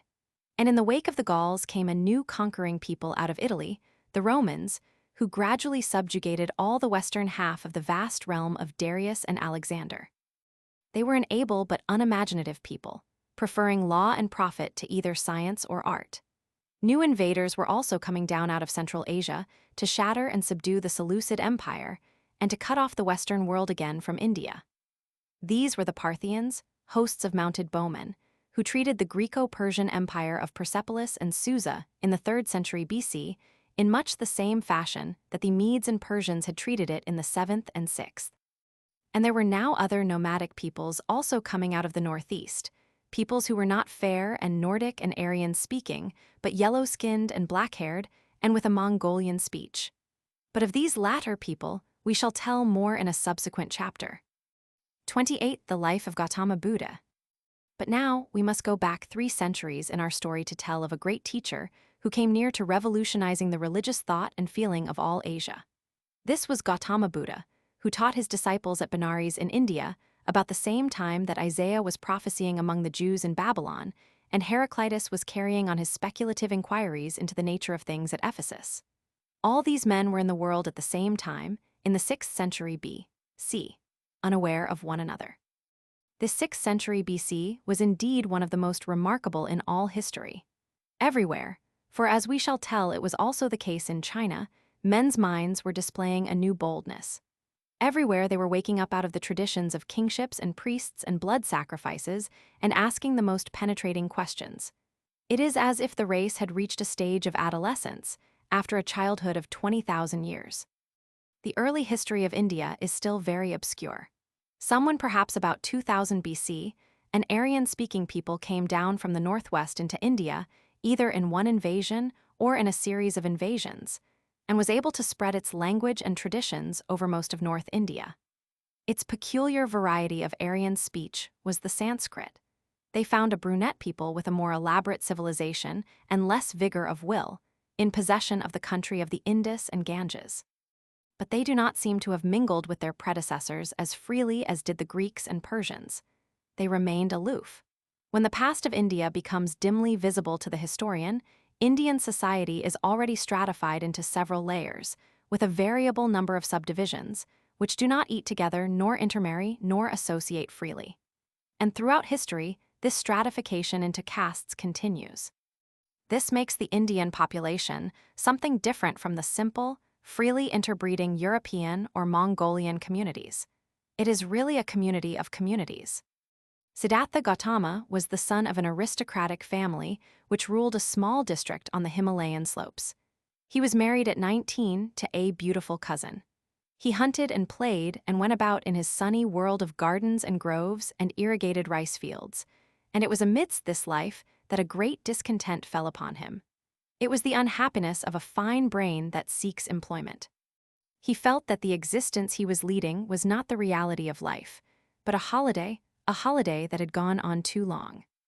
The sense of disease and mortality, the insecurity and the unsatisfactoriness of all happiness descended upon the mind of Gautama. While he was in this mood, he met one of those wandering ascetics who already existed in great numbers in India. These men lived under severe rules, spending much time in meditation and in religious discussion.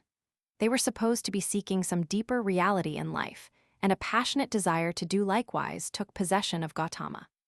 He was meditating upon this project, says the story, when the news was brought to him that his wife had been delivered of his firstborn son. "This is another tie to break," said Gautama.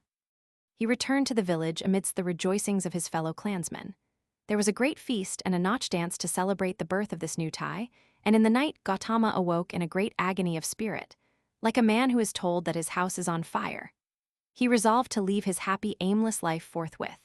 He went softly to the threshold of his wife's chamber and saw her by the light of a little oil lamp, sleeping sweetly, surrounded by flowers, with his infant son in her arms.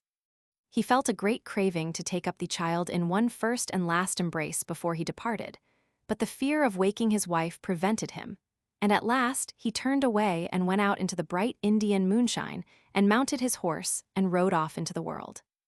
Tibetan Buddha gilt brass casting in India Museum, showing Gautama Buddha in the earth witness attitude. India Muse. Very far he rode that night, and in the morning he stopped outside the lands of his clan and dismounted beside a sandy river. There he cut off his flowing locks with his sword, removed all his ornaments and sent them and his horse and sword back to his house. Going on, he presently met a ragged man and exchanged clothes with him, and so having divested himself of all worldly entanglements, he was free to pursue his search after wisdom. He made his way southward to a resort of hermits and teachers in a hilly spur of the Vindhya Mountains. There lived a number of wise men in a warren of caves, going into the town for their simple supplies and imparting their knowledge by word of mouth to such as cared to come to them. Gautama became versed in all the metaphysics of his age, but his acute intelligence was dissatisfied with the solutions offered him. A Burmese Buddha marble figure from Mandalay, 18th century work, now in the India Museum. The Indian mind has always been disposed to believe that power and knowledge may be obtained by extreme asceticism, by fasting, sleeplessness, and self-torment, and these ideas Gautama now put to the test. He betook himself with 5 disciple companions to the jungle, and there he gave himself up to fasting and terrible penances. His fame spread, like the sound of a great bell hung in the canopy of the skies.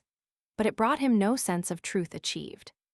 One day he was walking up and down, trying to think in spite of his enfeebled state. Suddenly he fell unconscious. When he recovered, the preposterousness of these semi-magical ways to wisdom was plain to him. The Dammerk Tower in the Deer Park at Sarnath, 6th century AD. From a painting in the India Museum. He horrified his companions by demanding ordinary food and refusing to continue his mortifications. He had realized that whatever truth a man may reach is reached best by a nourished brain in a healthy body. Such a conception was absolutely foreign to the ideas of the land and age. His disciples deserted him and went off in a melancholy state to Benares. Gautama wandered alone. When the mind grapples with a great and intricate problem, it makes its advances step by step, with but little realization of the gains it has made, until suddenly, with an effect of abrupt illumination, it realizes its victory. So it happened to Gautama. He had seated himself under a great tree by the side of a river to eat, when this sense of clear vision came to him.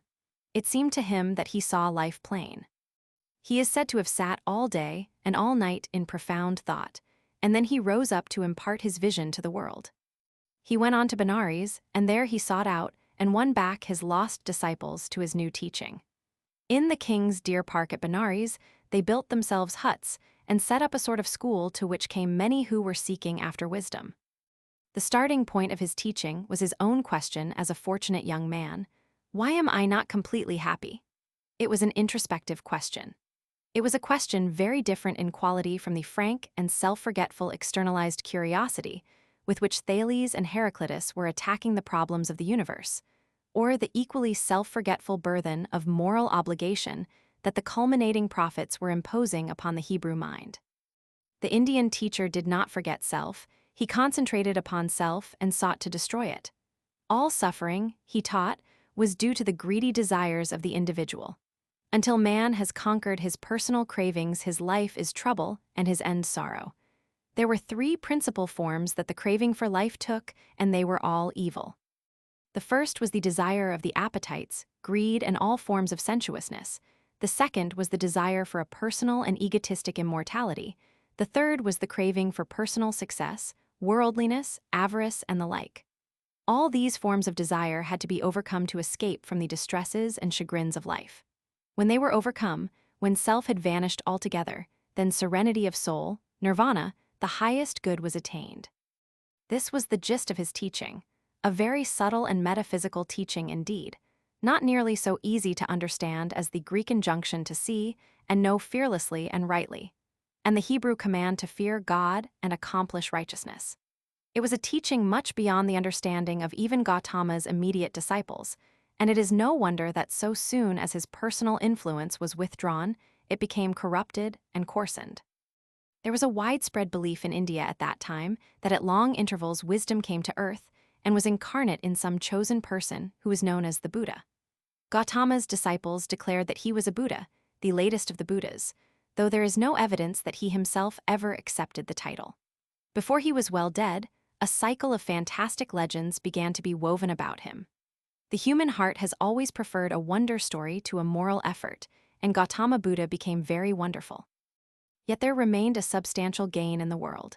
If nirvana was too high and subtle for most men's imaginations, if the myth-making impulse in the race was too strong for the simple facts of Gautama's life, they could at least grasp something of the intention of what Gautama called the Eightfold Way, the Aryan or noble path in life.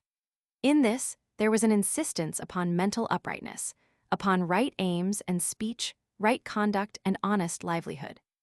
There was a quickening of the conscience, and an appeal to generous and self-forgetful ends. 29 King Asoka. For some generations after the death of Gautama, these high and noble Buddhist teachings, this first plain teaching that the highest good for man is the subjugation of self, made comparatively little headway in the world. Then, they conquered the imagination of one of the greatest monarchs the world has ever seen. We have already mentioned how Alexander the Great came down into India and fought with Porus upon the Indus. It is related by the Greek historians that a certain Chandragupta Maurya came into Alexander's camp and tried to persuade him to go on to the Ganges and conquer all India. Alexander could not do this because of the refusal of his Macedonians to go further into what was for them an unknown world, and later on 303 BC, Chandragupta was able to secure the help of various hill tribes and realize his dream without Greek help. He built up an empire in North India and was presently 303 BC, able to attack Seleucus I in the Punjab and drive the last vestige of Greek power out of India. His son extended this new empire. His grandson, Asoka, the monarch of whom we now have to tell, found himself in 264 BC ruling from Afghanistan to Madras. Asoka was at first disposed to follow the example of his father and grandfather and complete the conquest of the Indian peninsula. He invaded Kalinga, 255 BC, a country on the east coast of Madras. He was successful in his military operations, and alone among conquerors, he was so disgusted by the cruelty and horror of war that he renounced it. He would have no more of it. He adopted the peaceful doctrines of Buddhism and declared that henceforth his conquests should be the conquests of religion. A Lohan or Buddhist apostle, Tang Dynasty, a Lohan or Buddhist apostle, Tang Dynasty. From the statue in the British Museum. His reign for 820 years was one of the brightest interludes in the troubled history of mankind. He organized a great digging of wells in India and the planting of trees for shade. He founded hospitals and public gardens for the growing of medicinal herbs. He created a ministry for the care of the aborigines and subject races of India. He made provision for the education of women. He made vast benefactions to the Buddhist teaching orders and tried to stimulate them to a better and more energetic criticism of their own accumulated literature. For corruptions and superstitious accretions had accumulated very speedily upon the pure and simple teaching of the great Indian master. Missionaries went from Asoka to Kashmir, to Persia, to Ceylon and Alexandria. Transom showing the court of Asoka, transom showing the court of Asoka. India Muse. Asoka panel from Bharhut, Asoka panel from Bharhut. India Muse. Such was Asoka, greatest of kings. He was far in advance of his age. He left no prince and no organization of men to carry on his work, and within a century of his death, the great days of his reign had become a glorious memory in a shattered and decaying India. The priestly caste of the Brahmins, the highest and most privileged caste in the Indian social body, has always been opposed to the frank and open teaching of Buddha. Gradually, they undermined the Buddhist influence in the land. The old monstrous gods, the innumerable cults of Hinduism, resumed their sway. Caste became more rigorous and complicated. For long centuries, Buddhism and Brahmanism flourished side by side, and then slowly Buddhism decayed and Brahmanism in a multitude of forms replaced it. But beyond the confines of India and the realms of caste Buddhism spread, until it had one China and Siam and Burma and Japan, countries in which it is predominant to this day. The Pillar of Lions, capital of the Pillar, column lying on side, erected in Deer Park in the time of Asoka, where Buddha preached his first sermon. From a print in the India Museum. 30 Confucius and Lao Tzu. We have still to tell of two other great men, Confucius and Lao Tzu, who lived in that wonderful century which began the adolescence of mankind, the 6th century BC. In this history, thus far we have told very little of the early story of China. At present, that early history is still very obscure, and we look to Chinese explorers and archaeologists in the new China that is now arising to work out their past as thoroughly as the European past has been worked out during the last century. Very long ago, the first primitive Chinese civilizations arose in the great river valleys out of the primordial Heliolithic culture. They had, like Egypt and Sumeria, the general characteristics of that culture, and they centered upon temples in which priests and priest-kings offered the seasonal blood sacrifices. The life in those cities must have been very like the Egyptian and Sumerian life of 6,000 or 7,000 years ago, and very like the Maya life of Central America 1,000 years ago. If there were human sacrifices, they had long given way to animal sacrifices before the dawn of history.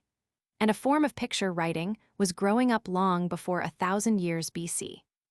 And just as the primitive civilizations of Europe and Western Asia were in conflict with the nomads of the desert and the nomads of the north, so the primitive Chinese civilizations had a great cloud of nomadic peoples on their northern borders. There was a number of tribes akin in language and ways of living, who are spoken of in history in succession as the Huns, the Mongols, the Turks, and Tartars. They changed and divided and combined and recombined, just as the Nordic peoples in North Europe and Central Asia changed and varied in name rather than in nature. These Mongolian nomads had horses earlier than the Nordic peoples, and it may be that in the region of the Altai Mountains, they made an independent discovery of iron somewhen after 1000 BC, and just as in the Western case, so ever and again these Eastern nomads would achieve a sort of political unity, and become the conquerors and masters and revivers of this, or that settled and civilized region. It is quite possible that the earliest civilization of China was not Mongolian at all any more than the earliest civilization of Europe and Western Asia was Nordic or Semitic. It is quite possible that the earliest civilization of China was a brunette civilization, and of a piece with the earliest Egyptian, Sumerian, and Dravidian civilizations, and that when the first recorded history of China began, there had already been conquests and intermixture. At any rate, we find that by 1750 BC China was already a vast system of little kingdoms and city-states, all acknowledging a loose allegiance and paying more or less regularly, more or less definite feudal dues to one great priest-emperor, the Son of Heaven. The Shang dynasty came to an end in 1125 BC. A Chao dynasty succeeded Shang, and maintained China in a relaxing unity until the days of Asoka in India and of the Ptolemies in Egypt. Gradually, China went to pieces during that long Chao period. Hunnish peoples came down and set up principalities. Local rulers discontinued their tribute and became independent. There was in the 6th century BC, says one Chinese authority, 5,000 or 6,000 practically independent states in China. It was what the Chinese call in their records an age of confusion. But this age of confusion was compatible with much intellectual activity and with the existence of many local centers of art and civilized living. When we know more of Chinese history, we shall find that China also had her Miletus and her Athens, her Pergamum and her Macedonia. At present, we must be vague and brief about this period of Chinese division, simply because our knowledge is not sufficient for us to frame a coherent and consecutive story. Confucius copy of stone, carving in the Temple of Confucius, at Fu. From the records of the archaeological mission to North China, Chavens. And just as in divided Greece there were philosophers, and in shattered and captive Jewry prophets, so in disordered China there were philosophers and teachers at this time. In all these cases, insecurity and uncertainty seem to have quickened the better sort of mind. Confucius was a man of aristocratic origin and some official importance in a small state called Lu. Here, in a very parallel mood to the Greek impulse, he set up a sort of academy for discovering and teaching wisdom. The lawlessness and disorder of China distressed him profoundly. He conceived an ideal of a better government and a better life, and traveled from state to state seeking a prince who would carry out his legislative and educational ideas. He never found his prince. He found a prince, but court intrigues undermined the influence of the teacher and finally defeated his reforming proposals. It is interesting to note that a century and a half later, the Greek philosopher Plato also sought a prince, and was for a time advisor to the tyrant Dionysius who ruled Syracuse in Sicily. Confucius died a disappointed man. "No intelligent ruler arises to take me as his master," he said, "and my time has come to die." But his teaching had more vitality than he imagined in his declining and hopeless years, and it became a great formative influence with the Chinese people. It became one of what the Chinese call the three teachings, the other two being those of Buddha and of Lao Tzu. The gist of the teaching of Confucius was the way of the noble or aristocratic man. He was concerned with personal conduct as much as Gautama was concerned with the peace of self-forgetfulness, and the Greek with external knowledge, and the Jew with righteousness. He was the most public-minded of all great teachers. He was supremely concerned by the confusion and miseries of the world, and he wanted to make men noble in order to bring about a noble world. He sought to regulate conduct to an extraordinary extent, to provide sound rules for every occasion in life.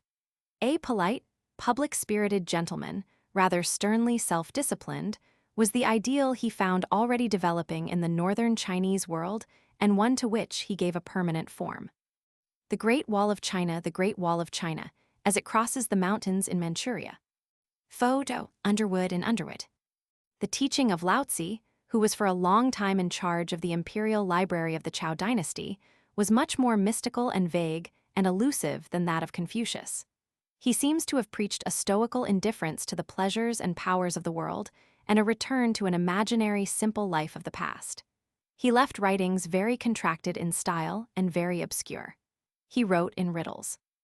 After his death, his teachings, like the teachings of Gautama Buddha, were corrupted and overlaid by legends, and had the most complex and extraordinary observances and superstitious ideas grafted upon them. In China, just as in India, primordial ideas of magic and monstrous legends, out of the childish past of our race, struggled against the new thinking in the world, and succeeded in plastering it over with grotesque, irrational, and antiquated observances.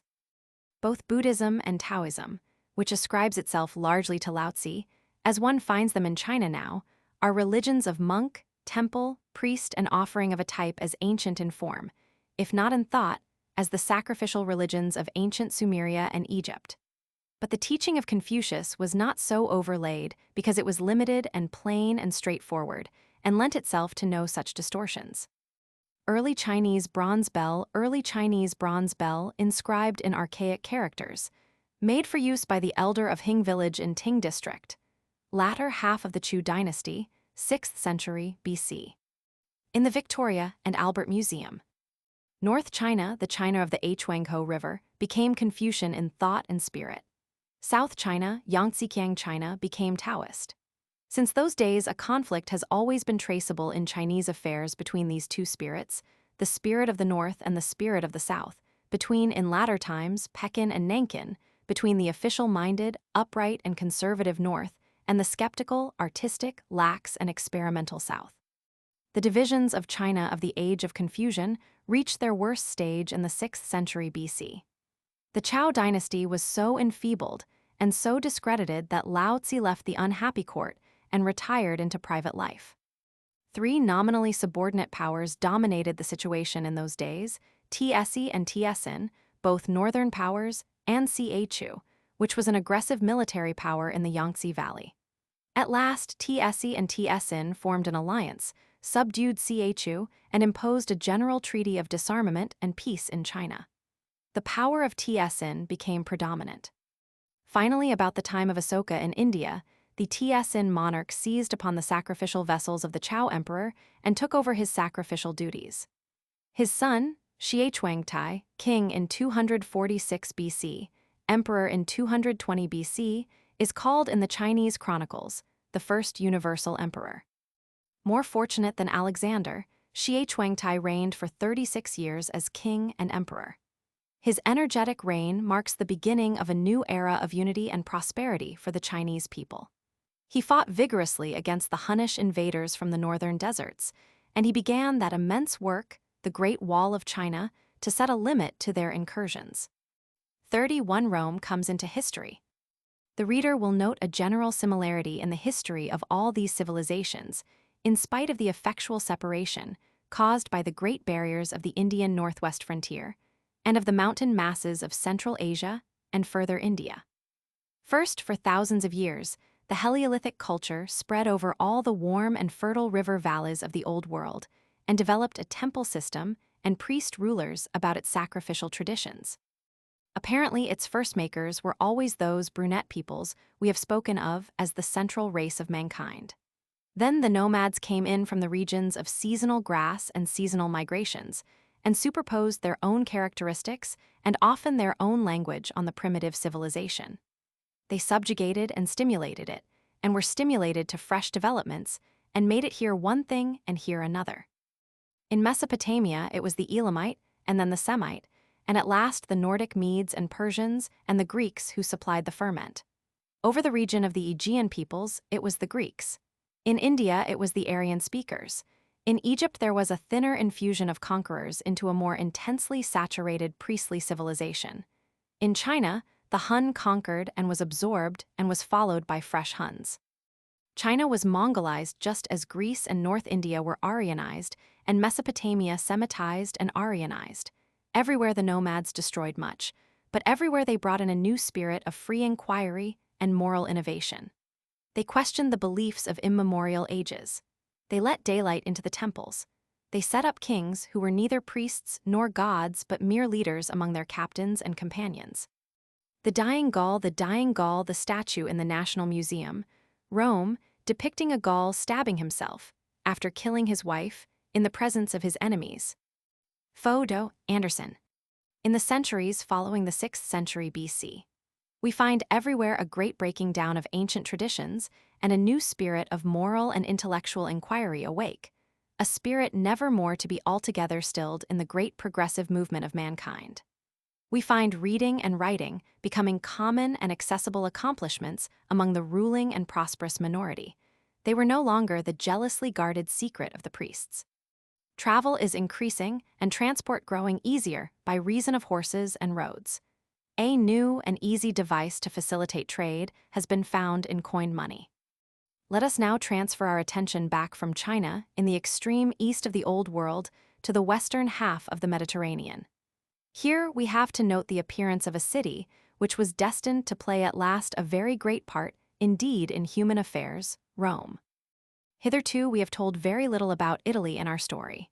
It was before 1000 BC, a land of mountain and forest and thinly populated. Aryan-speaking tribes had pressed down this peninsula and formed little towns and cities, and the southern extremity was studded with Greek settlements. The noble ruins of Paestum preserve for us to this day something of the dignity and splendor of these early Greek establishments. A non-Aryan people, probably akin to the Aegean peoples, the Etruscans, had established themselves in the central part of the peninsula.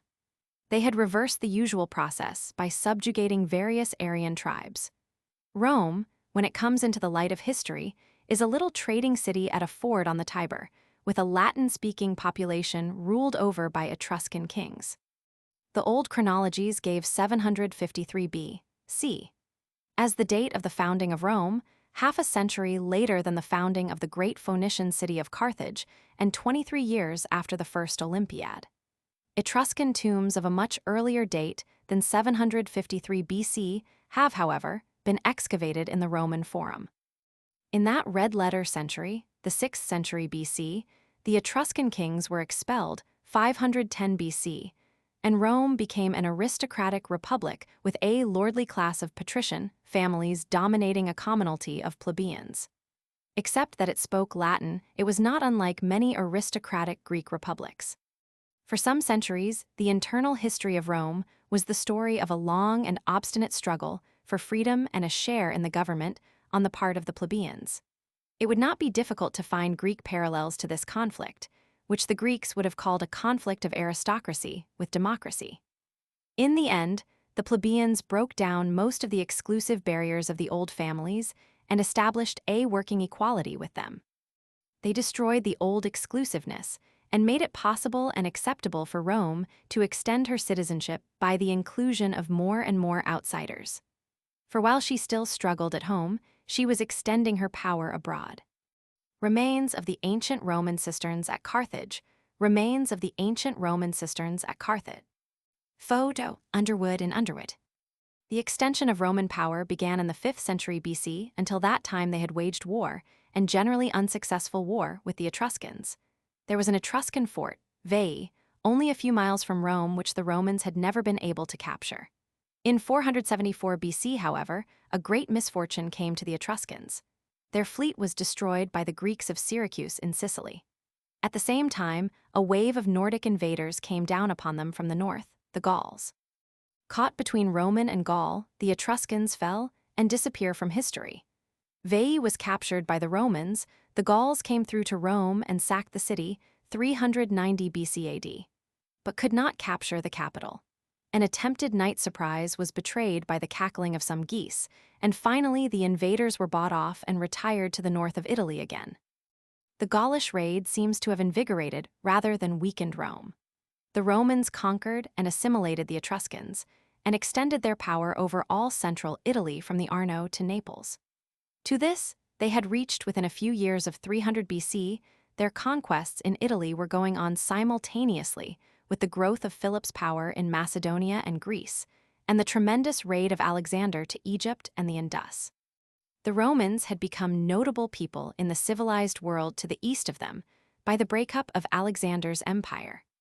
To the north of the Roman power were the Gauls. To the south of them were the Greek settlements of Magna Graecia, that is to say of Sicily and of the toe and heel of Italy. The Gauls were a hardy, warlike people, and the Romans held that boundary by a line of forts and fortified settlements. The Greek cities in the south, headed by Tarentum, now Taranto, and by Syracuse in Sicily, did not so much threat as fear the Romans. They looked about for some help against these new conquerors. We have already told how the empire of Alexander fell to pieces and was divided among his generals and companions. Among these adventurers was a kinsman of Alexander's named Pyrrhus, who established himself in Epirus, which is across the Adriatic Sea over against the heel of Italy. It was his ambition to play the part of Philip of Macedonia to Magna Graecia, and to become protector and master general of Tarentum, Syracuse, and the rest of that part of the world. He had what was then a very efficient modern army. He had an infantry phalanx, cavalry from Thessaly, which was now quite as good as the original Macedonian cavalry, and 20 fighting elephants. He invaded Italy and routed the Romans in 2 considerable battles, Heraclea, 280 BC, and Osculum, 279 BC, and having driven them north, he turned his attention to the subjugation of Sicily. But this brought against him a more formidable enemy than were the Romans at that time, the Phoenician trading city of Carthage, which was probably then the greatest city in the world. Sicily was too near Carthage for a new Alexander to be welcome there, and Carthage was mindful of the fate that had befallen her mother city Tyre half a century before. So, she sent a fleet to encourage or compel Rome to continue the struggle, and she cut the overseas communications of Pyrrhus. Pyrrhus found himself freshly assailed by the Romans, and suffered a disastrous repulse in an attack he had made upon their camp at Beneventum, between Naples and Rome. And suddenly came news that recalled him to Epirus. The Gauls were raiding south. But this time they were not raiding down into Italy. The Roman frontier, fortified and guarded, had become too formidable for them. They were raiding down through Illyria, which is now Serbia and Albania, to Macedonia and Epirus. Repulsed by the Romans, endangered at sea by the Carthaginians, and threatened at home by the Gauls, Pyrrhus abandoned his dream of conquest and went home, 275 BC. And the power of Rome was extended to the Straits of Messina. On the Sicilian side of the straits was the Greek city of Messina, and this presently fell into the hands of a gang of pirates. The Carthaginians, who were already practically overlords of Sicily and allies of Syracuse, suppressed these pirates, 270 BC, and put in a Carthaginian garrison there. The pirates appealed to Rome, and Rome listened to their complaint. And so across the Straits of Messina, the great trading power of Carthage and this new conquering people, the Romans, found themselves in antagonism, face to face. 32 Rome and Carthage. It was in 264 BC that the great struggle between Rome and Carthage, the Punic Wars, began. In that year, Asoka was beginning his reign in Bahar, and Shi Huangtai was a little child. The museum in Alexandria was still doing good scientific work, and the barbaric Gauls were now in Asia Minor and exacting a tribute from Pergamum. The different regions of the world were still separated by insurmountable distances, and probably the rest of mankind heard only vague and remote rumors of the mortal fight that went on for a century and a half in Spain, Italy, North Africa, and the Western Mediterranean. Between the last stronghold of Semitic power and Rome, this newcomer among Aryan-speaking peoples. That war has left its traces upon issues that still stir the world. Rome triumphed over Carthage, but the rivalry of Aryan and Semite was to merge itself later on in the conflict of Gentile and Jew. Our history now is coming to events whose consequences and distorted traditions still maintain a lingering and expiring vitality in, and exercise a complicating and confusing influence upon, the conflicts and controversies of today. The First Punic War began in 264 BC about the pirates of Messina. It developed into a struggle for the possession of all Sicily except the dominions of the Greek king of Syracuse. The advantage of the sea was at first with the Carthaginians. They had great fighting ships of what was hitherto an unheard-of size, quinquiremes, galleys with 5 banks of oars, and a huge ram. At the Battle of Salamis, 2 centuries before, the leading battleships had only been triremes with 3 banks. But the Romans, with extraordinary energy, and in spite of the fact that they had little naval experience, set themselves to outbuild the Carthaginians. They manned the new navy they created chiefly with Greek seamen, and they invented grappling and boarding to make up for the superior seamanship of the enemy. When the Carthaginian came up to ram or shear the oars of the Roman, huge grappling irons seized him, and the Roman soldiers swarmed aboard him. At Mylae, 260 BC, and at Ecnomus, 256 BC. The Carthaginians were disastrously beat. They repulsed a Roman landing near Carthage but were badly beaten at Palermo, losing 104 elephants there, to grace such a triumphal procession through the Forum as Rome had never seen before. But after that came 2 Roman defeats and then a Roman recovery. The last naval forces of Carthage were defeated by its last Roman effort at the Battle of the Aegaean Isles, 241 BC, and Carthage sued for peace. All Sicily except the dominions of Hiero, king of Syracuse, was ceded to the Romans. Hannibal. Bust in the National Museum at Naples. Photo, Mansell. For 22 years, Rome and Carthage kept the peace. Both had trouble enough at home. In Italy, the Gauls came south again, threatened Rome, which in a state of panic offered human sacrifices to the gods, and were routed at Telamon. Rome pushed forward to the Alps and even extended her dominions down the Adriatic coast to Illyria. Carthage suffered from domestic insurrections and from revolts in Corsica and Sardinia and displayed far less recuperative power. Finally, an act of intolerable aggression, Rome seized and annexed the 2 revolting islands. Spain at that time was Carthaginian as far north as the river Ebro. To that boundary, the Romans restricted them. Any crossing of the Ebro by the Carthaginians was to be considered an act of war against the Romans. At last, in 218 BC, the Carthaginians, provoked by new Roman aggressions, did cross this river under a young general named Hannibal, one of the most brilliant commanders in the whole of history. He marched his army from Spain over the Alps into Italy, raised the Gauls against the Romans, and carried on the Second Punic War in Italy itself for 15 years. He inflicted tremendous defeats upon the Romans at Lake Trasimir and at Cannae, and throughout all his Italian campaigns, no Roman army stood against him and escaped disaster. But a Roman army had landed at Marseille and cut his communications with Spain. He had no siege train, and he could never capture Rome. Finally, the Carthaginians, threatened by the revolt of the Numidians at home, were forced back upon the defense of their own city in Africa. A Roman army crossed into Africa, and Hannibal experienced his first defeat under its walls at the Battle of Zama, 202 BC, at the hands of Scipio Africanus the Elder. The Battle of Zama ended this Second Punic War. Carthage capitulated. She surrendered Spain and her war fleet. She paid an enormous indemnity and agreed to give up Hannibal to the vengeance of the Romans. But Hannibal escaped and fled to Asia, where later, being in danger of falling into the hands of his relentless enemies, he took poison and died. For 56 years, Rome and the shorn city of Carthage were at peace. And meanwhile, Rome spread her empire over confused and divided Greece, invaded Asia Minor, and defeated Antiochus Roman III, the Seleucid monarch, at Magnesia in Lydia. She made Egypt, still under the Ptolemies, and Pergamum and most of the small states of Asia Minor into allies, or, as we should call them now, protected states. Meanwhile, Carthage, subjugated and enfeebled, had been slowly regaining something of her former prosperity. Her recovery revived the hate and suspicion of the Romans. She was attacked upon the most shallow and artificial of quarrels, 149 BC. She made an obstinate and bitter resistance, stood a long siege, and was stormed, 146 BC. The street fighting, or massacre, lasted 6 days. It was extraordinarily bloody, and when the citadel capitulated, only about 50,000 of the Carthaginian population remained alive out of 250,000. They were sold into slavery, and the city was burnt and elaborately destroyed. The blackened ruins were plowed and sown as a sort of ceremonial effacement.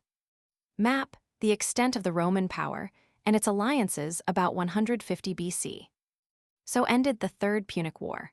Of all the Semitic states and cities that had flourished in the world 5 centuries before, only one little country remained free under native rulers. This was Judea, which had liberated itself from the Seleucids and was under the rule of the native Maccabean princes. By this time, it had its Bible almost complete and was developing the distinctive traditions of the Jewish world as we know it now. It was natural that the Carthaginians, Phoenicians, and kindred peoples dispersed about the world should find a common link in their practically identical language and in this literature of hope and courage. To a large extent, they were still the traders and bankers of the world. The Semitic world had been submerged rather than replaced. Jerusalem, which has always been rather the symbol than the center of Judaism, was taken by the Romans in 65 BC, and after various vicissitudes of quasi-independence and revolt was besieged by them in 70 AD, and captured after a stubborn struggle. The temple was destroyed. A later rebellion in 132 AD completed its destruction, and the Jerusalem we know today was rebuilt later under Roman auspices. A temple to the Roman god, Jupiter Capitolinus, stood in the place of the temple, and Jews were forbidden to inhabit the city. 33. The growth of the Roman Empire. Now this new Roman power, which arose to dominate the Western world in the 2nd and 1st centuries BC, was in several respects a different thing from any of the great empires that had hitherto prevailed in the civilized world. It was not at first a monarchy, and it was not the creation of any one great conqueror. It was not indeed the first of republican empires.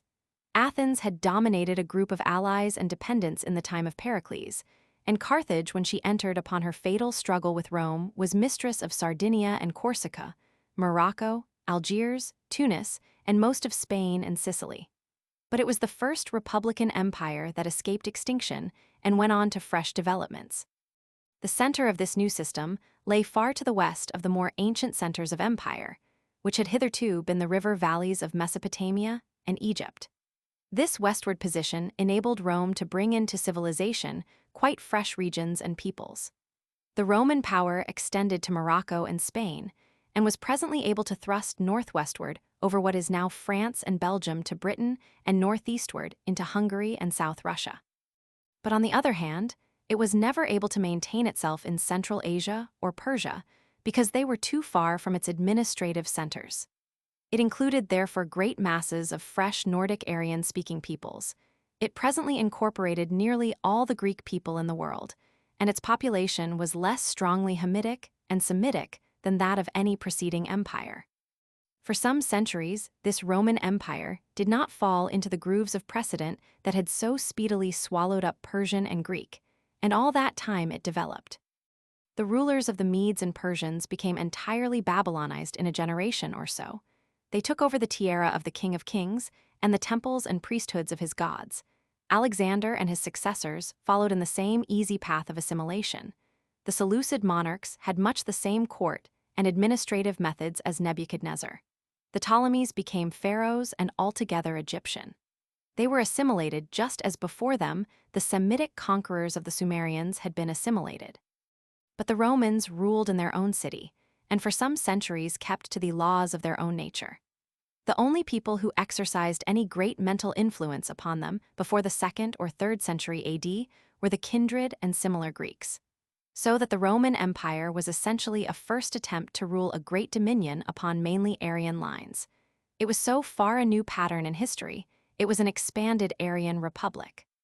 The old pattern of a personal conqueror ruling over a capital city that had grown up round the temple of a harvest god did not apply to it. The Romans had gods and temples, but like the gods of the Greeks, their gods were quasi-human immortals, divine patricians. The Romans also had blood sacrifices and even made human ones in times of stress, things they may have learnt to do from their dusky Etruscan teachers. But until Rome was long past its zenith, neither priest nor temple played a large part in Roman history. The Roman Empire was a growth, an unplanned novel growth. The Roman people found themselves engaged almost unawares in a vast administrative experiment. It cannot be called a successful experiment. In the end, their empire collapsed altogether, and it changed enormously in form and method from century to century. It changed more in 100 years than Bengal or Mesopotamia or Egypt changed in 1,000. It was always changing. It never attained to any fixity. In a sense, the experiment failed. In a sense, the experiment remains unfinished, and Europe and America today are still working out the riddles of worldwide statescraft first confronted by the Roman people. It is well for the student of history to bear in mind the very great changes, not only in political, but in social and moral matters that went on throughout the period of Roman dominion. There is much too strong a tendency in people's minds to think of the Roman rule as something finished and stable, firm, rounded, noble, and decisive. Macaulay's Lays of Ancient Rome, SPQR the Elder Cato, the Scipios, Julius Caesar, Diocletian, Constantine the Great, triumphs, orations, gladiatorial combats, and Christian martyrs are all mixed up together in a picture of something high and cruel and dignified. The items of that picture have to be disentangled. They are collected at different points from a process of change profounder than that which separates the London of William the Conqueror from the London of today. We may very conveniently divide the expansion of Rome into 4 stages. The first stage began after the sack of Rome by the Goths in 390 B.C. and went on until the end of the First Punic War, 240 B.C. We may call this stage the stage of the assimilative republic. It was perhaps the finest, most characteristic stage in Roman history. The age-long dissensions of patrician and plebeian were drawing to it close. The Etruscan threat had come to an end. No one was very rich yet nor very poor, and most men were public-spirited. It was a republic like the Republic of the South African Boers before 1900, or like the northern states of the American Union between 1800 and 1850, a free farmers' republic. At the outset of this stage, Rome was a little state scarcely 20 miles square. She fought the sturdy but kindred states about her, and sought not their destruction but coalescence. Her centuries of civil dissension had trained her people in compromise and concessions. Some of the defeated cities became altogether Roman with a voting share in the government. Some became self-governing with the right to trade and marry in Rome. Garrisons full of citizens were set up at strategic points, and colonies of varied privileges founded among the freshly conquered people. Great roads were made. The rapid Latinization of all Italy was the inevitable consequence of such a policy. In 89 BC, all the free inhabitants of Italy became citizens of the city of Rome. Formally, the whole Roman Empire became at last an extended city. In 212 AD, every free man in the entire extent of the empire was given citizenship, the right, if he could get there, to vote in the town meeting in Rome. This extension of citizenship to tractable cities and to whole countries was the distinctive device of Roman expansion. It reversed the old process of conquest and assimilation altogether. By the Roman method, the conquerors assimilated the conquered.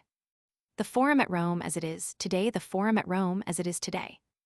But after the First Punic War and the annexation of Sicily, though the old process of assimilation still went on, another process arose by its side. Sicily, for instance, was treated as a conquered prey. It was declared an estate of the Roman people. Its rich soil and industrious population was exploited to make Rome rich. The patricians and the more influential among the plebeians secured the major share of that wealth, and the war also brought in a large supply of slaves. Before the First Punic War, the population of the Republic had been largely a population of citizen farmers. Military service was their privilege and liability. While they were on active service, their farms fell into debt, and a new large-scale slave agriculture grew up. When they returned, they found their produce in competition with slave-grown produce from Sicily and from the new estates at home.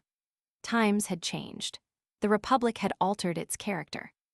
Not only was Sicily in the hands of Rome, the common man was in the hands of the rich creditor and the rich competitor.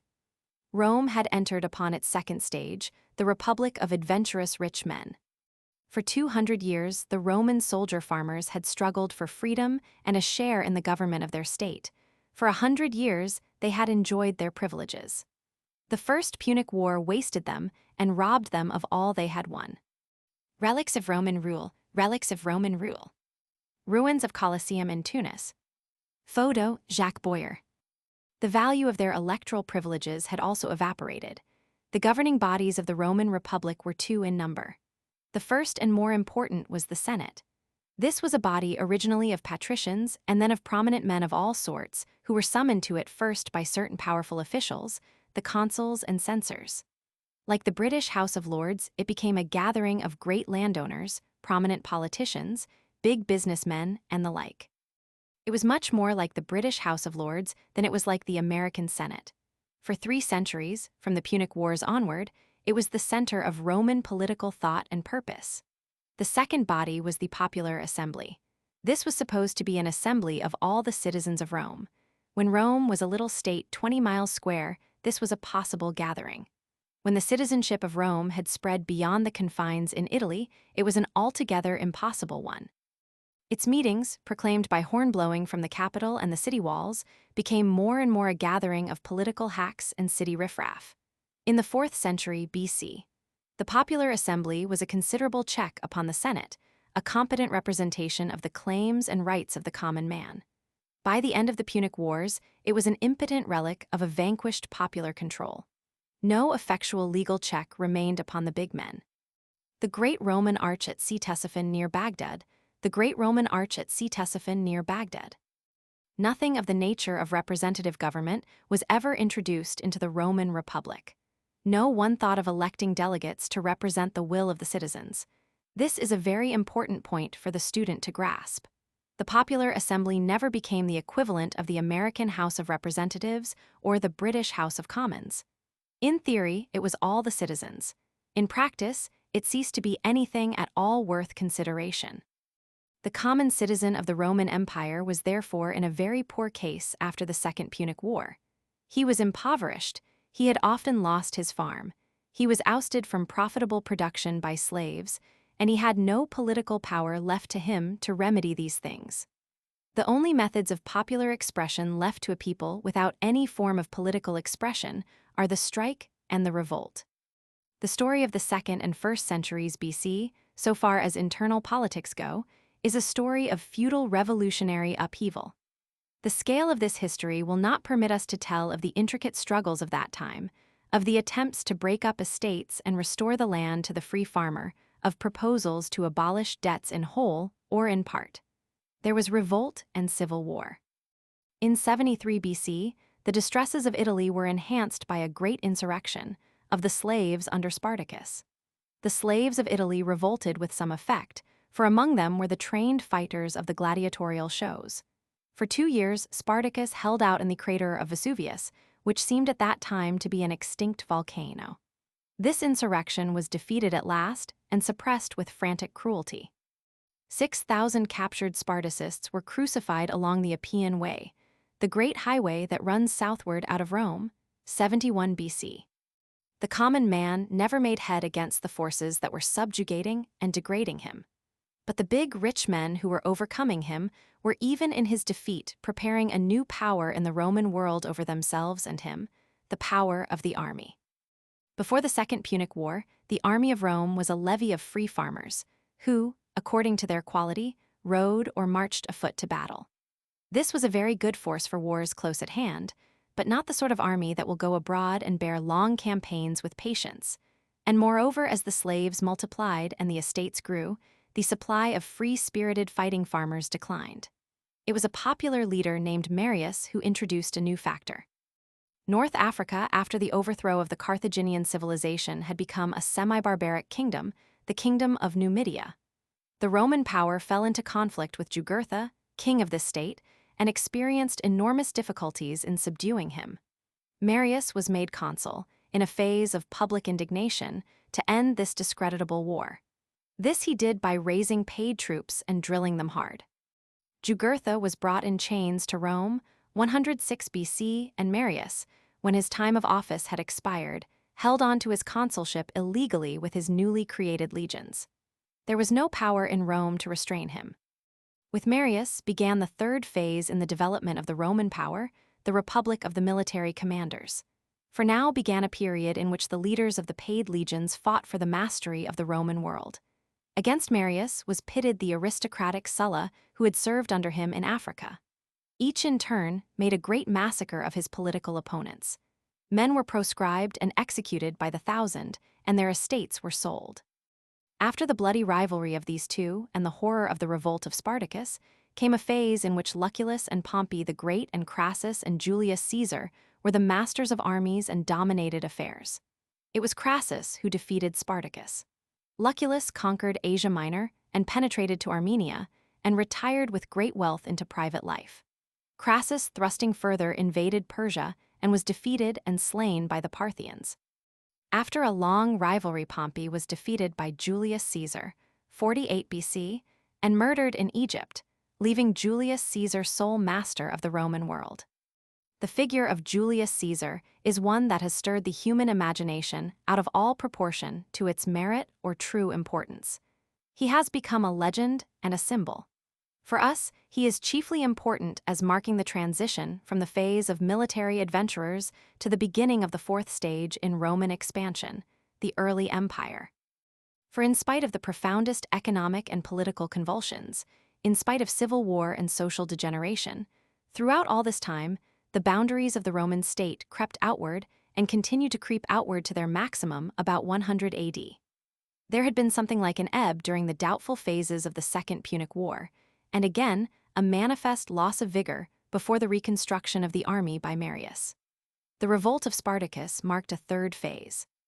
Julius Caesar made his reputation as a military leader in Gaul, which is now France and Belgium. The chief tribes inhabiting this country belonged to the same Celtic people as the Gauls who had occupied North Italy for a time, and who had afterwards raided into Asia Minor and settled down as the Galatians. Caesar drove back a German invasion of Gaul and added all that country to the empire, and he twice crossed the Straits of Dover into Britain, 55 and 54 BC, where however he made no permanent conquest. Meanwhile, Pompey the Great was consolidating Roman conquests that reached in the east to the Caspian Sea. The column of Trajan at Rome, the column of Trajan at Rome, representing his conquests at Dacia and elsewhere. At this time, the middle of the 1st century BC, the Roman Senate was still the nominal center of the Roman government, appointing consuls and other officials, granting powers and the like. And a number of politicians, among whom Cicero was an outstanding figure, were struggling to preserve the great traditions of Republican Rome and to maintain respect for its laws. But the spirit of citizenship had gone from Italy with the wasting away of the free farmers. It was a land now of slaves and impoverished men with neither the understanding nor the desire for freedom. There was nothing whatever behind these Republican leaders in the Senate, while behind the great adventurers they feared and desired to control were the legions. Over the heads of the Senate, Crassus and Pompey and Caesar divided the rule of the empire between them, the first triumvirate. When presently Crassus was killed at Distant Carry by the Parthians, Pompey and Caesar fell out. Pompey took up the Republican side, and laws were passed to bring Caesar to trial for his breaches of law and his disobedience to the decrees of the Senate. It was illegal for a general to bring his troops out of the boundary of his command, and the boundary between Caesar's command and Italy was the Rubicon. In 49 BC, he crossed the Rubicon, saying, "The die is cast," and marched upon Pompey and Rome. It had been the custom in Rome in the past, in periods of military extremity, to elect a dictator with practically unlimited powers to rule through the crisis. After his overthrow of Pompey, Caesar was made dictator first for 10 years and then in 45 BC. For life. In effect, he was made monarch of the empire for life. There was talk of a king, a word abhorrent to Rome since the expulsion of the Etruscans 5 centuries before. Caesar refused to be king, but adopted throne and scepter. After his defeat of Pompey, Caesar had gone on into Egypt and had made love to Cleopatra, the last of the Ptolemies, the goddess queen of Egypt. She seems to have turned his head very completely. He had brought back to Rome the Egyptian idea of a god-king. His statue was set up in a temple with an inscription to the unconquerable god. The expiring republicanism of Rome flared up in a last protest, and Caesar was stabbed to death in the Senate at the foot of the statue of his murdered rival, Pompey the Great. 13 years more of this conflict of ambitious personalities followed. There was a second triumvirate of Lepidus, Mark Antony and Octavian Caesar, the latter the nephew of Julius Caesar. Octavian, like his uncle, took the poorer, hardier western provinces where the best legions were recruited. In 31 BC, he defeated Mark Antony, his only serious rival, at the naval battle of Actium and made himself sole master of the Roman world. But Octavian was a man of different quality altogether from Julius Caesar. He had no foolish craving to be god or king. He had no queen lover that he wished to dazzle. He restored freedom to the Senate and people of Rome. He declined to be dictator. The grateful Senate in return gave him the reality instead of the forms of power. He was to be called not king indeed, but princeps and Augustus.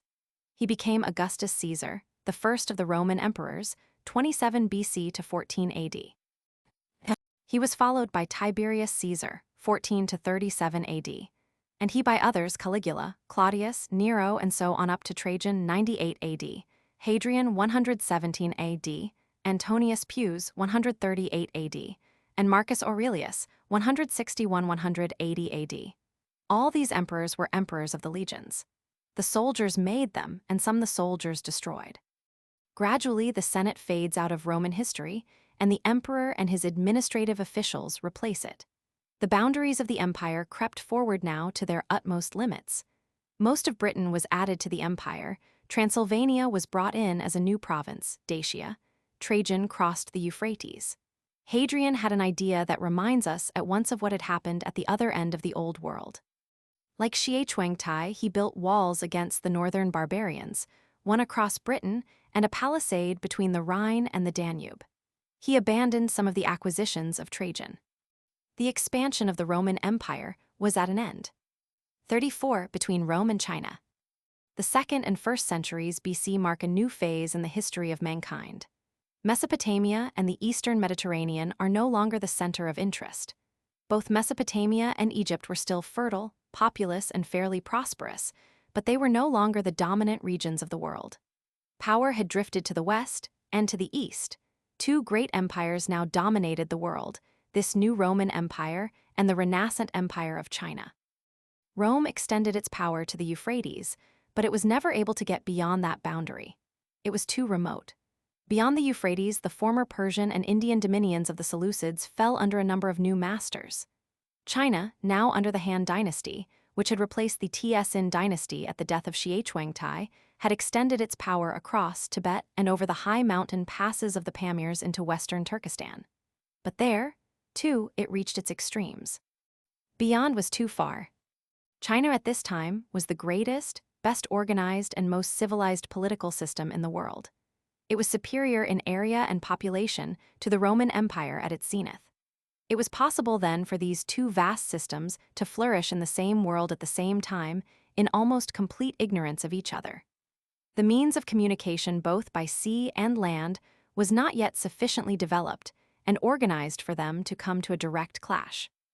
Yet they reacted upon each other in a very remarkable way, and their influence upon the fate of the regions that lay between them, upon Central Asia and India, was profound. A certain amount of trade trickled through, by camel caravans across Persia, for example, and by coasting ships by way of India and the Red Sea. In 66 BC, Roman troops under Pompey followed in the footsteps of Alexander the Great and marched up the eastern shores of the Caspian Sea. In 102 AD, A Chinese expeditionary force under Pan Chao reached the Caspian and sent emissaries to report upon the power of Rome.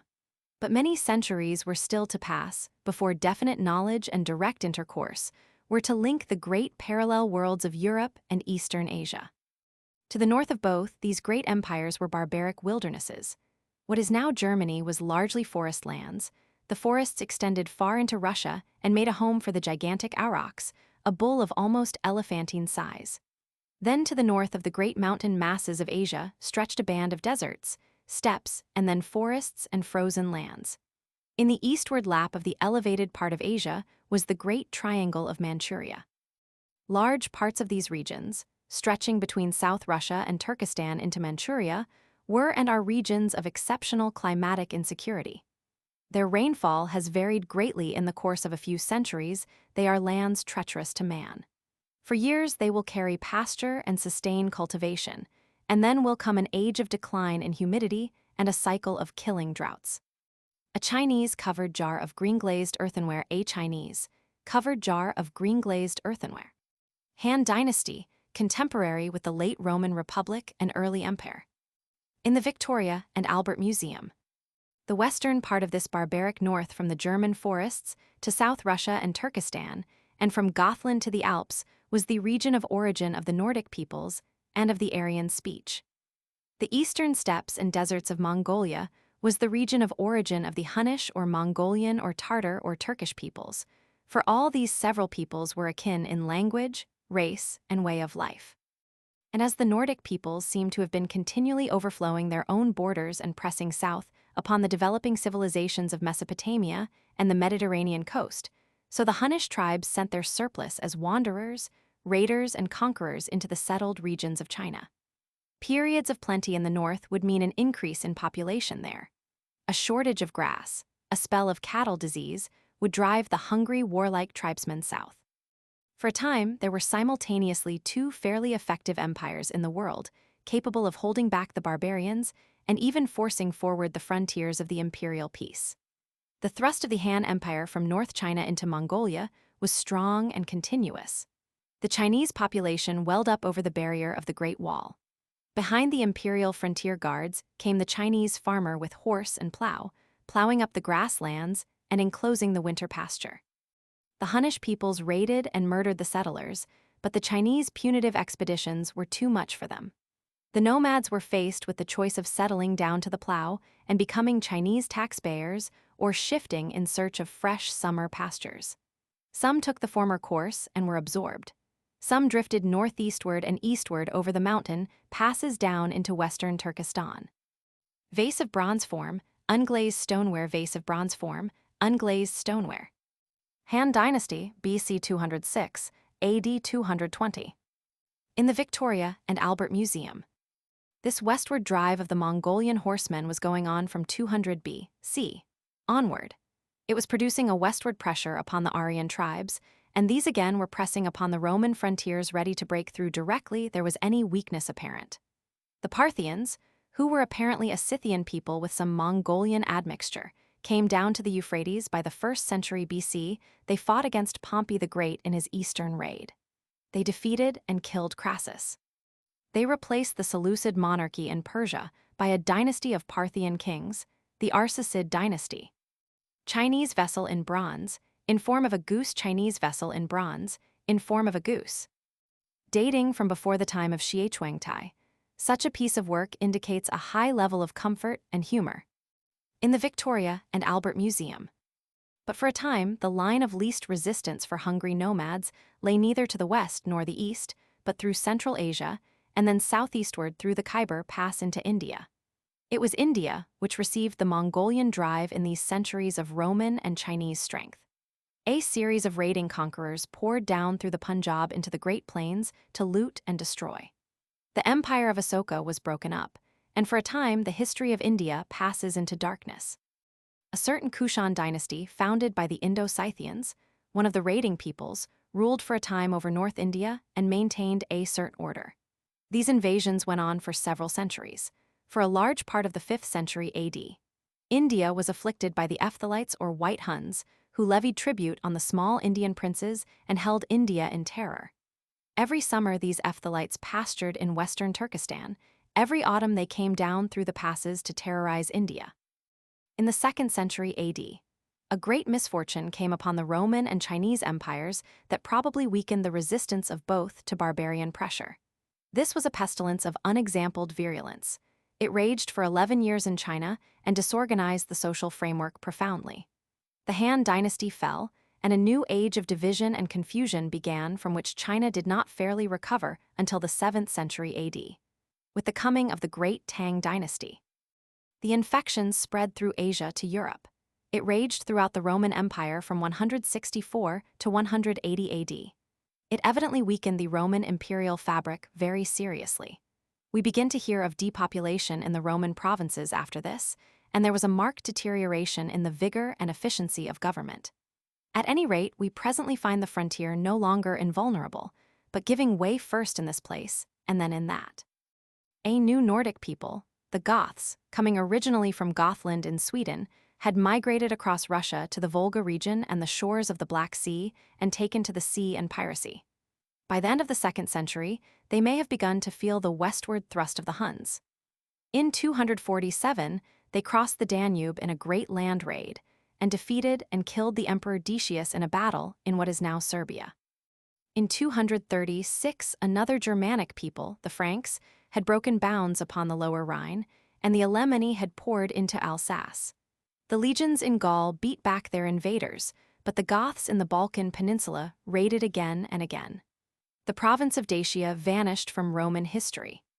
A chill had come to the pride and confidence of Rome.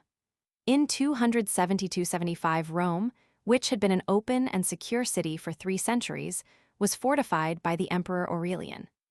35. The common man's life under the early Roman Empire.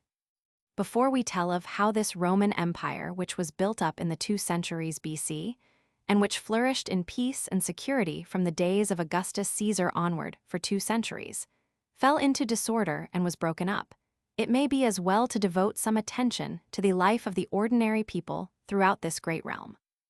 Our history has come down now to within 2,000 years of our own time, and the life of the civilized people, both under the peace of Rome and the peace of the Han dynasty, was beginning to resemble more and more clearly the life of their civilized successors today. In the Western world, coined money was now in common use. Outside the priestly world, there were many people of independent means who were neither officials of the government nor priests. People traveled about more freely than they had ever done before, and there were high roads and inns for them. Compared with the past, with the time before 500 B.C., life had become much more loose. Before that date, civilized men had been bound to a district or country, had been bound to a tradition, and lived within a very limited horizon. Only the nomads traded and traveled. But neither the Roman peace nor the peace of the Han dynasty meant a uniform civilization over the large areas they controlled. There were very great local differences and great contrasts and inequalities of culture between one district and another, just as there are today under the British peace in India. The Roman garrisons and colonies were dotted here and there over this great space, worshipping Roman gods and speaking the Latin language.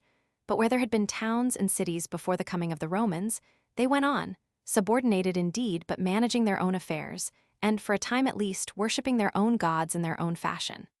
Over Greece, Asia Minor, Egypt, and the Hellenized East generally, the Latin language never prevailed. Greek ruled there invincibly. Saul of Tarsus, who became the Apostle Paul, was a Jew and a Roman citizen, but he spoke and wrote Greek and not Hebrew. Even at the court of the Parthian dynasty, which had overthrown the Greek Seleucids in Persia and was quite outside the Roman imperial boundaries, Greek was the fashionable language. In some parts of Spain and in North Africa, the Carthaginian language also held on for a long time in spite of the destruction of Carthage. Such a town as Seville, which had been a prosperous city long before the Roman name had been heard of, kept its Semitic goddess and preserved its Semitic speech for generations, in spite of a colony of Roman veterans at Italica a few miles away. Septimius Severus, who was emperor from 193 to 211 AD, spoke Carthaginian as his mother speech. He learnt Latin later as a foreign tongue. and it is recorded that his sister never learnt Latin and conducted her Roman household in the Punic language. A gladiator, contemporary representation. In such countries as Gaul and Britain, and in provinces like Dacia, now roughly Romania and Pannonia, Hungary south of the Danube, where there were no pre-existing great cities and temples and cultures, the Roman Empire did, however, Latinize. It civilized these countries for the first time.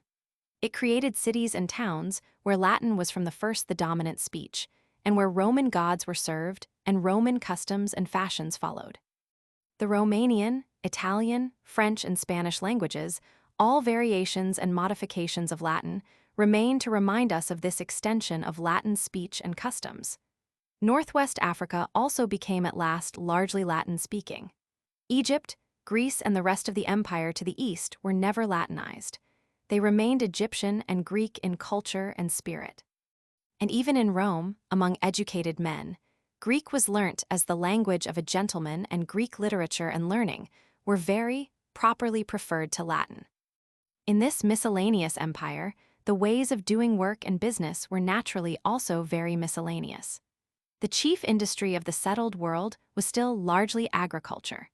We have told how in Italy the sturdy free farmers who were the backbone of the early Roman Republic were replaced by estates worked by slave labor after the Punic Wars. The Greek world had had very various methods of cultivation, from the Arcadian plan, wherein every free citizen toiled with his own hands, to Sparta, wherein it was a dishonor to work, and where agricultural work was done by a special slave class, the Helots. But that was ancient history now, and over most of the Hellenized world, the estate system and slave gangs had spread. The agricultural slaves were captives who spoke many different languages, so that they could not understand each other, or they were born slaves. They had no solidarity to resist oppression, no tradition of rights, no knowledge, for they could not read nor write. Although they came to form a majority of the country population, they never made a successful insurrection. The insurrection of Spartacus in the 1st century BC was an insurrection of the special slaves who were trained for the gladiatorial combats. The agricultural workers in Italy in the latter days of the Republic and the early empire suffered frightful indignities. They would be chained at night to prevent escape, or have half the head shaved to make it difficult.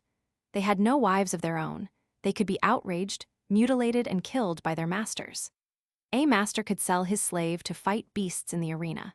If a slave slew his master, all the slaves in his household, and not merely the murderer, were crucified. In some parts of Greece, in Athens notably, the lot of the slave was never quite so frightful as this, but it was still detestable. To such a population, the barbarian invaders who presently broke through the defensive line of the legions came not as enemies but as liberators. Pompey.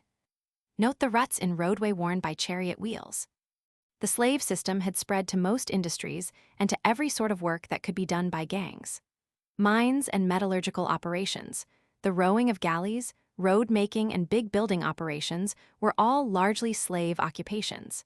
And almost all domestic service was performed by slaves. There were poor free men and there were freedmen in the cities and upon the countryside, working for themselves or even working for wages. They were artisans, supervisors, and so forth, workers of a new money-paid class working in competition with slave workers, but we do not know what proportion they made of the general population. It probably varied widely in different places and at different periods. And there were also many modifications of slavery, from the slavery that was chained at night and driven with whips to the farm or quarry, to the slave whose master found it advantageous to leave him to cultivate his patch or work his craft and own his wife like a free man, provided he paid in a satisfactory quittance to his owner. There were armed slaves. At the opening of the period of the Punic Wars, in 264 BC, the Etruscan sport of setting slaves to fight for their lives was revived in Rome. It grew rapidly fashionable, and soon every great Roman rich man kept a retinue of gladiators, who sometimes fought in the arena but whose real business it was to act as his bodyguard of bullies. And also there were learned slaves. The conquests of the later Republic were among the highly civilized cities of Greece, North Africa, and Asia Minor, and they brought in many highly educated captives. The tutor of a young Roman of good family was usually a slave. A rich man would have a Greek slave as librarian, and slave secretaries and learned men. He would keep his poet as he would keep a performing dog. In this atmosphere of slavery, the traditions of modern literary criticism were evolved. The slaves still boast and quarrel in our reviews. There were enterprising people who bought intelligent boy slaves and had them educated for sale. Slaves were trained as book copyists, as jewelers, and for endless skilled callings. The Colosseum, Rome. Photo, Underwood and Underwood. Interior of the Colosseum, as it appears today. Interior of the Colosseum, as it appears today. But there were very considerable changes in the position of a slave during the 400 years between the opening days of conquest under the Republic of Rich Men and the days of disintegration that followed the Great Pestilence. In the 2nd century, BC, war captives were abundant, manners gross and brutal. The slave had no rights, and there was scarcely an outrage the reader can imagine that was not practiced upon slaves in those days. But already in the 1st century A.D., there was a perceptible improvement in the attitude of the Roman civilization towards slavery. Captives were not so abundant for one thing, and slaves were dearer. And slave owners began to realize that the profit and comfort they got from their slaves increased with the self-respect of these unfortunates. But also the moral tone of the community was rising, and a sense of justice was becoming effective. The higher mentality of Greece was qualifying the old Roman harshness. Restrictions upon cruelty were made. A master might no longer sell his slave to fight beasts. A slave was given property rights in what was called his peculium. Slaves were paid wages as an encouragement and stimulus. A form of slave marriage was recognized. Very many forms of agriculture do not lend themselves to gang working or require gang workers only at certain seasons. In regions where such conditions prevailed, the slave presently became a serf, paying his owner part of his produce or working for him at certain seasons. When we begin to realize how essentially this great Latin and Greek-speaking Roman Empire of the first 2 centuries AD was a slave state, and how small was the minority who had any pride or freedom in their lives, we lay our hands on the clues to its decay and collapse. There was little of what we should call family life, few homes of temperate living and active thought and study. Schools and colleges were few and far between. The free will and the free mind were nowhere to be found. The great roads, the ruins of splendid buildings, the tradition of law and power it left for the astonishment of succeeding generations, must not conceal from us that all its outer splendor was built upon thwarted wills, stifled intelligence, and crippled and perverted desires. And even the minority who lorded it over that wide realm of subjugation and of restraint and forced labor were uneasy and unhappy in their souls. Art and literature, science and philosophy, which are the fruits of free and happy minds, waned in that atmosphere. There was much copying and imitation, an abundance of artistic artificers, much slavish pedantry among the servile men of learning, but the whole Roman Empire in 4 centuries produced nothing to set beside the bold and noble intellectual activities of the comparatively little city of Athens during its 1 century of greatness. Athens decayed under the Roman scepter. The science of Alexandria decayed. The spirit of man, it seemed, was decaying in those days. 36 religious developments under the Roman Empire. The soul of man under that Latin and Greek empire of the first 2 centuries of the Christian era was a worried and frustrated soul. Compulsion and cruelty reigned. There were pride and display but little honor, little serenity or steadfast happiness. The unfortunate were despised and wretched. The fortunate were insecure and feverishly eager for gratifications. In a great number of cities, life centered on the red excitement of the arena, where men and beasts fought and were tormented and slain. Amphitheaters are the most characteristic of Roman ruins. Life went on in that key. The uneasiness of men's hearts manifested itself in profound religious unrest. From the days when the Aryan hordes first broke in upon the ancient civilizations, it was inevitable that the old gods of the temples and priesthoods should suffer great adaptations or disappear. In the course of hundreds of generations, the agricultural peoples of the brunette civilizations had shaped their lives and thoughts to the temple-scented life. Observances and the fear of disturbed routines, sacrifices, and mysteries dominated their minds.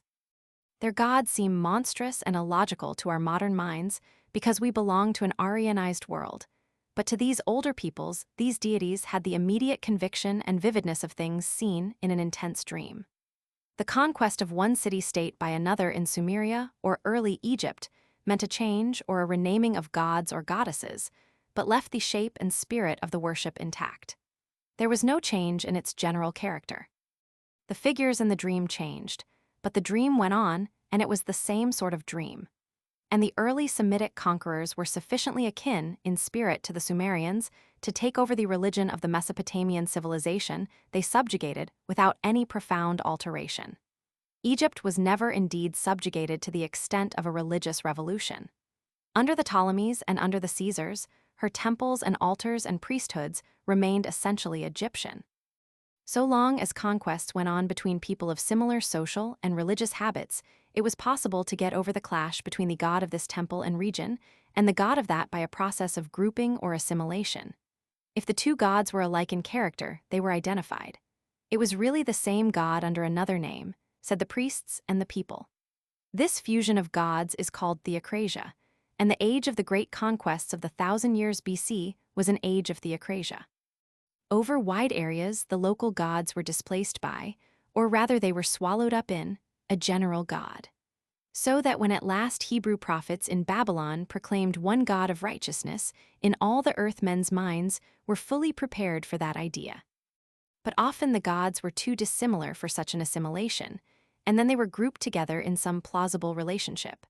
A female god, and the Aegean world before the coming of the Greek was much addicted to mother gods, would be married to a male god, and an animal god or a star god would be humanized, and the animal or astronomical aspect, the serpent or the sun or the star, made into an ornament or a symbol. Or the god of a defeated people would become a malignant antagonist to the brighter gods. The history of theology is full of such adaptations, compromises, and rationalizations of once local gods. As Egypt developed from city-states into one united kingdom, there was much of this theocrasia. The chief god, so to speak, was Osiris, a sacrificial harvest god of whom Pharaoh was supposed to be the earthly incarnation.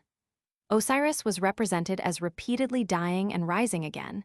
He was not only the seed and the harvest, but also by a natural extension of thought the means of human immortality. Among his symbols was the wide-winged scarabaeus beetle which buries its eggs to rise again, and also the effulgent sun which sets to rise. Later on he was to be identified with Apis, the sacred bull.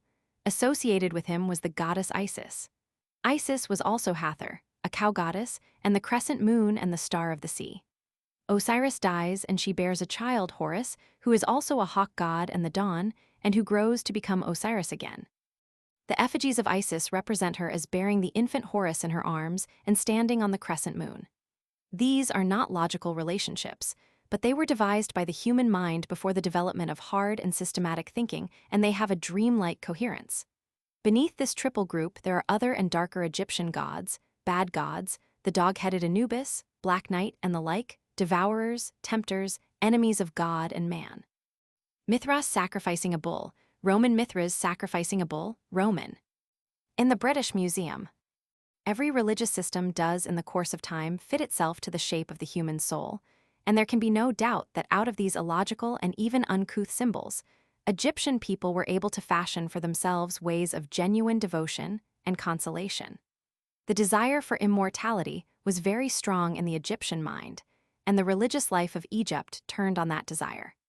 The Egyptian religion was an immortality religion as no other religion had ever been. As Egypt went down under foreign conquerors, and the Egyptian gods ceased to have any satisfactory political significance, this craving for a life of compensations hereafter intensified. Isis and Horus. After the Greek conquest, the new city of Alexandria became the center of Egyptian religious life, and indeed of the religious life of the whole Hellenic world. A great temple, the Serapeum, was set up by Ptolemy I, at which a sort of trinity of gods was worshipped. These were Serapis, who was Osiris Apis rechristened, Isis, and Horus. These were not regarded as separate gods, but as three aspects of one god, and Serapis was identified with the Greek Zeus, the Roman Jupiter, and the Persian sun god. This worship spread wherever the Hellenic influence extended, even into North India and Western China.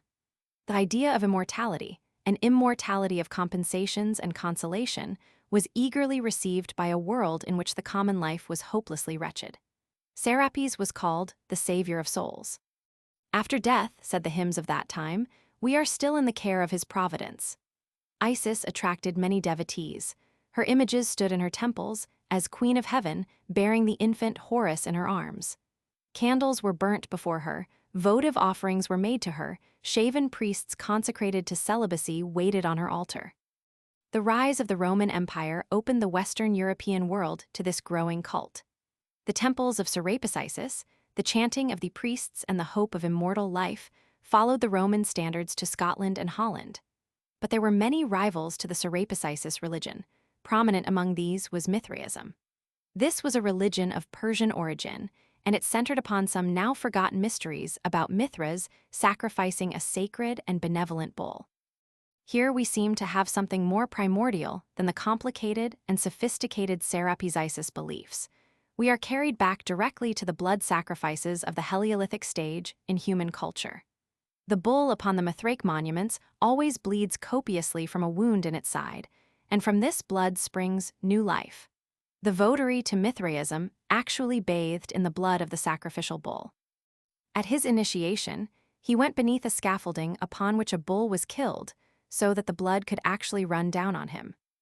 Both these religions, and the same is true of many other of the numerous parallel cults that sought the allegiance of the slaves and citizens under the earlier Roman emperors, are personal religions. They aim at personal salvation and personal immortality. The older religions were not personal like that. They were social. The older fashion of divinity was god or goddess of the city first or of the state, and only secondarily of the individual. The sacrifices were a public and not a private function. They concerned collective practical needs in this world in which we live. But the Greeks first, and now the Romans had pushed religion out of politics. Guided by the Egyptian tradition, religion had retreated to the other world. Bust of the Emperor Commodus, AD 180-192. Bust of the Emperor Commodus, AD 181-92. Represented as the god Mithras, Roman, circa AD 190. In the British Museum. These new private immortality religions took all the heart and emotion out of the old state religions, but they did not actually replace them. A typical city under the earlier Roman emperors would have a number of temples to all sorts of gods. There might be a temple to Jupiter of the capital, the great god of Rome, and there would probably be one to the reigning Caesar. For the Caesars had learnt from the pharaohs the possibility of being gods. In such temples, a cold and stately political worship went on. One would go and make an offering and burn a pinch of incense to show one's loyalty. But it would be to the temple of Isis, the dear Queen of Heaven, one would go with the burthen of one's private troubles for advice and relief. There might be local and eccentric gods. Seville, for example, long affected the worship of the old Carthaginian Venus. In a cave or an underground temple, there would certainly be an altar to Mithras, attended by legionaries and slaves. And probably also there would be a synagogue where the Jews gathered to read their Bible and uphold their faith in the unseen God of all the earth. Sometimes there would be trouble with the Jews about the political side of the state religion. They held that their God was a jealous God intolerant of idolatry, and they would refuse to take part in the public sacrifices to Caesar. They would not even salute the Roman standards for fear of idolatry. In the East, long before the time of Buddha, there had been ascetics, men and women who gave up most of the delights of life, who repudiated marriage and property and sought spiritual powers and an escape from the stresses and mortifications of the world in abstinence, pain, and solitude. Buddha himself set his face against ascetic extravagances, but many of his disciples followed a monkish life of great severity. Obscure Greek cults practiced similar disciplines even to the extent of self-mutilation. Asceticism appeared in the Jewish communities of Judea and Alexandria. Also in the 1st century BC, communities of men abandoned the world and gave themselves to austerities and mystical contemplation. Such was the sect of the Essenes. Throughout the 1st and 2nd centuries AD, there was an almost worldwide resort to such repudiations of life, a universal search for salvation from the distresses of the time. The old sense of an established order, the old confidence in priest and temple and law and custom, had gone. Amidst the prevailing slavery, Cruelty, fear, anxiety, waste, display, and hectic self-indulgence went this epidemic of self-disgust and mental insecurity, this agonized search for peace even at the price of renunciation and voluntary suffering. This it was that filled the Serapeum with weeping penitence and brought the converts into the gloom and gore of the Mithrate cave. 37. The teaching of Jesus. It was while Augustus Caesar, the first of the emperors, was reigning in Rome that Jesus, who is the Christ of Christianity, was born in Judea. In his name, a religion was to arise which was destined to become the official religion of the entire Roman Empire. Now it is on the whole more convenient to keep history and theology apart. A large proportion of the Christian world believes that Jesus was an incarnation of that God of all the earth whom the Jews first recognized. The historian, if he is to remain historian, can neither accept nor deny that interpretation. Materially, Jesus appeared in the likeness of a man, and it is as a man that the historian must deal with him. He appeared in Judea in the reign of Tiberius Caesar. He was a prophet. He preached after the fashion of the preceding Jewish prophets. He was a man of about 30, and we are in the profoundest ignorance of his manner of life before his preaching began.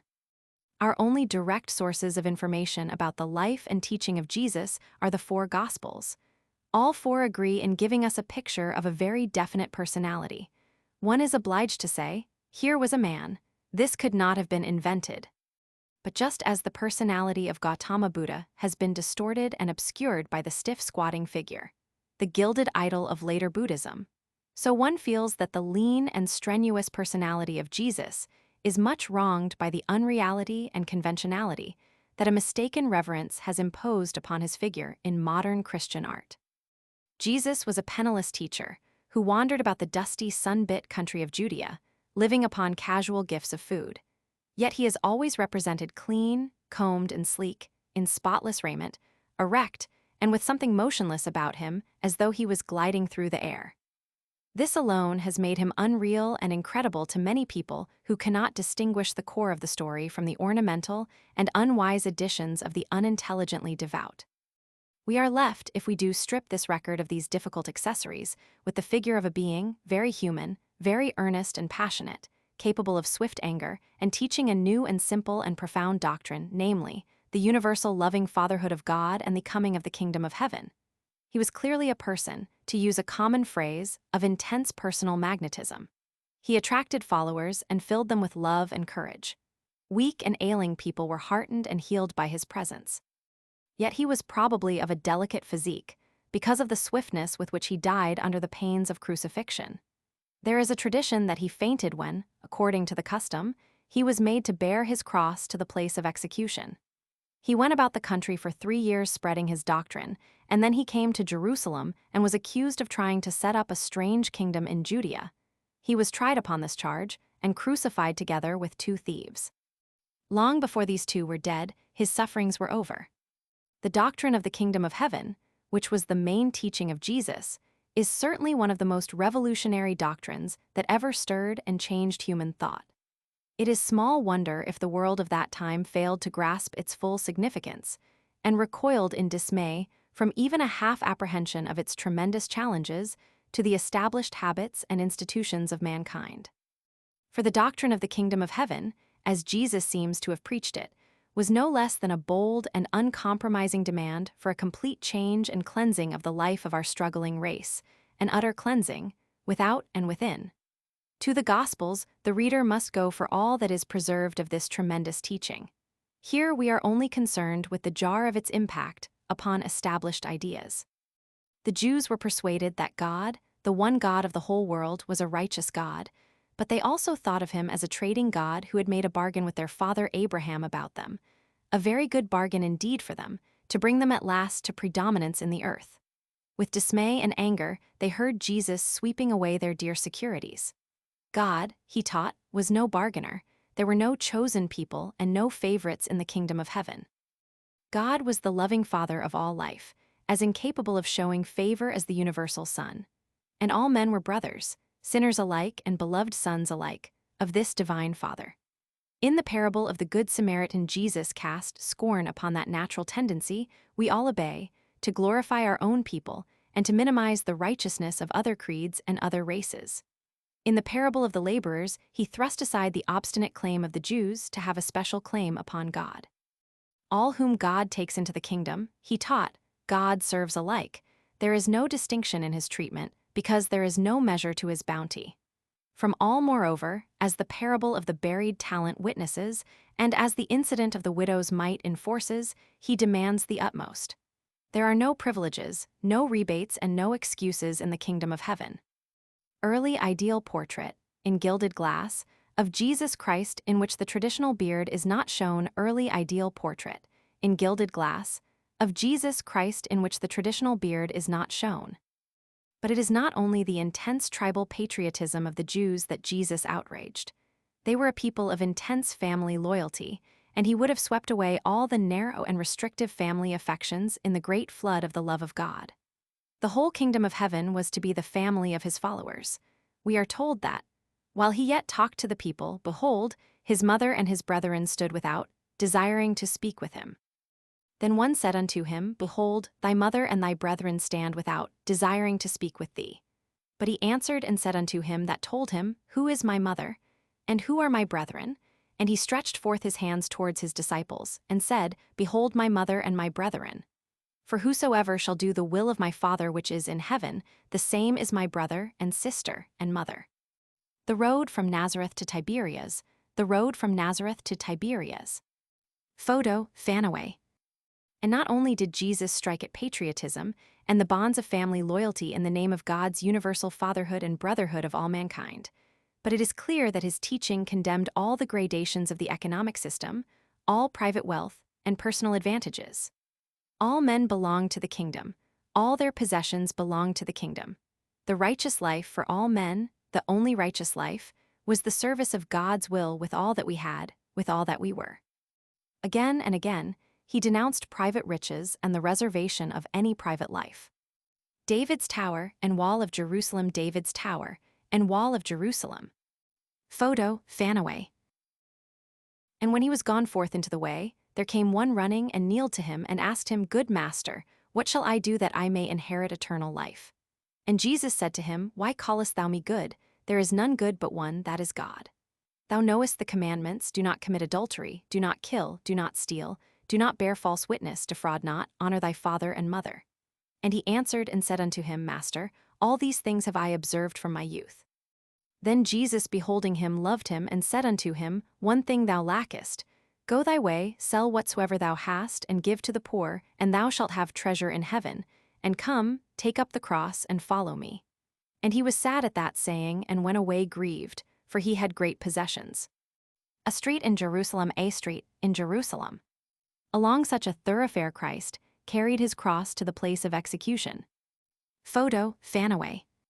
And Jesus looked round about, and saith unto his disciples, How hardly shall they that have riches enter into the kingdom of God? And the disciples were astonished at his words. But Jesus answered again, and saith unto them, Children, how hard is it for them that trust in riches to enter into the kingdom of God? It is easier for a camel to go through the eye of a needle than for a rich man to enter into the kingdom of God. Moreover, in his tremendous prophecy of this kingdom, which was to make all men one together in God, Jesus had small patience for the bargaining righteousness of formal religion. Another large part of his recorded utterances is aimed against the meticulous observance of the rules of the pious career. Then the Pharisees and scribes asked him, Why walk not thy disciples according to the tradition of the elders, but eat bread with unwashen hands? He answered and said unto them, Well hath Isaiah prophesied of you hypocrites, as it is written, This people honoreth me with their lips, but their heart is far from me. Howbeit in vain do they worship me, teaching for doctrines the commandments of men. For laying aside the commandment of God, ye hold the tradition of men as the washing of pots and cups, and many other such things ye do. And he said unto them, Full well ye reject the commandment of God, that ye may keep your own tradition. It was not merely a moral and a social revolution that Jesus proclaimed. It is clear from a score of indications that his teaching had a political bent of the plainest sort. It is true that he said his kingdom was not of this world, that it was in the hearts of men, and not upon a throne. but it is equally clear that wherever and in what measure his kingdom was set up in the hearts of men, the outer world would be in that measure revolutionized and made new. Whatever else the deafness and blindness of his hearers may have missed in his utterances, it is plain they did not miss his resolve to revolutionize the world. The whole tenor of the opposition to him and the circumstances of his trial and execution show clearly that to his contemporaries he seemed to propose plainly, and did propose plainly, to change and fuse and enlarge all human life. In view of what he plainly said, is it any wonder that all who were rich and prosperous felt a horror of strange things, a swimming of their world at his teaching? He was dragging out all the little private reservations they had made from social service into the light of a universal religious life. He was like some terrible moral huntsman digging mankind out of the snug burrows in which they had lived hitherto. In the white blaze of this kingdom of his, there was to be no property, no privilege, no pride and precedence, no motive indeed and no reward but love. Is it any wonder that men were dazzled and blinded and cried out against him? Even his disciples cried out when he would not spare them the light. Is it any wonder that the priests realized that between this man and themselves there was no choice but that he or priestcraft should perish? Is it any wonder that the Roman soldiers, confronted and amazed by something soaring over their comprehension and threatening all their disciplines, should take refuge in wild laughter, and crown him with thorns and robe him in purple and make a mock Caesar of him? For to take him seriously was to enter upon a strange and alarming life, to abandon habits, to control instincts and impulses, to essay an incredible happiness. Matt, Roman 12, 46-50. Mark X, 1725. Mark Roman 7, 1-9. 38. The development of doctrinal Christianity. In the four Gospels, we find the personality and teachings of Jesus, but very little of the dogmas of the Christian Church. It is in the epistles, a series of writings by the immediate followers of Jesus, that the broad lines of Christian belief are laid down. Chief among the makers of Christian doctrine was St. Paul. He had never seen Jesus nor heard him preach. Paul's name was originally Saul, and he was conspicuous at first as an active persecutor of the little band of disciples after the crucifixion. Then he was suddenly converted to Christianity, and he changed his name to Paul. He was a man of great intellectual vigor and deeply and passionately interested in the religious movements of the time. He was well versed in Judaism and in the Mithraism and Alexandrian religion of the day. He carried over many of their ideas and terms of expression into Christianity. He did very little to enlarge or develop the original teaching of Jesus, the teaching of the kingdom of heaven. But he taught that Jesus was not only the promised Christ, the promised leader of the Jews, but also that his death was a sacrifice, like the deaths of the ancient sacrificial victims of the primordial civilizations, for the redemption of mankind. When religions flourish side by side, they tend to pick up each other's ceremonial and other outward peculiarities. Buddhism, for example, in China has now almost the same sort of temples and priests and uses as Taoism, which follows in the teachings of Lao Tzu. Yet the original teachings of Buddhism and Taoism were almost flatly opposed. And it reflects no doubt or discredit upon the essentials of Christian teaching that it took over not merely such formal things as the shaven priest, the votive offering, the altars, candles, chanting, and images of the Alexandrian and Mithraic faiths, but adopted even their devotional phrases and their theological ideas. All these religions were flourishing side by side with many less prominent cults. Each was seeking adherents, and there must have been a constant going and coming of converts between them. Sometimes one or other would be in favor with the government, but Christianity was regarded with more suspicion than its rivals because, like the Jews, its adherents would not perform acts of worship to the god Caesar. This made it a seditious religion, quite apart from the revolutionary spirit of the teachings of Jesus himself. Mosaic of SS. Peter and Paul pointing to a throne, on gold background. Mosaic of SS. Peter and Paul pointing to a throne, on gold background. From the 9th century original in the Church of Sta, Prassed, Rome. In the Victoria and Albert Museum. St. Paul familiarized his disciples with the idea that Jesus, like Osiris, was a god who died to rise again and give men immortality. And presently the spreading Christian community was greatly torn by complicated theological disputes about the relationship of this God Jesus to God the Father of mankind. The Arians taught that Jesus was divine, but distant from and inferior to the Father. The Sabellians taught that Jesus was merely an aspect of the Father, and that God was Jesus and Father at the same time, just as a man may be a father and an artificer at the same time. And the Trinitarians taught a more subtle doctrine that God was both one and three, Father, Son, and Holy Spirit. For a time it seemed that Arianism would prevail over its rivals, and then after disputes, violence, and wars, the Trinitarian formula became the accepted formula of all Christendom. It may be found in its completest expression in the Athanasian Creed. We offer no comment on these controversies here. They do not sway history as the personal teaching of Jesus sways history. The personal teaching of Jesus does seem to mark a new phase in the moral and spiritual life of our race. Its insistence upon the universal fatherhood of God and the implicit brotherhood of all men, its insistence upon the sacredness of every human personality as a living temple of God, was to have the profoundest effect upon all the subsequent social and political life of mankind. With Christianity, with the spreading teachings of Jesus, a new respect appears in the world for man as man. It may be true, as hostile critics of Christianity have urged, that St. Paul preached obedience to slaves, but it is equally true that the whole spirit of the teachings of Jesus preserved in the Gospels was against the subjugation of man by man. And still more distinctly, was Christianity opposed to such outrages upon human dignity as the gladiatorial combats in the arena. The baptism of Christ, the baptism of Christ. 6th century ivory panel in the British Museum. Throughout the first 2 centuries after Christ, the Christian religion spread throughout the Roman Empire, weaving together an ever-growing multitude of converts into a new community of ideas and will. The attitude of the emperors varied between hostility and toleration. There were attempts to suppress this new faith in both the 2nd and 3rd centuries, and finally in 303 and the following years, a great persecution under the Emperor Diocletian. The considerable accumulations of church property were seized, all Bibles and religious writings were confiscated and destroyed, Christians were put out of the protection of the law and many executed. The destruction of the books is particularly notable. It shows how the power of the written word in holding together the new faith was appreciated by the authorities.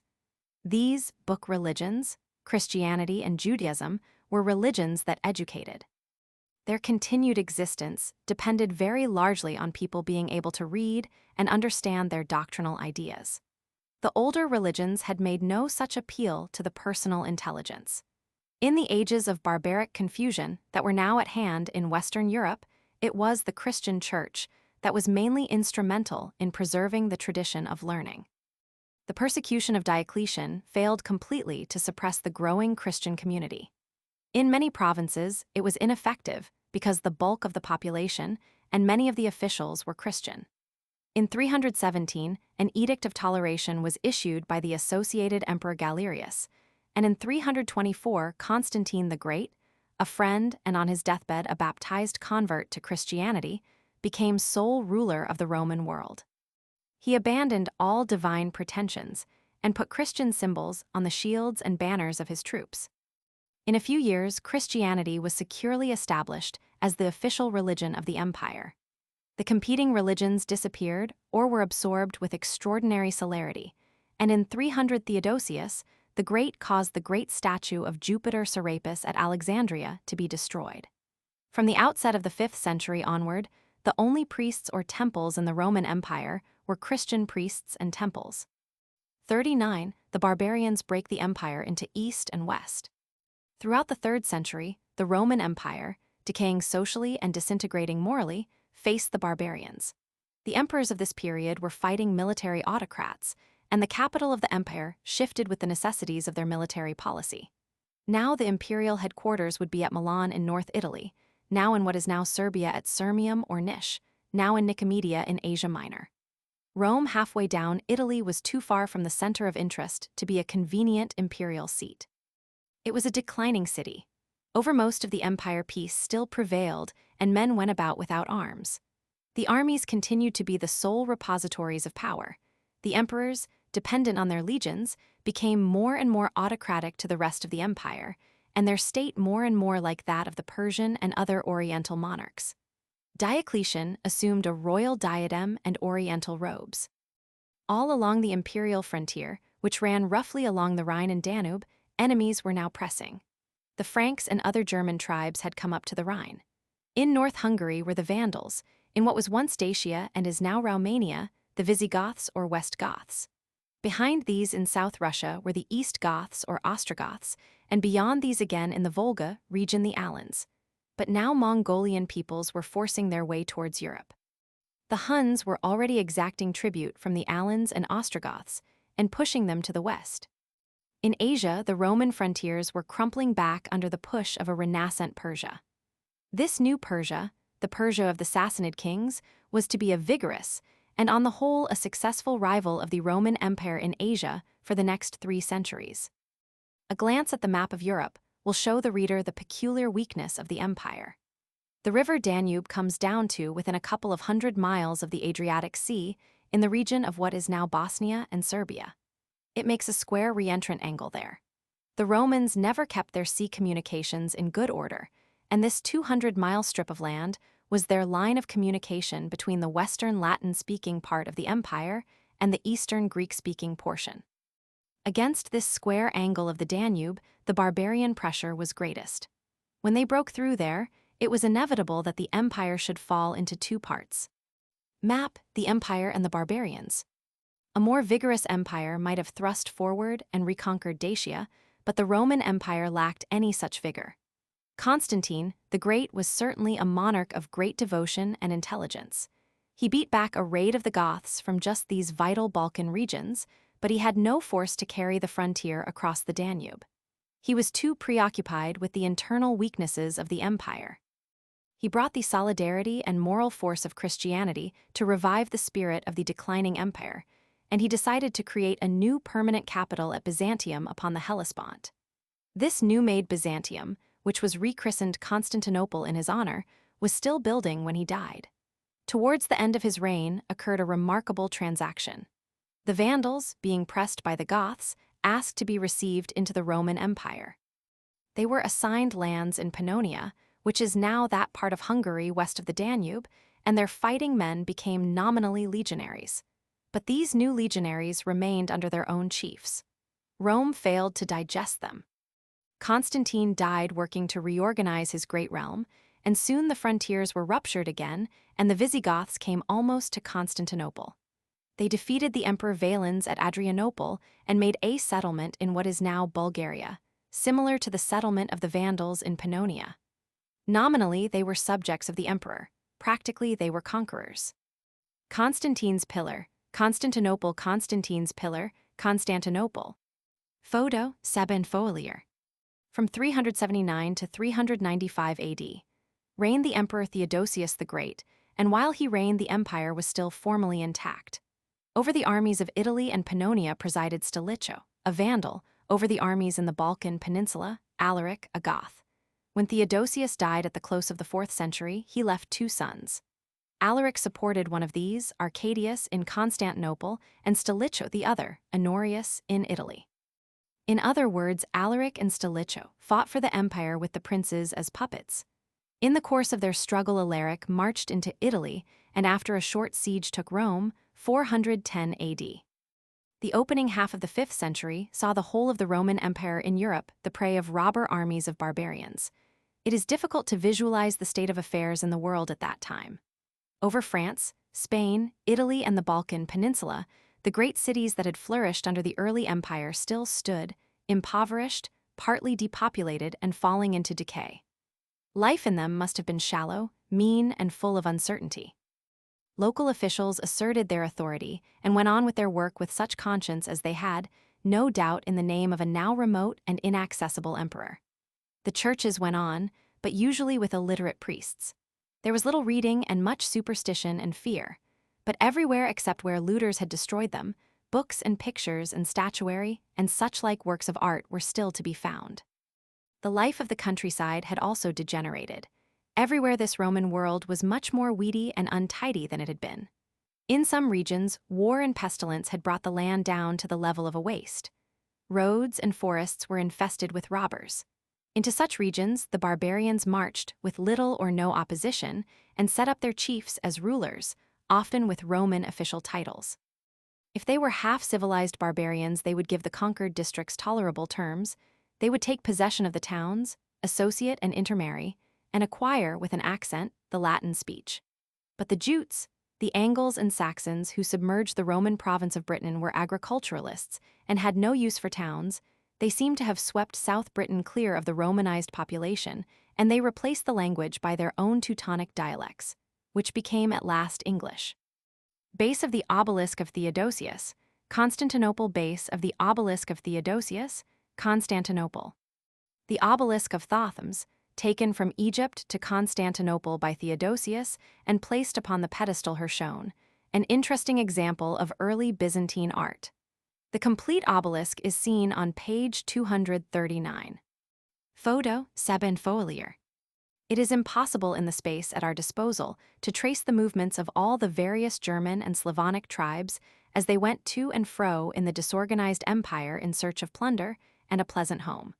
But let the Vandals serve as an example. They came into history in East Germany. They settled, as we have told, in Pannonia. Thence they moved somewhen about 425 AD through the intervening provinces to Spain. There they found Visigoths from South Russia and other German tribes setting up dukes and kings. From Spain the Vandals under Genseric sailed for North Africa, 429, captured Carthage, 439, and built a fleet. They secured the mastery of the sea and captured and pillaged Rome, 455, which had recovered very imperfectly from her capture and looting by Alaric half a century earlier. Then the Vandals made themselves masters of Sicily, Corsica, Sardinia, and most of the other islands of the western Mediterranean. They made, in fact, a sea empire very similar in its extent to the sea empire of Carthage 700-odd years before. They were at the climax of their power, about 477. They were a mere handful of conquerors holding all this country. In the next century, almost all their territory had been reconquered for the Empire of Constantinople during a transitory blaze of energy under Justinian I. The story of the Vandals is but one sample of a host of similar adventures. But now there was coming into the European world the least kindred and most redoubtable of all these devastators, the Mongolian Huns or Tartars, a yellow people active and able, such as the Western world had never before encountered. 40 the Huns, and the end of the Western Empire. This appearance of a conquering Mongolian people in Europe may be taken to mark a new stage in human history. Until the last century or so before the Christian era, the Mongol and the Nordic peoples had not been in close touch. Far away in the frozen lands beyond the northern forests, the Lapps, a Mongolian people, had drifted westward as far as Lapland, but they played no part in the main current of history. For thousands of years, the Western world carried on the dramatic interplay of the Aryan, Semitic, and fundamental brunette peoples with very little interference. Except for an Ethiopian invasion of Egypt or so, either from the Black peoples to the south or from the Mongolian world in the Far East. It is probable that there were two chief causes for the new westward drift of the nomadic Mongolians. One was the consolidation of the great empire of China, its extension northward, and the increase of its population during the prosperous period of the Han Dynasty. The other was some process of climatic change, a lesser rainfall that abolished swamps and forests perhaps, or a greater rainfall that extended grazing over desert steppes, or even perhaps both these processes going on in different regions, but which anyhow facilitated a westward migration. A third contributory cause was the economic wretchedness, internal decay, and falling population of the Roman Empire. The rich men of the later Roman Republic, and then the tax-gatherers of the military emperors had utterly consumed its vitality. So we have the factors of thrust, means, and opportunity. There was pressure from the east, rot in the west, and an open road. The Hun had reached the eastern boundaries of European Russia by the 1st century AD, but it was not until the 4th and 5th centuries AD that these horsemen rose to predominance upon the steppes. The 5th century was the Huns' century. The first Huns to come into Italy were mercenary bands in the pay of Stilicho the Vandal, the master of Honorius. Presently they were in possession of Pannonia, the empty nest of the Vandals. By the second quarter of the 5th century, a great war chief had arisen among the Huns, Attila. We have only vague and tantalizing glimpses of his power. He ruled not only over the Huns, but over a conglomerate of tributary Germanic tribes. His empire extended from the Rhine across the plains into Central Asia. He exchanged ambassadors with China.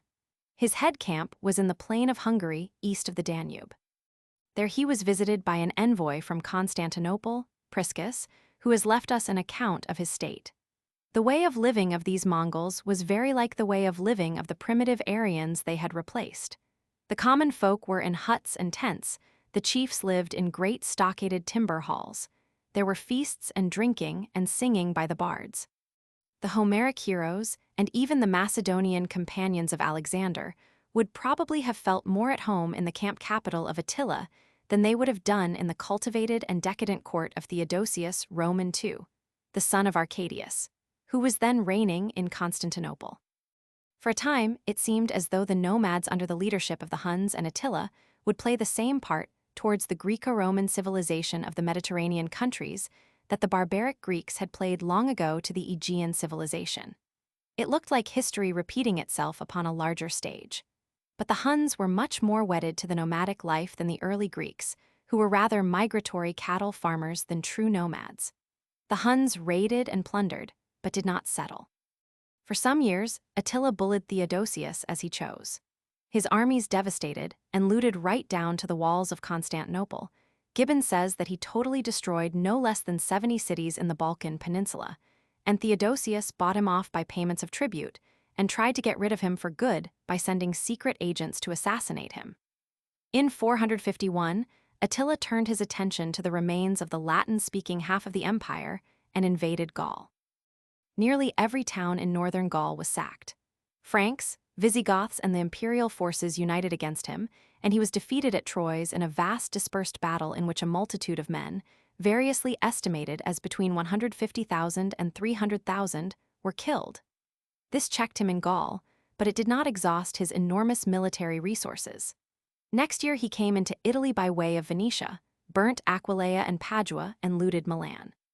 Head of barbarian chief, head of barbarian chief. In the British Museum, numbers of fugitives from these North Italian towns, and particularly from Padua, fled to islands in the lagoons at the head of the Adriatic, and laid there the foundations of the city-state of Venice, which was to become one of the greatest or the trading centers in the Middle Ages. In 453, Attila died suddenly after a great feast to celebrate his marriage to a young woman, and at his death, this plunder confederation of his fell to pieces. The actual Huns disappear from history, mixed into the surrounding more numerous Aryan-speaking populations. But these great Hun raids practically consummated the end of the Latin Roman Empire. After his death, 10 different emperors ruled in Rome in 20 years, set up by Vandal and other mercenary troops. The Vandals from Carthage took and sacked Rome in 455. Finally, in 476, Odoacer, the chief of the barbarian troops, suppressed a Pannonian who was figuring as emperor under the impressive name of Romulus Augustulus, and informed the court of Constantinople that there was no longer an emperor in the West. So, ingloriously, the Latin Roman Empire came to an end. In 493, Theodoric the Goth became king of Rome. All over Western and Central Europe, now barbarian chiefs were reigning as kings, dukes, and the like, practically independent, but for the most part professing some sort of shadowy allegiance to the emperor. There were hundreds and perhaps thousands of such practically independent brigand rulers. In Gaul, Spain, and Italy, and in Dacia, the Latin speech still prevailed in locally distorted forms, but in Britain and east of the Rhine languages of the German group, or in Bohemia a Slavonic language, Czech were the common speech. The superior clergy and a small remnant of other educated men read and wrote Latin. Everywhere life was insecure, and property was held by the strong arm. Castles multiplied and roads fell into decay. The dawn of the 6th century was an age of division and of intellectual darkness throughout the Western world. Had it not been for the monks and Christian missionaries, Latin learning might have perished altogether. Why had the Roman Empire grown, and why had it so completely decayed? It grew because at first the idea of citizenship held it together. Throughout the days of the expanding republic, and even into the days of the early empire, there remained a great number of men conscious of Roman citizenship, feeling it a privilege and an obligation to be a Roman citizen, confident of their rights under the Roman law and willing to make sacrifices in the name of Rome. The prestige of Rome as of something just and great and law-upholding spread far beyond the Roman boundaries. But even as early as the Punic Wars, the sense of citizenship was being undermined by the growth of wealth and slavery. Citizenship spread indeed, but not the idea of citizenship. The Roman Empire was after all a very primitive organization. It did not educate, did not explain itself to its increasing multitudes of citizens, did not invite their cooperation in its decisions. There was no network of schools to ensure a common understanding, no distribution of news to sustain collective activity. The adventurers who struggled for power from the days of Marius and Sulla onward had no idea of creating and calling in public opinion upon the imperial affairs. The spirit of citizenship died of starvation, and no one observed it die. All empires, all states, all organizations of human society are, in the ultimate, things of understanding and will. There remained no will for the Roman Empire in the world, and so it came to an end. But though the Latin-speaking Roman Empire died in the 5th century, something else had been born within it that was to avail itself enormously of its prestige and tradition, and that was the Latin-speaking half of the Catholic Church. This lived while the empire died because it appealed to the minds and wills of men, because it had books and a great system of teachers and missionaries to hold it together, things stronger than any law or legions. Throughout the 4th and 5th centuries A.D., while the empire was decaying, Christianity was spreading to a universal dominion in Europe. It conquered its conquerors, the barbarians. When Attila seemed disposed to march on Rome, the Patriarch of Rome intercepted him and did what no armies could do, turning him back by sheer moral force. The Patriarch or Pope of Rome claimed to be the head of the entire Christian Church. Now that there were no more emperors, he began to annex imperial titles and claims. He took the title of Pontifex Maximus, head sacrificial priest of the Roman dominion, the most ancient of all the titles that the emperors had enjoyed. 41 the Byzantine and Sassanid empires. The Greek-speaking eastern half of the Roman Empire showed much more political tenacity than the western half. It weathered the disasters of the 5th century AD, which saw a complete and final breaking up of the original Latin-Roman power. Attila bullied the Emperor Theodosius Roman II and sacked and raided almost to the walls of Constantinople, but that city remained intact. The Nubians came down the Nile and looted Upper Egypt, but Lower Egypt and Alexandria were left still fairly prosperous. Most of Asia Minor was held against the Sassanid Persians. The 6th century, which was an age of complete darkness for the West, saw indeed a considerable revival of the Greek power. Justinian I, 527–565, was a ruler of very great ambition and energy, and he was married to the Empress Theodora, a woman of quite equal capacity who had begun life as an actress. Justinian reconquered North Africa from the Vandals and most of Italy from the Goths. He even regained the south of Spain. He did not limit his energies to naval and military enterprises. He founded a university, built the great church of Sta, Sophia in Constantinople, and codified the Roman law. But in order to destroy a rival to his university foundation, he closed the schools of philosophy in Athens, which had been going on in unbroken continuity from the days of Plato, that is to say, for nearly 1,000 years. From the 3rd century onwards, the Persian Empire had been the steadfast rival of the Byzantine. The two empires kept Asia Minor, Syria, and Egypt in a state of perpetual unrest and waste. In the 1st century AD, these lands were still at a high level of civilization, wealthy and with an abundant population, but the continual coming and going of armies, massacres, looting, and war taxation wore them down steadily, until only shattered and ruinous cities remained upon a countryside of scattered peasants. In this melancholy process of impoverishment and disorder lower, Egypt fared perhaps less badly than the rest of the world. Alexandria, like Constantinople, continued a dwindling trade between the East and the West. The church, now a mosque of S. Sophia, Constantinople the church, now a mosque of S. Sophia, Constantinople. The obelisk of Theodosius in the foreground statue on left. Photo 7 foliar. Science and political philosophy seemed dead now in both these warring and decaying empires. The last philosophers of Athens, until their suppression, preserved the texts of the great literature of the past with an infinite reverence and want of understanding. But there remained no class of men in the world, no free gentlemen with bold and independent habits of thought, to carry on the tradition of frank statement and inquiry embodied in these writings. The social and political chaos accounts largely for the disappearance of this class, but there was also another reason why the human intelligence was sterile and feverish during this age. In both Persia and Byzantium, it was all age of intolerance. Both empires were religious empires in a way that greatly hampered the free activities of the human mind. The magnificent roofwork in S. Sophia, the magnificent roofwork in S. Sophia. Photo 7 foliar. Of course, the oldest empires in the world were religious empires, centering upon the worship of a god or of a god-king. Alexander was treated as a divinity, and the Caesars were gods in so much as they had altars and temples devoted to them, and the offering of incense was made a test of loyalty to the Roman state. But these older religions were essentially religions of act and fact. They did not invade the mind. If a man offered his sacrifice and bowed to the god, he was left not only to think, but to say practically whatever he liked about the affair. But the new sort of religions that had come into the world, and particularly Christianity, turned inward. These new faiths demanded not simply conformity, but understanding belief. Naturally, fierce controversy ensued upon the exact meaning of the things believed. These new religions were creed religions. The world was confronted with a new word, orthodoxy, and with a stern resolve to keep not only acts but speech and private thought within the limits of a set teaching.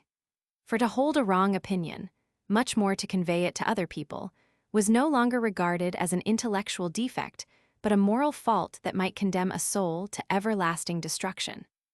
The Ravenna panel, depicting Justinian and his court. The Ravenna panel, depicting Justinian and his court. Photo Ilinari. The rock-hewn temple at Petra. The rock-hewn temple at Petra. Photo Underwood and Underwood. Both Ardashir I, who founded the Sassanid dynasty in the 3rd century A.D., and Constantine the Great, who reconstructed the Roman Empire in the 4th, turned to religious organizations for help, because in these organizations they saw a new means of using and controlling the wills of men. And already before the end of the 4th century, both empires were persecuting free talk and religious innovation. In Persia, Ardashir found the ancient Persian religion of Zoroaster, or Zarathustra, with its priests and temples and a sacred fire that burnt upon its altars, ready for his purpose as a state religion. Before the end of the 3rd century, Zoroastrianism was persecuting Christianity, and in 277 AD Mani, the founder of a new faith, the Manichaeans, was crucified and his body flayed. Constantinople, on its side, was busy hunting out Christian heresies. Manichaean ideas infected Christianity and had to be fought with the fiercest methods. In return, ideas from Christianity affected the purity of the Zoroastrian doctrine. All ideas became suspect. Science, which demands before all things the free action of an untroubled mind, suffered a complete eclipse throughout this phase of intolerance. War, the bitterest theology, and the usual vices of mankind constituted Byzantine life of those days. It was picturesque, it was romantic, it had little sweetness or light. When Byzantium and Persia were not fighting the barbarians from the north, they wasted Asia Minor and Syria in dreary and destructive hostilities. Even in close alliance, these two empires would have found it a hard task to turn back the barbarians and recover their prosperity. The Turks or Tartars first come into history as the allies first of one power and then of another. In the 6th century, the two chief antagonists were Justinian and Chosroes I. In the opening of the 7th, the Emperor Heraclius was pitted against Chosroes Roman II, 580. At first and until after Heraclius had become emperor, 610, Chosroes Roman II carried all before him. He took Antioch, Damascus, and Jerusalem, and his armies reached Chalcedon, which is in Asia Minor, over against Constantinople. In 619, he conquered Egypt. Then Heraclius pressed a counter-attack home and routed a Persian army at Nineveh, 627. although at that time there were still Persian troops at Chalcedon. In 628, Chosroes Roman II was deposed and murdered by his son, Cavad, and an inconclusive peace was made between the two exhausted empires. Byzantium and Persia had fought their last war, but few people as yet dreamt of the storm that was even then gathering in the deserts to put an end forever to this aimless, chronic struggle. While Heraclius was restoring order in Syria, a message reached him.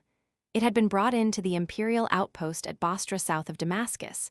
It was in Arabic, an obscure Semitic desert language, and it was read to the emperor, if it reached him at all, by an interpreter. It was from someone who called himself Mohammed, the prophet of God. It called upon the emperor to acknowledge the one true God and to serve him. What the emperor said is not recorded. A similar message came to Cavad at Ctesiphon. He was annoyed, tore up the letter, and bade the messenger begone. This Mohammed, it appeared, was a Bedouin leader whose headquarters were in the mean little desert town of Medina. He was preaching a new religion of faith in the one true God. "Even so, O Lord," he said, "rend thou his kingdom from Cavad." 42. The dynasties of Sai and Tang in China. Throughout the 5th, 6th, 7th, and 8th centuries, there was a steady drift of Mongolian peoples westward. The Huns of Attila were merely precursors of this advance, which led at last to the establishment of Mongolian peoples in Finland, Estonia, Hungary, and Bulgaria, where their descendants, speaking languages akin to Turkish, survive to this day. The Mongolian nomads were, in fact, playing a role towards the Aryanized civilizations of Europe and Persia and India that the Aryans had played to the Aegean and Semitic civilizations 10 or 15 centuries before.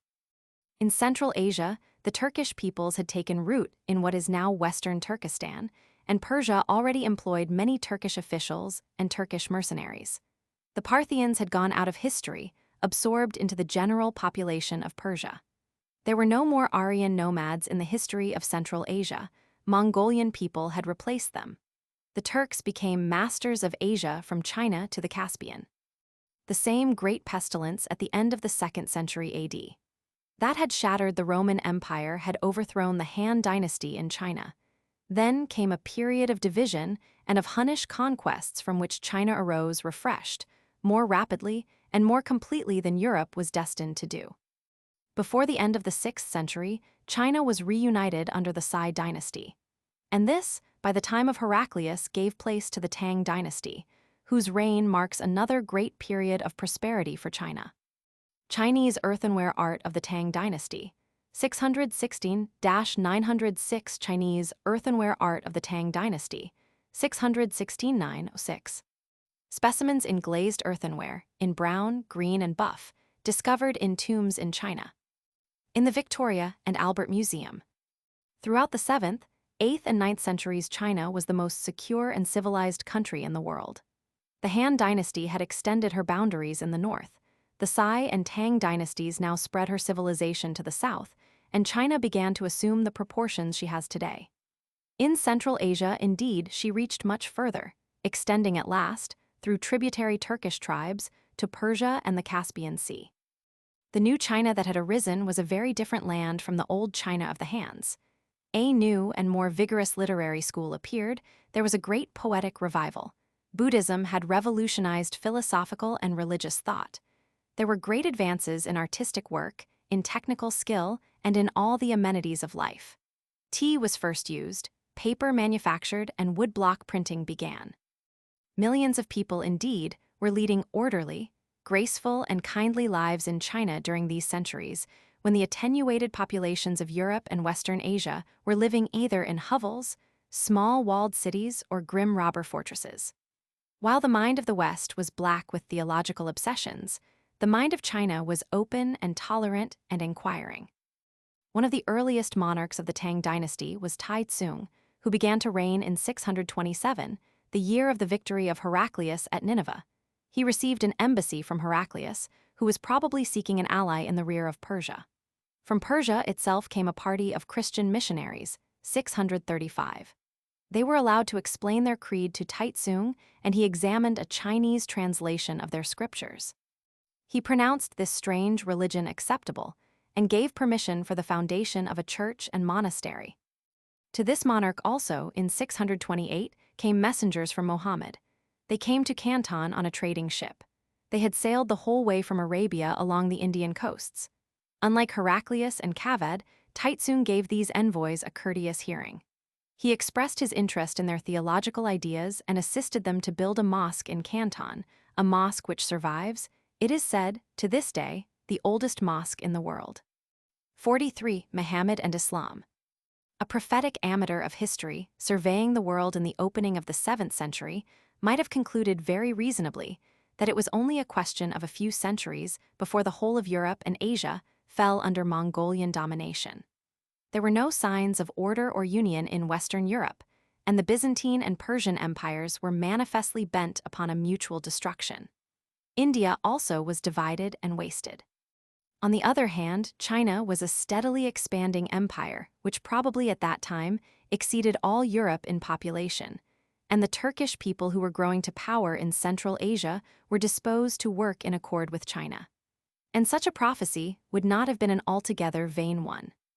A time was to come in the 13th century when a Mongolian overlord would rule from the Danube to the Pacific, and Turkish dynasties were destined to reign over the entire Byzantine and Persian empires, over Egypt and most of India. Where our prophet would have been most likely to have erred would have been in underestimating the recuperative power of the Latin end of Europe and in ignoring the latent forces of the Arabian desert. Arabia would have seemed what it had been for times immemorial, the refuge of small and bickering nomadic tribes. No Semitic people had founded an empire, now for more than 1,000 years. Then suddenly the Bedouin flared out for a brief century of splendor. They spread their rule and language from Spain to the boundaries of China. They gave the world a new culture. They created a religion that is still to this day one of the most vital forces in the world. The man who fired this Arab flame appears first in history as the young husband of the widow of a rich merchant of the town of Mecca, named Muhammad. Until he was 40, he did very little to distinguish himself in the world. He seems to have taken considerable interest in religious discussion. Mecca was a pagan city at that time, worshipping in particular a black stone, the Kaaba, of great repute throughout all Arabia and a center of pilgrimages. But there were great numbers of Jews in the country. Indeed, all the southern portion of Arabia professed the Jewish faith, and there were Christian churches in Syria. About 40, Muhammad began to develop prophetic characteristics like those of the Hebrew prophets 1,200 years before him. He talked first to his wife of the one true God and of the rewards and punishments of virtue and wickedness. There can be no doubt that his thoughts were very strongly influenced by Jewish and Christian ideas. He gathered about him a small circle of believers and presently began to preach in the town against the prevalent idolatry. This made him extremely unpopular with his fellow townsmen because the pilgrimages to the Kaaba were the chief source of such prosperity as Mecca enjoyed. He became bolder and more definite in his teaching, declaring himself to be the last chosen prophet of God entrusted with a mission to perfect religion. Abraham, he declared, and Jesus Christ were his foreigners. He had been chosen to complete and perfect the revelation of God's will. He produced verses which he said had been communicated to him by an angel, and he had a strange vision in which he was taken up through the heavens to God and instructed in his mission. At prayer in the desert, at prayer in the desert. Photo, Leonard and Landrak. As his teaching increased in force, the hostility of his fellow townsmen increased also. At last, a plot was made to kill him, but he escaped with his faithful friend and disciple, Abu Bakr, to the friendly town of Medina, which adopted his doctrine. Hostilities followed between Mecca and Medina, which ended at last in a treaty. Mecca was to adopt the worship of the one true God and accept Mohammed as his prophet, but the adherents of the new faith were still to make the pilgrimage to Mecca just as they had done when they were pagans. So Muhammad established the one true God in Mecca without injuring its pilgrim traffic. In 629, Mohammed returned to Mecca as its master, a year after he had sent out these envoys of his to Heraclius, Taitsung, Kaved, and all the rulers of the earth. Looking across the sea of sand, looking across the sea of sand. Photo, Leonard and Landrak. Then for 4 years more until his death in 632, Mohammed spread his power over the rest of Arabia. He married a number of wives in his declining years, and his life on the whole was by modern standards unedifying. He seems to have been a man compounded of very considerable vanity, greed, cunning, self-deception, and quite sincere religious passion. He dictated a book of injunctions and expositions, the Quran, which he declared was communicated to him from God. Regarded as literature or philosophy, the Quran is certainly unworthy of its alleged divine authorship. Yet when the manifest defects of Muhammad's life and writings have been allowed for, there remains in Islam, this faith he imposed upon the Arabs, much power and inspiration. One is its uncompromising monotheism, its simple enthusiastic faith in the rule and fatherhood of God, and its freedom from theological complications. Another is its complete detachment from the sacrificial priest and the temple. It is an entirely prophetic religion, proof against any possibility of relapse towards blood sacrifices. In the Quran, the limited and ceremonial nature of the pilgrimage to Mecca is stated beyond the possibility of dispute, and every precaution was taken by Muhammad to prevent the deification of himself after his death. And a third element of strength lay in the insistence of Islam upon the perfect brotherhood and equality before God of all believers, whatever their color, origin, or status. These are the things that made Islam a power in human affairs. It has been said that the true founder of the empire of Islam was not so much Muhammad as his friend and helper, Abu Bakr. If Muhammad, with his shifty character, was the mind and imagination of primitive Islam, Abu Bakr was its conscience and its will. Whenever Muhammad wavered, Abu Bakr sustained him. And when Muhammad died, Abu Bakr became caliph equals successor. And with that faith that moves mountains, he set himself simply and sanely to organize the subjugation of the whole world to Allah, with little armies of 3,000 or 4,000 Arabs. According to those letters, the Prophet had written from Medina in 628 to all the monarchs of the world. 44. The Great Days of the Arabs. There follows the most amazing story of conquest in the whole history of our race. The Byzantine army was smashed at the Battle of the Yarmouk, a tributary of the Jordan, in 634, and the Emperor Heraclius, his energy sapped by dropsy and his resources exhausted by the Persian War, saw his new conquests in Syria, Damascus, Palmyra, Antioch, Jerusalem, and the rest fall almost without resistance to the Moslem. Large elements in the population went over to Islam. Then the Moslem turned east. The Persians had found an able general in Rustam. They had a great host with a force of elephants, and for 3 days they fought the Arabs at Kadesha, 637, and broke at last in headlong rout. The conquest of all Persia followed, and the Moslem Empire pushed far into western Turkestan and eastward until it met the Chinese. Egypt fell almost without resistance to the new conquerors, who, full of a fanatical belief in the sufficiency of the Quran, wiped out the vestiges of the book-copying industry of the Alexandria Library. The tide of conquest poured along the north coast of Africa to the Straits of Gibraltar and Spain. Spain was invaded in 710, and the Pyrenees Mountains were reached in 720. In 732, the Arab advance had reached the center of France, but here it was stopped for good at the Battle of Poitiers and thrust back as far as the Pyrenees again.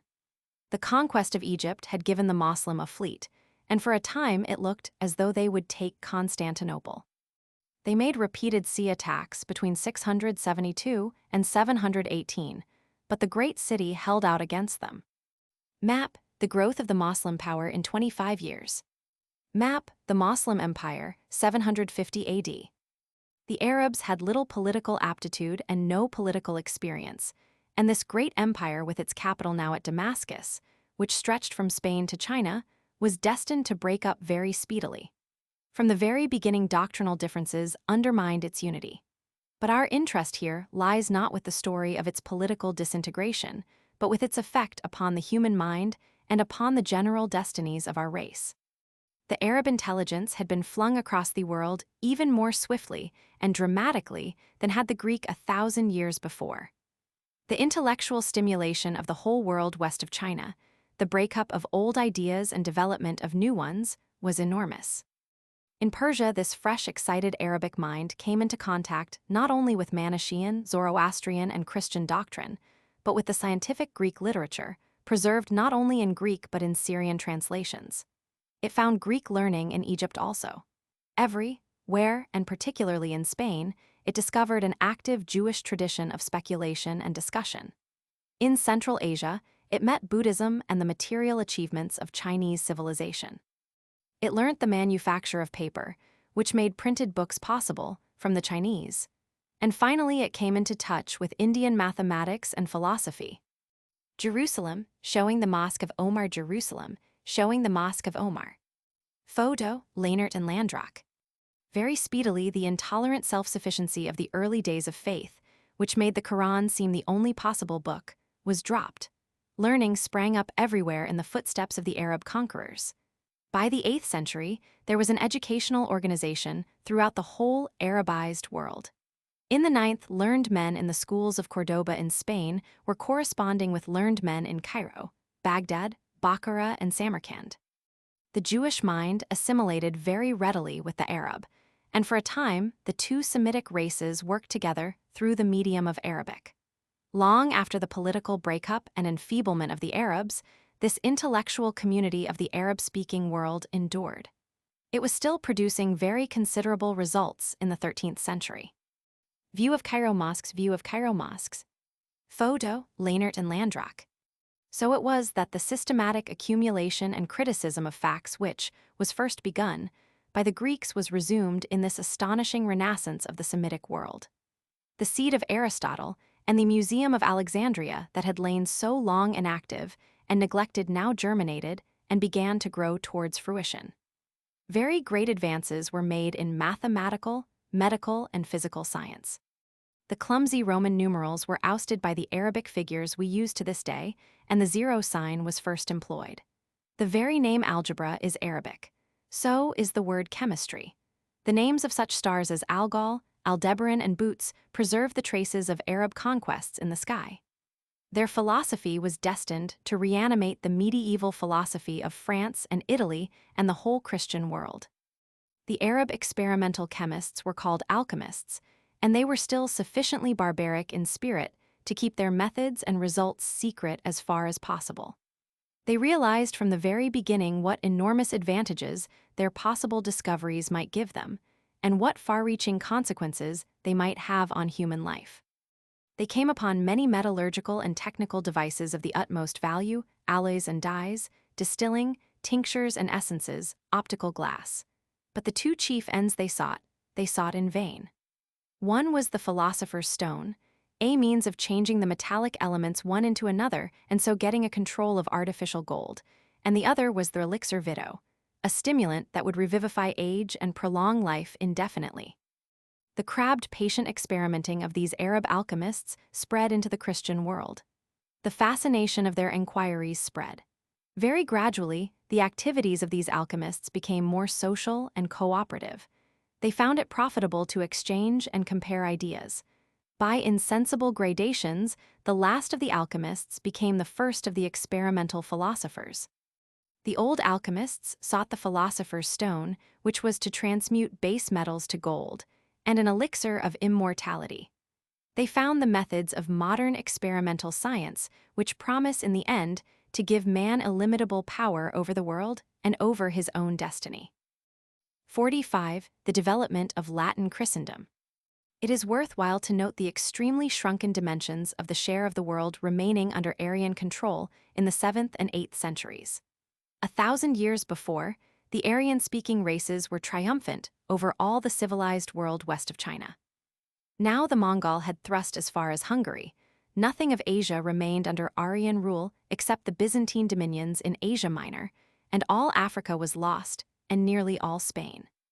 The great Hellenic world had shrunken to a few possessions round the nucleus of the trading city of Constantinople, and the memory of the Roman world was kept alive by the Latin of the Western Christian priests. In vivid contrast to this tale of retrogression, the Semitic tradition had risen again from subjugation and obscurity after 1,000 years of darkness. Yet the vitality of the Nordic peoples was not exhausted. Confined now to Central and Northwestern Europe and terribly muddled in their social and political ideas, they were nevertheless building up gradually and steadily a new social order, and preparing unconsciously for the recovery of a power even more extensive than that they had previously enjoyed. We have told how at the beginning of the 6th century, there remained no central government in Western Europe at all. That world was divided up among numbers of local rulers holding their own as they could.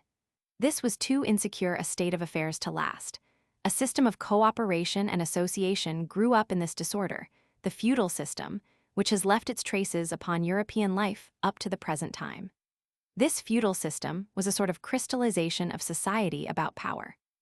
Everywhere the lone man felt insecure and was prepared to barter a certain amount of his liberty for help and protection. He sought a stronger man as his lord and protector. He gave him military services and paid him dues, and in return he was confirmed in his possession of what was his. His lord again found safety in vassalage to a still greater lord.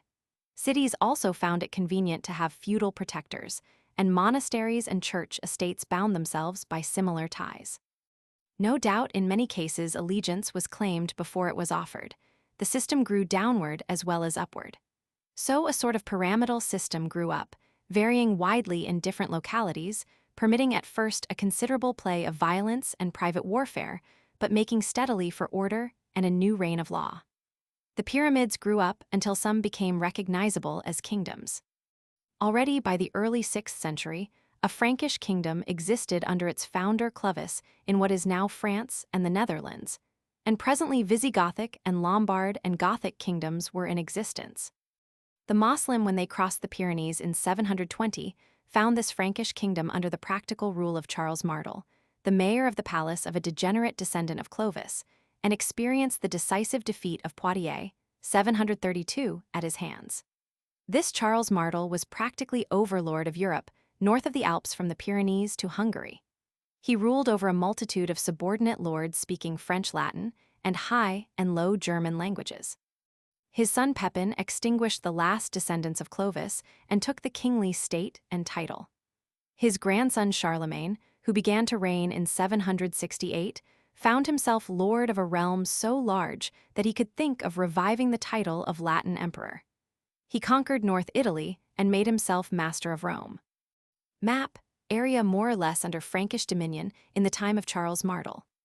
Approaching the story of Europe, as we do from the wider horizons of a world history, we can see much more distinctly than the mere nationalist historian how cramping and disastrous this tradition of the Latin Roman Empire was.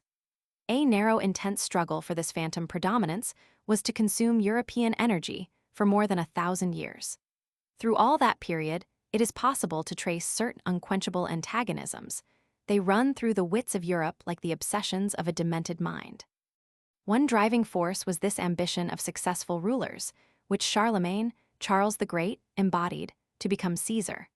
The realm of Charlemagne consisted of a complex of feudal German states at various stages of barbarism. West of the Rhine, most of these German peoples had learnt to speak various Latinized dialects which fused at last to form French. East of the Rhine, the racially similar German peoples did not lose their German speech. On account of this, communication was difficult between these two groups of barbarian conquerors, and a split easily brought about.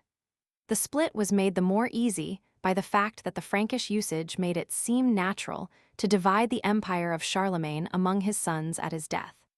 So one aspect of the history of Europe from the days of Charlemagne onwards is a history of first this monarch and his family, and then that, struggling to a precarious headship of the kings, princes, dukes, bishops, and cities of Europe, while a steadily deepening antagonism between the French and German-speaking elements develops in the medley.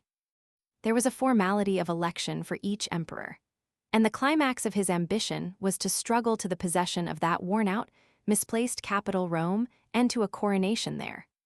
The next factor in the European political disorder was the resolve of the Church at Rome to make no temporal prince, but the Pope of Rome himself emperor in effect. He was already Pontifex Maximus.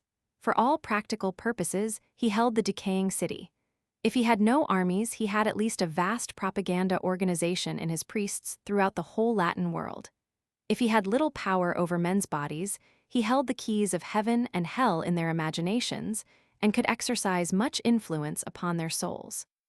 So, throughout the Middle Ages, while one prince maneuvered against another first for equality, then for ascendancy, and at last for the supreme prize, the Pope of Rome, sometimes boldly, sometimes craftily, sometimes feebly, For the popes were a succession of oldish men, and the average reign of a pope was not more than 2 years, maneuvered for the submission of all the princes to himself as the ultimate overlord of Christendom.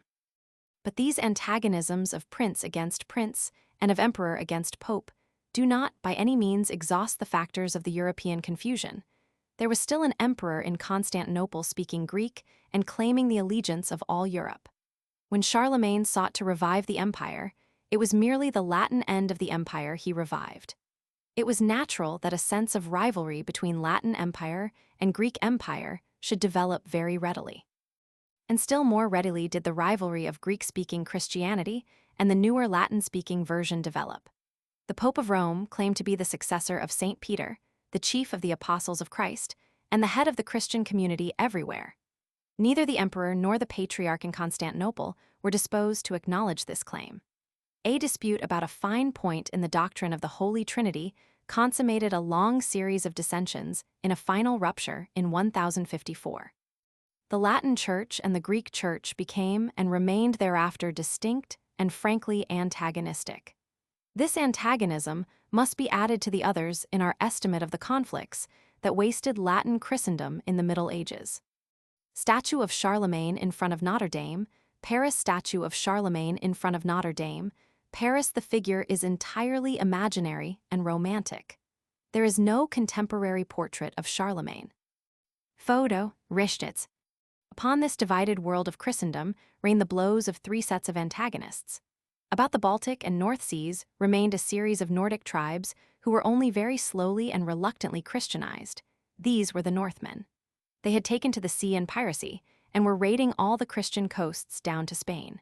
They had pushed up the Russian rivers to the desolate central lands and brought their shipping over into the south-flowing rivers. They had come out upon the Caspian and Black Seas as pirates also. They set up principalities in Russia. They were the first people to be called Russians. These Northmen Russians came near to taking Constantinople. England in the early 9th century was a Christianized Low German country under a king, Egbert, a protege and pupil of Charlemagne. The Northmen wrested half the kingdom from his successor Alfred the Great 886, and finally under Canute 1016 made themselves masters of the whole land. Under Rolf the Ganger 912, another band of Northmen conquered the north of France, which became Normandy. Canute ruled not only over England, but over Norway and Denmark, but his brief empire fell to pieces at his death through that political weakness of the barbaric peoples, division among a ruler's sons. It is interesting to speculate what might have happened if this temporary union of the Northmen had endured. They were a race of astonishing boldness and energy. They sailed in their galleys even to Iceland and Greenland. They were the first Europeans to land on American soil. Later on, Norman adventurers were to recover Sicily from the Saracens and sack Rome. It is a fascinating thing to imagine what a great northern seafaring power might have grown out of Canute's kingdom, reaching from America to Russia. To the east of the Germans and Latinized Europeans was a medley of Slav tribes and Turkish peoples. Prominent among these were the Magyars or Hungarians who were coming westward throughout the 8th and 9th centuries. Charlemagne held them for a time, but after his death they established themselves in what is now Hungary, and after the fashion of their kindred predecessors, the Huns raided every summer into the settled parts of Europe. In 938 they went through Germany into France, crossed the Alps into North Italy, and so came home, burning, robbing, and destroying. Finally, pounding away from the south at the vestiges of the Roman Empire were the Saracens. They had made themselves largely masters of the sea. Their only formidable adversaries upon the water were the Northmen, the Russian Northmen out of the Black Sea, and the Northmen of the West. Map: Europe at the death of Charlemagne, 814. Hemmed in by these more vigorous and aggressive peoples, amidst forces they did not understand and dangers they could not estimate, Charlemagne, and after him, a series of other ambitious spirits took up the feudal drama of restoring the Western Empire under the name of the Holy Roman Empire. From the time of Charlemagne onward, this idea obsessed the political life of Western Europe, while in the East the Greek half of the Roman power decayed and dwindled, until at last nothing remained of it at all but the corrupt trading city of Constantinople and a few miles of territory about it. Politically, the continent of Europe remained traditional and uncreative from the time of Charlemagne onward for 1,000 years. The name of Charlemagne looms large in European history, but his personality is but indistinctly seen. He could not read nor write, but he had a considerable respect for learning. He liked to be read aloud to at meals, and he had a weakness for theological discussion. At his winter quarters at Aix-la-Chapelle or Mayence, he gathered about him a number of learned men and picked up much from their conversation. In the summer he made war against the Spanish Saracens, against the Slavs and Magyars, against the Saxons, and other still heathen German tribes. It is doubtful whether the idea of becoming Caesar in succession to Romulus Augustulus occurred to him before his acquisition of North Italy, or whether it was suggested to him by Pope Leo Roman III, who was anxious to make the Latin Church independent of Constantinople. There were the most extraordinary maneuvers at Rome between the Pope and the prospective emperor in order to make it appear or not appear as if the Pope gave him the imperial crown. The Pope succeeded in crowning his visitor and conqueror by surprise in St. Peter's on Christmas Day 800 AD. He produced a crown, put it on the head of Charlemagne, and hailed him Caesar and Augustus. There was great applause among the people. Charlemagne was by no means pleased at the way in which the thing was done. It rankled in his mind as a defeat, and he left the most careful instructions to his son that he was not to let the Pope crown him emperor. He was to seize the crown into his own hands and put it on his own head himself. So, at the very outset of this imperial revival, we see beginning the age-long dispute of Pope and emperor for priority. But Louis the Pious, the son of Charlemagne, disregarded his father's instructions and was entirely submissive to the Pope. The empire of Charlemagne fell apart at the death of Louis the Pious, and the split between the French-speaking Franks and the German-speaking Franks widened. The next emperor to arise was Otto, the son of a certain Henry the Fowler, a Saxon, who had been elected king of Germany by an assembly of German princes and prelates in 919. Otto descended upon Rome and was crowned emperor there in 962. This Saxon line came to an end early in the 11th century and gave place to other German rulers. The feudal princes and nobles to the west who spoke various French dialects did not fall under the sway of these German emperors after the Carlovingian line. The line that is descended from Charlemagne had come to an end, and no part of Britain ever came into the Holy Roman Empire. The Duke of Normandy, the King of France, and a number of lesser feudal rulers remained outside. In 987, the Kingdom of France passed out of the possession of the Carlovingian line into the hands of Hugh Capet, whose descendants were still reigning in the 18th century. At the time of Hugh Capet, the King of France ruled only a comparatively small territory round Paris. In 1066, England was attacked almost simultaneously by an invasion of the Norwegian Northmen under King Harold Hardrada and by the Latinized Northmen under the Duke of Normandy. Harold, King of England, defeated the former at the Battle of Stamford Bridge and was defeated by the latter at Hastings. England was conquered by the Normans, and so cut off from Scandinavian, Teutonic, and Russian affairs, and brought into the most intimate relations and conflicts with the French. For the next 4 centuries, the English were entangled in the conflicts of the French feudal princes and wasted upon the fields of France. 46. The Crusades and the Age of Papal Dominion. It is interesting to note that Charlemagne corresponded with the Caliph Harun al-Rashid, the Harun al-Rashid of the Arabian Nights. It is recorded that Harun al-Rashid sent ambassadors from Baghdad, which had now replaced Damascus as the Moslem capital, with a splendid tent, a water clock, an elephant, and the keys of the Holy Sepulchre. This latter present was admirably calculated to set the Byzantine Empire and this new Holy Roman Empire by the ears as to which was the proper protector of the Christians in Jerusalem. These presents remind us that while Europe in the 9th century was still a weltering disorder of war and pillage, there flourished a great Arab empire in Egypt and Mesopotamia, far more civilized than anything Europe could show. Here literature and science still lived, the arts flourished, and the mind of man could move without fear or superstition. And even in Spain and North Africa, where the Saracenic dominions were falling into political confusion, there was a vigorous intellectual life. Aristotle was read and discussed by these Jews and Arabs during these centuries of European darkness. They guarded the neglected seeds of science and philosophy.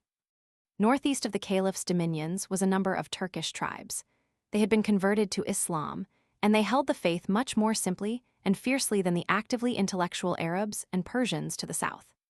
In the 10th century, the Turks were growing strong and vigorous, while the Arab power was divided and decaying.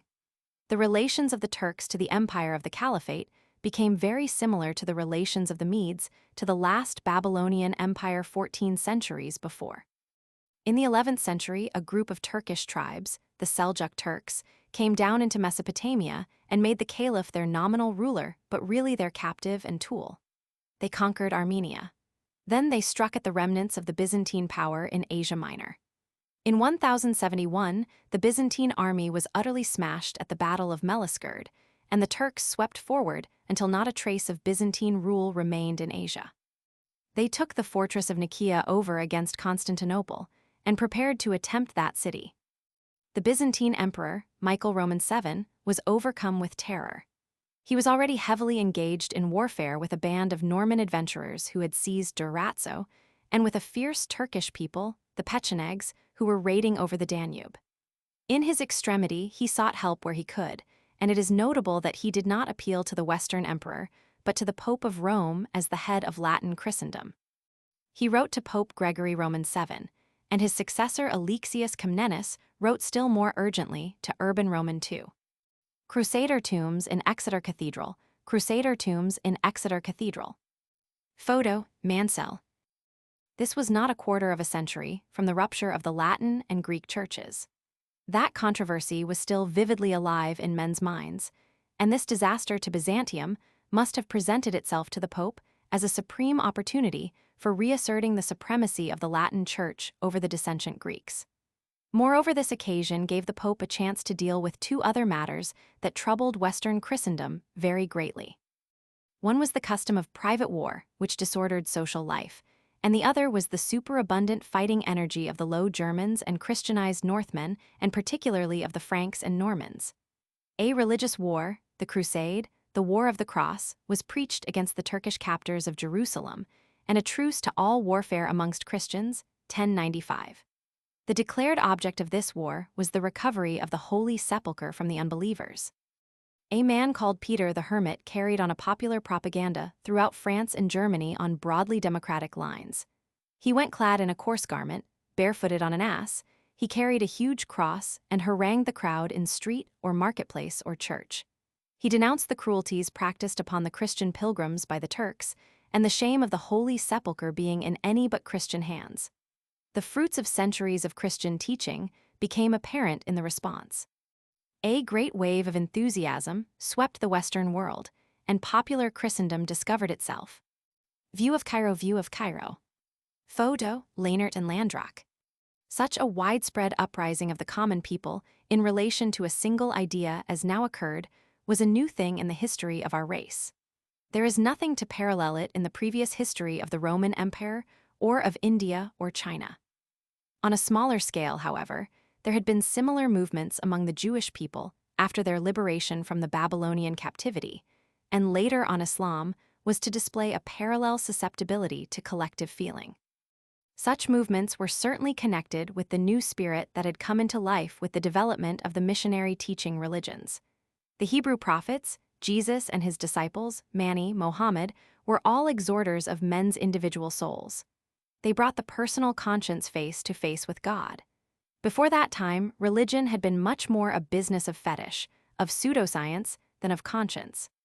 The old kind of religion turned upon temple, initiated priest and mystical sacrifice, and ruled the common man like a slave by fear. The new kind of religion made a man of him. The preaching of the First Crusade was the first stirring of the common people in European history. It may be too much to call it the birth of modern democracy, but certainly at that time modern democracy stirred. Before very long, we shall find it stirring again, and raising the most disturbing social and religious questions. Certainly this first stirring of democracy ended very pitifully and lamentably. Considerable bodies of common people, crowds rather than armies, set out eastward from France and the Rhineland and Central Europe without waiting for leaders or proper equipment to rescue the Holy Sepulchre. This was the People's Crusade. Two great mobs blundered into Hungary, mistook the recently converted Magyars for pagans, committed atrocities, and were massacred. A third multitude with a similarly confused mind, after a great pogrom of the Jews in the Rhineland, marched eastward and was also destroyed in Hungary. Two other huge crowds, under the leadership of Peter the Hermit himself, reached Constantinople, crossed the Bosphorus, and were massacred rather than defeated by the Seljuk Turks. So began and ended this first movement of the European people, as people. Next year, 1097, the real fighting forces crossed the Bosphorus. Essentially, they were Norman in leadership and spirit.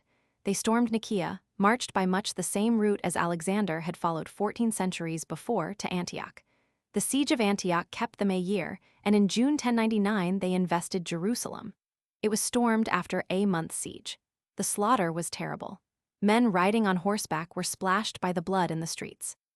At nightfall on July 15th, the Crusaders had fought their way into the Church of the Holy Sepulchre and overcome all opposition there. Blood-stained, weary, and sobbing from excessive joy, they knelt down in prayer. The horses of Esmark, Venice the horses of Esmark, Venice originally on the Arch of Trajan at Constantinople, the Doge Dandolo V took them after the Fourth Crusade, to Venice, whence Napoleon I removed them to Paris, but in 1815 they were returned to Venice. During the Great War of 1914-18, they were hidden away for fear of air raids. Photo D. McLeish. Immediately, the hostility of Latin and Greek broke out again. The Crusaders were the servants of the Latin Church, and the Greek Patriarch of Jerusalem found himself in a far worse case under the triumphant Latins than under the Turks. The Crusaders discovered themselves between Byzantine and Turk and fighting both. Much of Asia Minor was recovered by the Byzantine Empire, and the Latin princes were left, a buffer between Turk and Greek, with Jerusalem and a few small principalities, of which Edessa was one of the chief in Syria. Their grip even on these possessions was precarious, and in 1144 Edessa fell to the Moslem, leading to an ineffective Second Crusade, which failed to recover Edessa but saved Antioch from a similar fate. In 1169, the forces of Islam were rallied under a Kurdish adventurer named Saladin who had made himself master of Egypt. He preached a holy war against the Christians, recaptured Jerusalem in 1187, and so provoked the Third Crusade. This failed to recover Jerusalem. In the Fourth Crusade, 12024, the Latin Church turned frankly upon the Greek Empire, and there was not even a pretense of fighting the Turks. It started from Venice, and in 1204 it stormed Constantinople. The great rising trading city of Venice was the leader in this adventure, and most of the coasts and islands of the Byzantine Empire were annexed by the Venetians. A Latin emperor, Baldwin of Flanders, was set up in Constantinople, and the Latin and Greek Church were declared to be reunited. The Latin emperors ruled in Constantinople from 1204 to 1261, when the Greek world shook itself free again from Roman predominance. The 12th century then, and the opening of the 13th, was the age of papal ascendancy, just as the 11th was the age of the ascendancy of the Seljuk Turks and the 10th the age of the Northmen. A united Christendom under the rule of the Pope came nearer to being a working reality than it ever was before or after that time. A courtyard in the Alhambra. A courtyard in the Alhambra. Photo, Lehnert and Landrak. In those centuries, a simple Christian faith was real and widespread over great areas of Europe. Rome itself had passed through some dark and discreditable phases. Few writers can be found to excuse the lives of Popes John XI and John Roman XII in the 10th century. They were abominable creatures. But the heart and body of Latin Christendom had remained earnest and simple. The generality of the common priests and monks and nuns had lived exemplary and faithful lives. Upon the wealth of confidence such lives created rested the power of the Church. Among the great popes of the past had been Gregory the Great, Gregory I, 596-4, and Leo Roman III, 795-816, who invited Charlemagne to be Caesar and crowned him in spite of himself. Towards the close of the 11th century, there arose a great clerical statesman, Hildebrand, who ended his life as Pope Gregory Roman VII, 1073-1085. Next but one after him came Urban Roman II, 1087-1099, the Pope of the First Crusade. These two were the founders of this period of papal greatness during which the popes lorded it over the emperors. From Bulgaria to Ireland, and from Norway to Sicily and Jerusalem, the pope was supreme. Gregory Roman VII obliged the Emperor Henry Roman IV to come in penitence to him at Canossa and to await forgiveness for 3 days and nights in the courtyard of the castle, clad in sackcloth and barefooted to the snow. In 1176 at Venice, the Emperor Frederick Barbarossa, knelt to Pope Alexander Roman III and swore fealty to him. The great power of the Church in the beginning of the 11th century lay in the wills and consciences of men. It failed to retain the moral prestige on which its power was based. In the opening decades of the 14th century, it was discovered that the power of the Pope had evaporated. What was it that destroyed the naive confidence of the common people of Christendom in the Church so that they would no longer rally to its appeal and serve its purposes? The first trouble was certainly the accumulation of wealth by the Church. The Church never died, and there was a frequent disposition on the part of dying childless people to leave lands to the Church. Penitent sinners were exhorted to do so. Accordingly, in many European countries, as much as a fourth of the land became Church property. The appetite for property grows with what it feeds upon. Already in the 13th century, it was being said everywhere that the priests were not good men, that they were always hunting for money and legacies. The kings and princes disliked this alienation of property very greatly. In the place of feudal lords capable of military support, they found their land supporting abbeys and monks and nuns, and these lands were really under foreign dominion. Even before the time of Pope Gregory Roman VII, there had been a struggle between the princes and the papacy over the question of investitures, the question that is of who should appoint the bishops.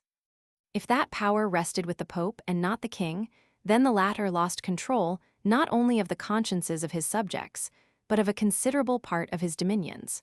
For also the clergy claimed exemption from taxation. They paid their taxes to Rome, and not only that, but the Church also claimed the right to levy a tax of 1/10 upon the property of the layman in addition to the taxes he paid his prince. The history of nearly every country in Latin Christendom tells of the same phase in the 11th century. A phase of struggle between monarch and pope on the issue of investitures, and generally it tells of a victory for the pope. He claimed to be able to excommunicate the prince, to absolve his subjects from their allegiance to him, to recognize a successor. He claimed to be able to put a nation under an interdict, and then nearly all priestly functions ceased except the sacraments of baptism, confirmation, and penance. The priests could neither hold the ordinary services, marry people, nor bury the dead. With these two weapons, it was possible for the 12th century popes to curb the most recalcitrant princes and overawe the most restive peoples. These were enormous powers, and enormous powers are only to be used on extraordinary occasions. The popes used them at last with a frequency that staled their effect. Within 30 years at the end of the 12th century, we find Scotland, France, and England in turn under an interdict. And also the popes could not resist the temptation to preach crusades against offending princes until the crusading spirit was extinct. It is possible that if the Church of Rome had struggled simply against the princes and had had a care to keep its hold upon the general mind, it might have achieved a permanent dominion over all Christendom. But the high claims of the Pope were reflected as arrogance in the conduct of the clergy. Before the 11th century, the Roman priests could marry. They had close ties with the people among whom they lived. They were indeed a part of the people. Gregory Roman VII made them celibates. He cut the priest off from too great an intimacy with the laymen in order to bind them more closely to Rome. But indeed, he opened a fissure between the Church and the commonalty. The Church had its own law courts. Cases involving not merely priests but monks, students, crusaders, widows, orphans, and the helpless were reserved for the clerical courts, and so were all matters relating to wills, marriages, and oaths, and all cases of sorcery, heresy, and blasphemy. Whenever the layman found himself in conflict with the priest, he had to go to a clerical court. The obligations of peace and war fell upon his shoulders alone and left the priest free. It is no great wonder that jealousy and hatred of the priests grew up in the Christian world. Never did Rome seem to realize that its power was in the consciences of common men. It fought against religious enthusiasm, which should have been its ally, and it forced doctrinal orthodoxy upon honest doubt and aberrant opinion. When the church interfered in matters of morality, it had the common man with it, but not when it interfered in matters of doctrine. When in the south of France, Waldo taught a return to the simplicity of Jesus in faith and life, Innocent Roman III preached a crusade against the Waldenses, Waldo's followers, and permitted them to be suppressed with fire, sword, rape, and the most abominable cruelties. When again St. Francis of Assisi, 1181–1226, taught the imitation of Christ and a life of poverty and service, his followers, the Franciscans, were persecuted, scourged, imprisoned, and dispersed. In 1318, 4 of them were burnt alive at Marseille. On the other hand, the fiercely orthodox order of the Dominicans, founded by Saint Dominic, 1170–1221, was strongly supported by Innocent Roman III, who with its assistance set up an organization, the Inquisition, for the hunting of heresy and the affliction of free thought. So it was that the Church, by excessive claims, by unrighteous privileges, and by an irrational intolerance, destroyed that free faith of the common man, which was the final source of all its power. The story of its decline tells of no adequate foeman from without, but continually of decay from within. 47 recalcitrant princes, and the Great Schism. One very great weakness of the Roman Church in its struggle to secure the headship of all Christendom was the manner in which the Pope was chosen. If indeed the papacy was to achieve its manifest ambition and establish one rule and one peace throughout Christendom, then it was vitally necessary that it should have a strong, steady, and continuous direction. In those great days of its opportunity, it needed before all things that the popes, when they took office, should be able men in the prime of life, that each should have his successor designate with whom he could discuss the policy of the Church, and that the forms and processes of election should be clear, definite, unalterable, and unassailable. Unhappily, none of these things obtained. It was not even clear who could vote in the election of a pope, nor whether the Byzantine or Holy Roman Emperor had a voice in the matter. That very great papal statesman Hildebrand, Pope Gregory Roman VII, 1073–1085, did much to regularize the election. He confined the votes to the Roman cardinals, and he reduced the emperor's share to a formula of assent conceded to him by the Church. But he made no provision for a successor designate, and he left it possible for the disputes of the cardinals to keep the see vacant, as in some cases it was kept vacant for a year or more. Milan Cathedrale, courtyard in the Alhambra. Milan Cathedrale, courtyard in the Alhambra. View showing the exquisite carvings, characteristic of the 98 spires of the edifice. The consequences of this want of firm definition are to be seen in the whole history of the papacy up to the 16th century. From quite early times onward, there were disputed elections, and 2 or more men each claiming to be pope. The Church would then be subjected to the indignity of going to the emperor or some other outside arbiter to settle the dispute. And the career of every one of the great popes ended in a note of interrogation. At his death, the Church might be left headless and as ineffective as a decapitated body. Or he might be replaced by some old rival eager only to discredit and undo his work. Or some enfeebled old man tottering on the brink of the grave might succeed him. It was inevitable that this peculiar weakness of the papal organization should attract the interference of the various German princes, the French king, and the Norman and French kings who ruled in England, that they should all try to influence the elections and have a pope in their own interest established in the Lateran Palace at Rome. And the more powerful and important the pope became in European affairs, the more urgent did these interventions become. Under the circumstances, it is no great wonder that many of the popes were weak and futile. The astonishing thing is that many of them were able and courageous men. One of the most vigorous and interesting of the popes of this great period was Innocent Roman III, 1198–1216, who was so fortunate as to become pope before he was 38. He and his successors were pitted against an even more interesting personality, the Emperor Frederick Roman II, Stupor Mundi he was called, the wonder of the world. The struggle of this monarch against Rome is a turning place in history. In the end, Rome defeated him and destroyed his dynasty, but he left the prestige of the Church and Pope so badly wounded that its wounds festered and led to its decay. Frederick was the son of the Emperor Henry Roman VI, and his mother was the daughter of Roger I, the Norman king of Sicily. He inherited this kingdom in 1198 when he was a child of 4 years. Innocent Roman III had been made his guardian. Sicily in those days had been but recently conquered by the Normans. The court was half Oriental and full of highly educated Arabs, and some of these were associated in the education of the young king. No doubt they were at some pains to make their point of view clear to him. He got a Moslem view of Christianity as well as a Christian view of Islam, and the unhappy result of this double system of instruction was a view, exceptional in that age of faith, that all religions were impostures. He talked freely on the subject. His heresies and blasphemies are on record. As the young man grew up, he found himself in conflict with his guardian. Innocent Roman III wanted altogether too much from his ward. When the opportunity came for Frederick to succeed as emperor, the Pope intervened with conditions. Frederick must promise to put down heresy in Germany with a strong hand. Moreover, he must relinquish his crown in Sicily and South Italy, because otherwise he would be too strong for the Pope. And the German clergy were to be freed from all taxation. Frederick agreed, but with no intention of keeping his word.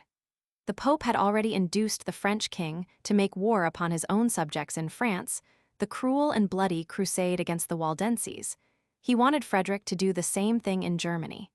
But Frederick, being far more of a heretic than any of the simple pietists who had incurred the Pope's animosity, lacked the crusading impulse. And when Innocent urged him to crusade against the Moslem and recover Jerusalem, he was equally ready to promise and equally slack in his performance. A typical crusader.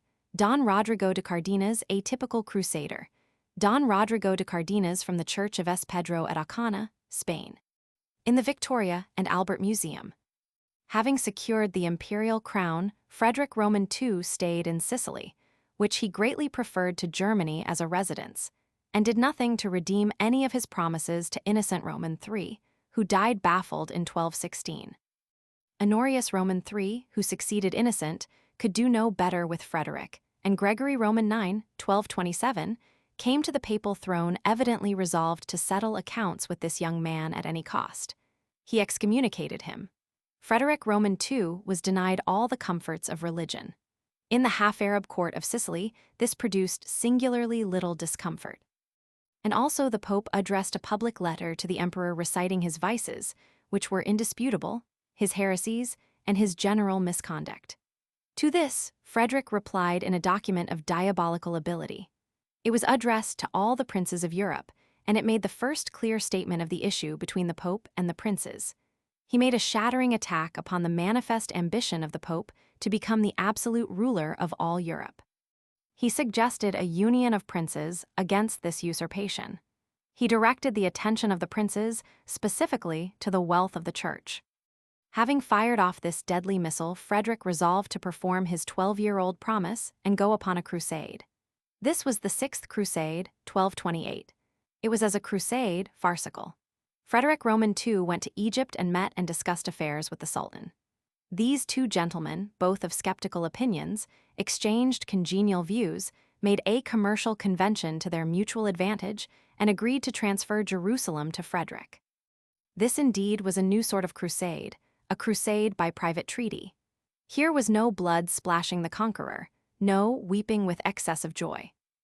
As this astonishing crusader was an excommunicated man, he had to be content with a purely secular coronation as King of Jerusalem, taking the crown from the altar with his own hand, for all the clergy were bound to shun him. He then returned to Italy, chased the papal armies which had invaded his dominions back to their own territories, and obliged the Pope to grant him absolution from his excommunication. So a prince might treat the Pope in the 13th century, and there was now no storm of popular indignation to avenge him. Those days were past. In 1239, Gregory Roman IX resumed his struggle with Frederick, excommunicated him for a second time, and renewed that warfare of public abuse in which the papacy had already suffered severely. The controversy was revived after Gregory Roman IX was dead, when Innocent Roman IV was pope. And again, a devastating letter, which men were bound to remember, was written by Frederick against the Church. He denounced the pride and irreligion of the clergy, and ascribed all the corruptions of the time to their pride and wealth. He proposed to his fellow princes a general confiscation of church property for the good of the Church. It was a suggestion that never afterwards left the imagination of the European princes. We will not go on to tell of his last years. The particular events of his life are far less significant than its general atmosphere. It is possible to piece together something of his court life in Sicily. He was luxurious in his way of living and fond of beautiful things. He is described as licentious, but it is clear that he was a man of very effectual curiosity and inquiry. He gathered Jewish and Moslem as well as Christian philosophers at his court, and he did much to irrigate the Italian mind with Saracenic influences. Through him, the Arabic numerals and algebra were introduced to Christian students, and among other philosophers at his court was Michael Scott, who translated portions of Aristotle and the commentaries thereon of the great Arab philosopher Averroes of Cordoba. In 1224, Frederick founded the University of Naples, and he enlarged and enriched the great medical school at Salerno University. He also founded a zoological garden. He left a book on hawking, which shows him to have been an acute observer of the habits of birds, and he was one of the first Italians to write Italian verse. Italian poetry was indeed born at his court. He has been called by an able writer the first of the moderns, and the phrase expresses aptly the unprejudiced detachment of his intellectual side. A still more striking intimation of the decay of the living and sustaining forces of the papacy appeared when presently the popes came into conflict with the growing power of the French king. During the lifetime of the Emperor Frederick Roman II, Germany fell into disunion, and the French king began to play the role of guard, supporter, and rival to the pope that had hitherto fallen to the Hohenstaufen emperors. A series of popes pursued the policy of supporting the French monarchs. French princes were established in the kingdom of Sicily and Naples, with the support and approval of Rome, and the French kings saw before them the possibility of restoring and ruling the empire of Charlemagne. When, however, the German interregnum after the death of Frederick Roman II, the last of the Hohenstaufens, came to all end and Rudolf of Habsburg was elected first Habsburg emperor, 1273, the policy of Rome began to fluctuate between France and Germany, veering about with the sympathies of each successive pope. In the East in 1261, the Greeks recaptured Constantinople from the Latin emperors, and the founder of the new Greek dynasty, Michael Palaeologus, Michael Roman VIII, after some unreal tentatives of reconciliation with the pope, broke away from the Roman communion altogether. And with that, and the fall of the Latin kingdoms in Asia, the eastward ascendancy of the popes came to an end. Costumes of the Burgundian nobility. Flemish work of the 15th century, costumes of the Burgundian nobility. Flemish work of the 15th century. In 1294, Boniface Roman VIII became pope. He was an Italian, hostile to the French, and full of a sense of the great traditions and mission of Rome. For a time he carried things with a high hand. In 1300, he held a jubilee, and a vast multitude of pilgrims assembled in Rome. So great was the influx of money into the papal treasury that 2 assistants were kept busy with the rakes collecting the offerings that were deposited at the tomb of St. Peter. But this festival was a delusive triumph. Boniface came into conflict with the French king in 1302, and in 1303, as he was about to pronounce sentence of excommunication against that monarch, he was surprised and arrested in his own ancestral palace at Anagni by Guillaume de Nogaret. This agent from the French king forced an entrance into the palace, made his way into the bedroom of the frightened pope. He was lying in bed with a cross in his hands, and heaped threats and insults upon him. The pope was liberated a day or so later by the townspeople, and returned to Rome. But there he was seized upon and again made prisoner by the Orsini family, and in a few weeks' time, the shocked and disillusioned old man died a prisoner in their hands. Costumes of the Burgundian nobility. Flemish work of the 15th century, costumes of the Burgundian nobility. Flemish work of the 15th century, this series is from casts in the Victoria and Albert Museum of the original brass statuettes in the Rijksmuseum, Amsterdam. The people of Anagni did resent the first outrage, and rose against Nogaret to liberate Boniface, but then Anagni was the Pope's native town. The important point to note is that the French king in this rough treatment of the head of Christendom was acting with the full approval of his people. He had summoned a council of the 3 estates of France, Lords, Church, and Commons, and gained their consent before proceeding to extremities. Neither in Italy, Germany nor England was there the slightest general manifestation of disapproval at this free handling of the sovereign pontiff. The idea of Christendom had decayed until its power over the minds of men had gone. Throughout the 14th century, the papacy did nothing to recover its moral sway. The next pope elected, Clement V, was a Frenchman, the choice of King Philip of France. He never came to Rome. He set up his court in the town of Avignon, which then belonged not to France but to the Papal See, though embedded in French territory, and there his successors remained until 1377, when Pope Gregory XI returned to the Vatican Palace in Rome.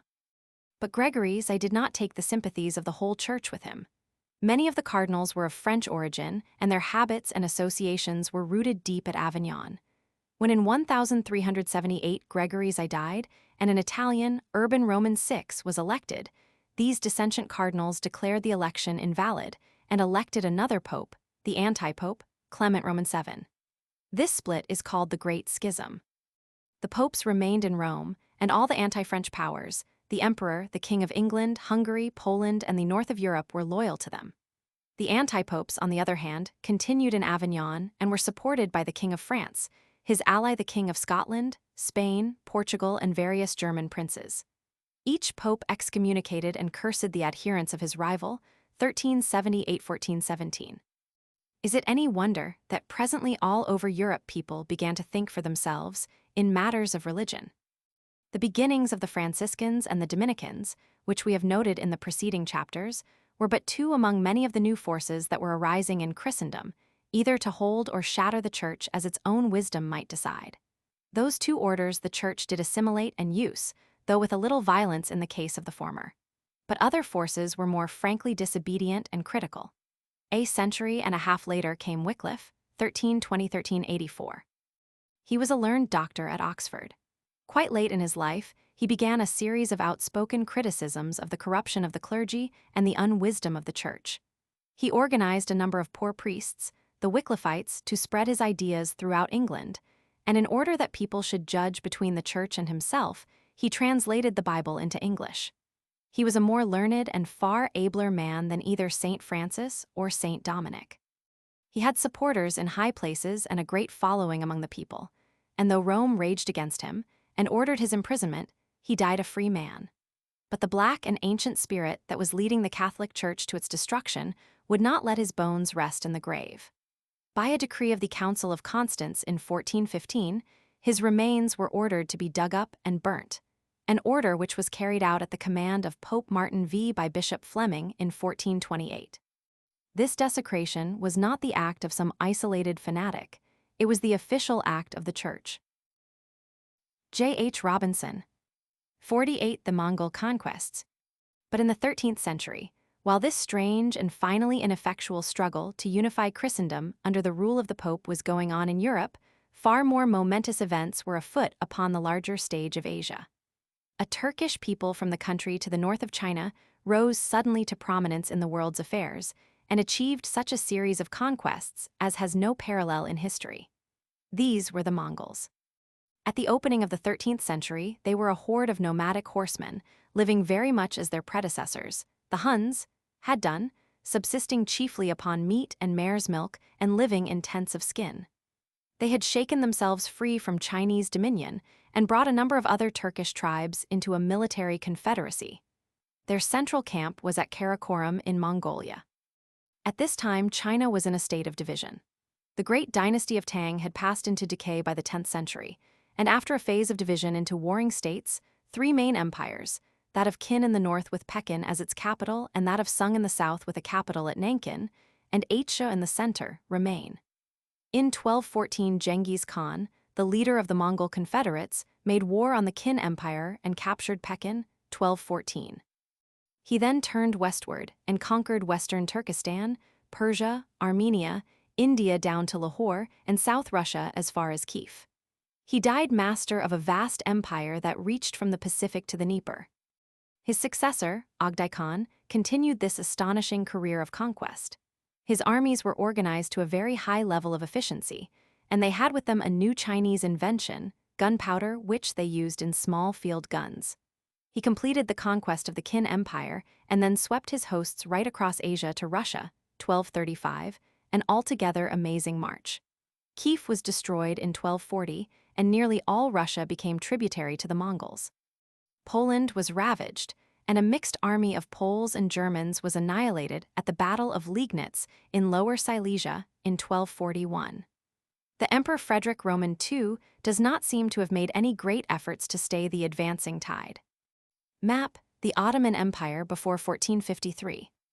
It is only recently, says Barry in his notes, to Gibbon, S. Decline and Fall of the Roman Empire, that European history has begun to understand that the successes of the Mongol army, which overran Poland and occupied Hungary in the spring of AD 1241, were won by consummate strategy, and were not due to a mere overwhelming superiority of numbers. But this fact has not yet become a matter of common knowledge. The vulgar opinion which represents the Tartars as a wild horde carrying all before them solely by their multitude, and galloping through Eastern Europe without a strategic plan, rushing at all obstacles and overcoming them by mere weight, still prevails. It was wonderful how punctually and effectually the arrangements were carried out in operations extending from the lower Vistula to Transylvania. Such a campaign was quite beyond the power of any European army of the time, and it was beyond the vision of any European commander. There was no general in Europe, from Frederick Roman II downward, who was not a tyro in strategy compared to Subutai. It should also be noticed that the Mongols embarked upon the enterprise with full knowledge of the political situation of Hungary and the condition of Poland.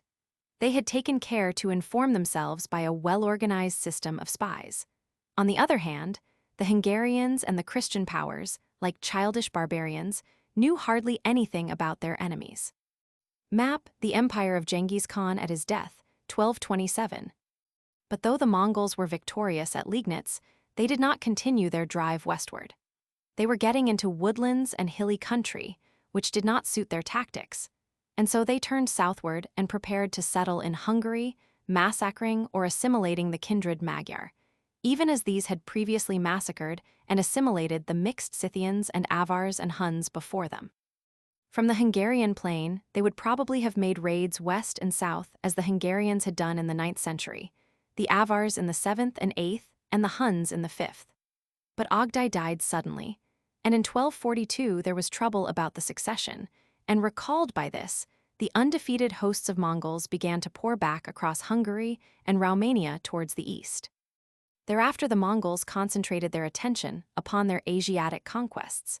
By the middle of the 13th century, they had conquered the Sung Empire. Mangu Khan succeeded Ogdai Khan as Great Khan in 1251 and made his brother Kublai Khan governor of China. In 1280, Kublai Khan had been formally recognized emperor of China, and so founded the Yuan dynasty, which lasted until 1368.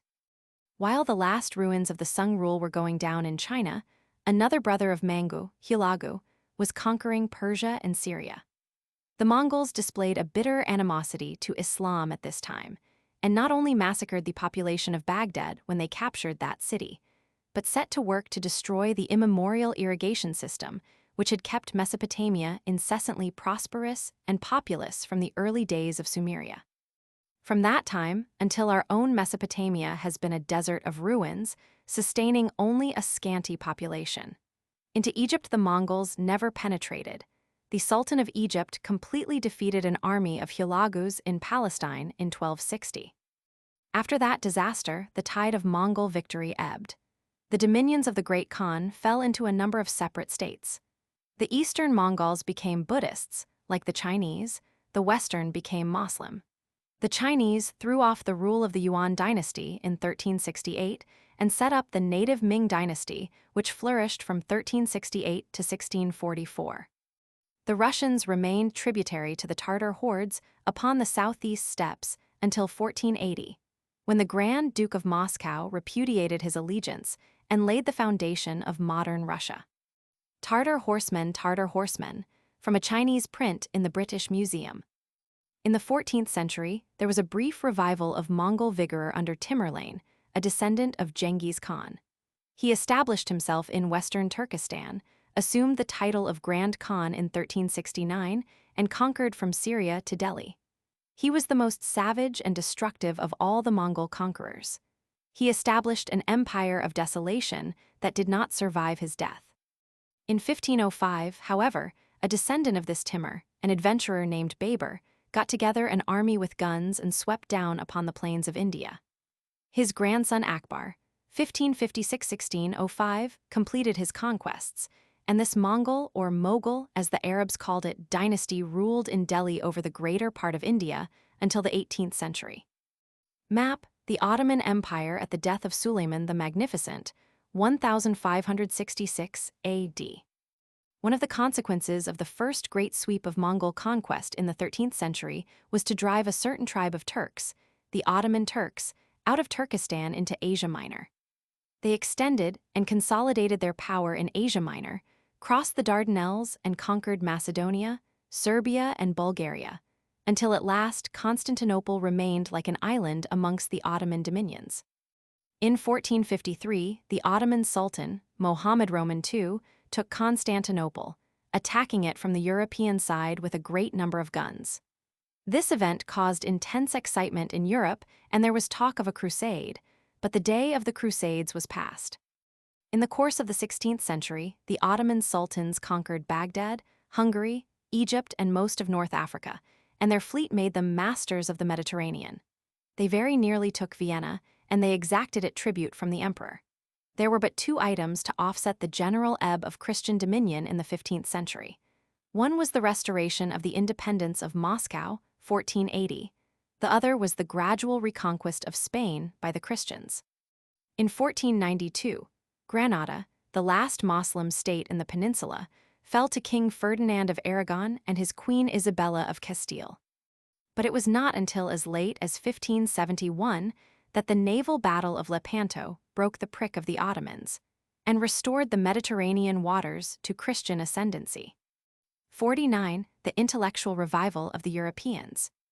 Throughout the 12th century, there were many signs that the European intelligence was recovering courage and leisure, and preparing to take up again the intellectual enterprises of the first Greek scientific inquiries and such speculations as those of the Italian Lucretius. The causes of this revival were many and complex. The suppression of private war, the higher standards of comfort and security that followed the Crusades, and the stimulation of men's minds by the experiences of these expeditions were no doubt necessary preliminary conditions. Trade was reviving. Cities were recovering ease and safety. The standard of education was arising in the church and spreading among laymen. The 13th and 14th centuries were a period of growing, independent or quasi-independent cities. Venice, Florence, Genoa, Lisbon, Paris, Bruges, London, Antwerp, Hamburg, Nuremberg, Novgorod, Whitby, and Bergen, for example. They were all trading cities with many travelers, and where men trade and travel they talk and think. The polemics of the popes and princes, the conspicuous savagery and wickedness of the persecution of heretics, were exciting men to doubt the authority of the church in question and discuss fundamental things. We have seen how the Arabs were the means of restoring Aristotle to Europe, and how such a prince as Frederick Roman II acted as a channel through which Arabic philosophy and science played upon the renascent European mind. Still more influential in the stirring up of men's ideas were the Jews. Their very existence was a note of interrogation to the claims of the church. And finally, the secret, fascinating inquiries of the alchemists were spreading far and wide, and setting men to the petty, furtive, and yet fruitful resumption of experimental science. And the stir in men's minds was by no means confined now to the independent and well-educated. The mind of the common man was awake in the world as it had never been before in all the experience of mankind.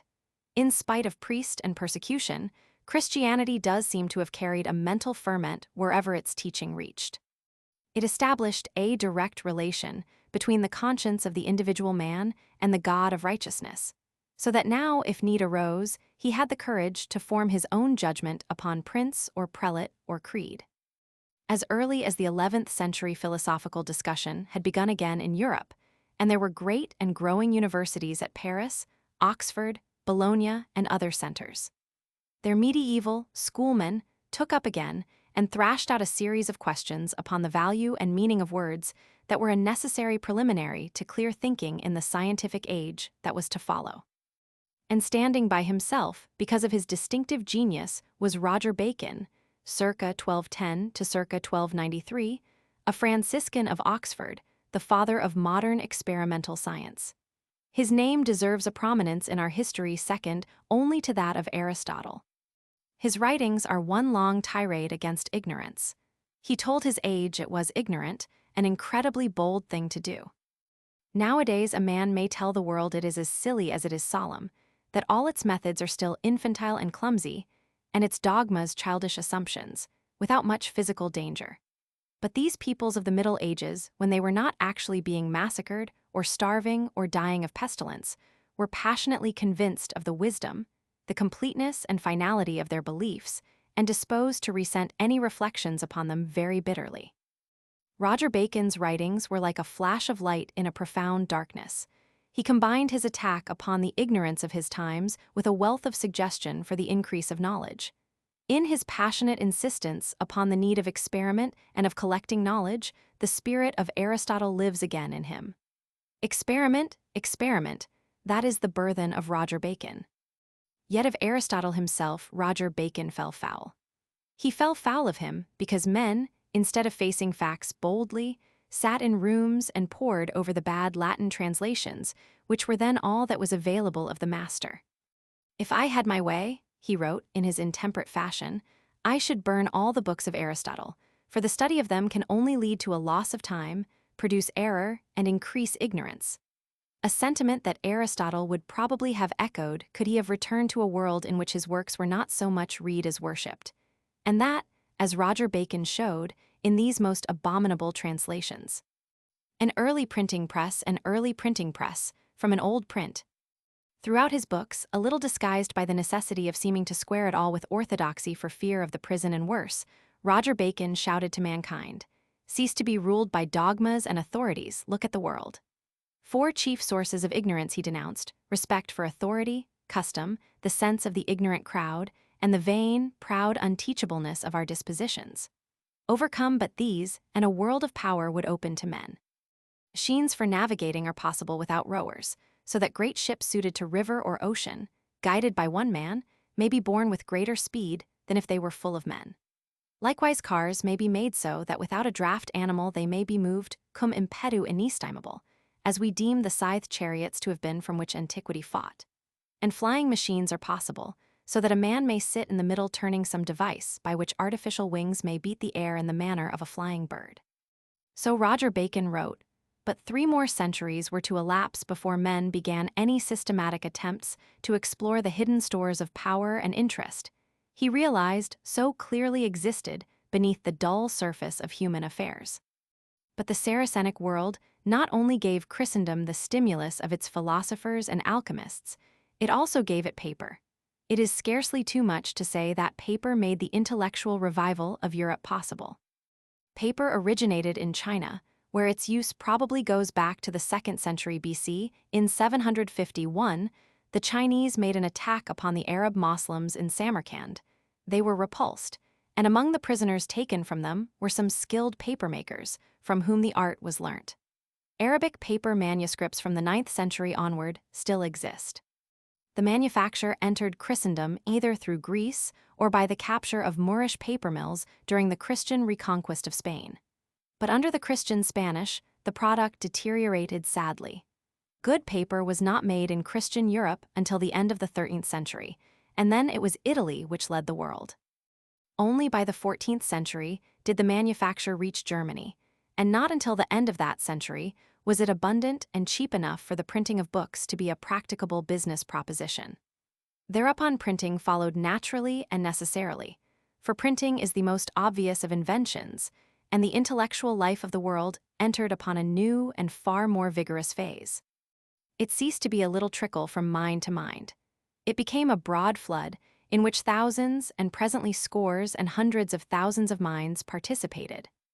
One immediate result of this achievement of printing was the appearance of an abundance of Bibles in the world. Another was a cheapening of school books. The knowledge of reading spread swiftly. There was not only a great increase of books in the world, but the books that were now made were plainer to read and so easier to understand. Instead of toiling at a crabbed text arid, then thinking over its significance, readers now could think unimpeded as they read. With this increase in the facility of reading, the reading public grew. The book ceased to be a highly decorated toy or a scholar's mystery. People began to write books to be read as well as looked at by ordinary people. They wrote in the ordinary language and not in Latin. With the 14th century, the real history of the European literature begins. So far, we have been dealing only with the Saracenic share in the European revival. Let us turn now to the influence of the Mongol conquests. They stimulated the geographical imagination of Europe enormously. For a time under the Great Khan, all Asia and Western Europe enjoyed an open intercourse. All the roads were temporarily open, and representatives of every nation appeared at the court of Karakorum. The barriers between Europe and Asia, set up by the religious feud of Christianity and Islam, were lowered. Great hopes were entertained by the papacy for the conversion of the Mongols to Christianity. Their only religion so far had been Shumanism, a primitive paganism. Envoys of the Pope, Buddhist priests from India, Parisian and Italian and Chinese artificers, Byzantine and Armenian merchants, mingled with Arab officials and Persian and Indian astronomers and mathematicians at the Mongol court. We hear too much in history of the campaigns and massacres of the Mongols, and not enough of their curiosity and desire for learning. Not perhaps as an originative people, but as transmitters of knowledge and method, their influence upon the world's history has been very great. And everything one can learn of the vague and romantic personalities of Genghis or Kublai tends to confirm the impression that these men were at least as understanding and creative monarchs as either that flamboyant but egotistical figure, Alexander the Great, or that raiser of political ghosts, that energetic but illiterate theologian Charlemagne. One of the most interesting of these visitors to the Mongol court was a certain Venetian, Marco Polo, who afterwards set down his story in a book. He went to China about 1272 with his father and uncle, who had already once made the journey. The Great Khan had been deeply impressed by the elder Polos. They were the first men of the Latin peoples he had seen, and he sent them back with inquiries for teachers and learned men who could explain Christianity to him, and for various other European things that had aroused his curiosity. Their visit with Marco was their second visit. Ancient bronze figure from Benin, W. Africa, ancient bronze figure from Benin, W. Africa, note evidence in attire of knowledge of early European explorers. In the British Museum, the three Polos started by way of Palestine and not by the Crimea, as in their previous expedition. They had with them a gold tablet and other indications from the Great Khan that must have greatly facilitated their journey. The Great Khan had asked for some oil from the lamp that burns in the Holy Sepulchre at Jerusalem, and so thither they first went, and then by way of Cilicia into Armenia. They went thus far north because the Sultan of Egypt was raiding the Mongol domains at this time. Thence they came by way of Mesopotamia to Ormuz on the Persian Gulf, as if they contemplated a sea voyage. At Ormuz, they met merchants from India.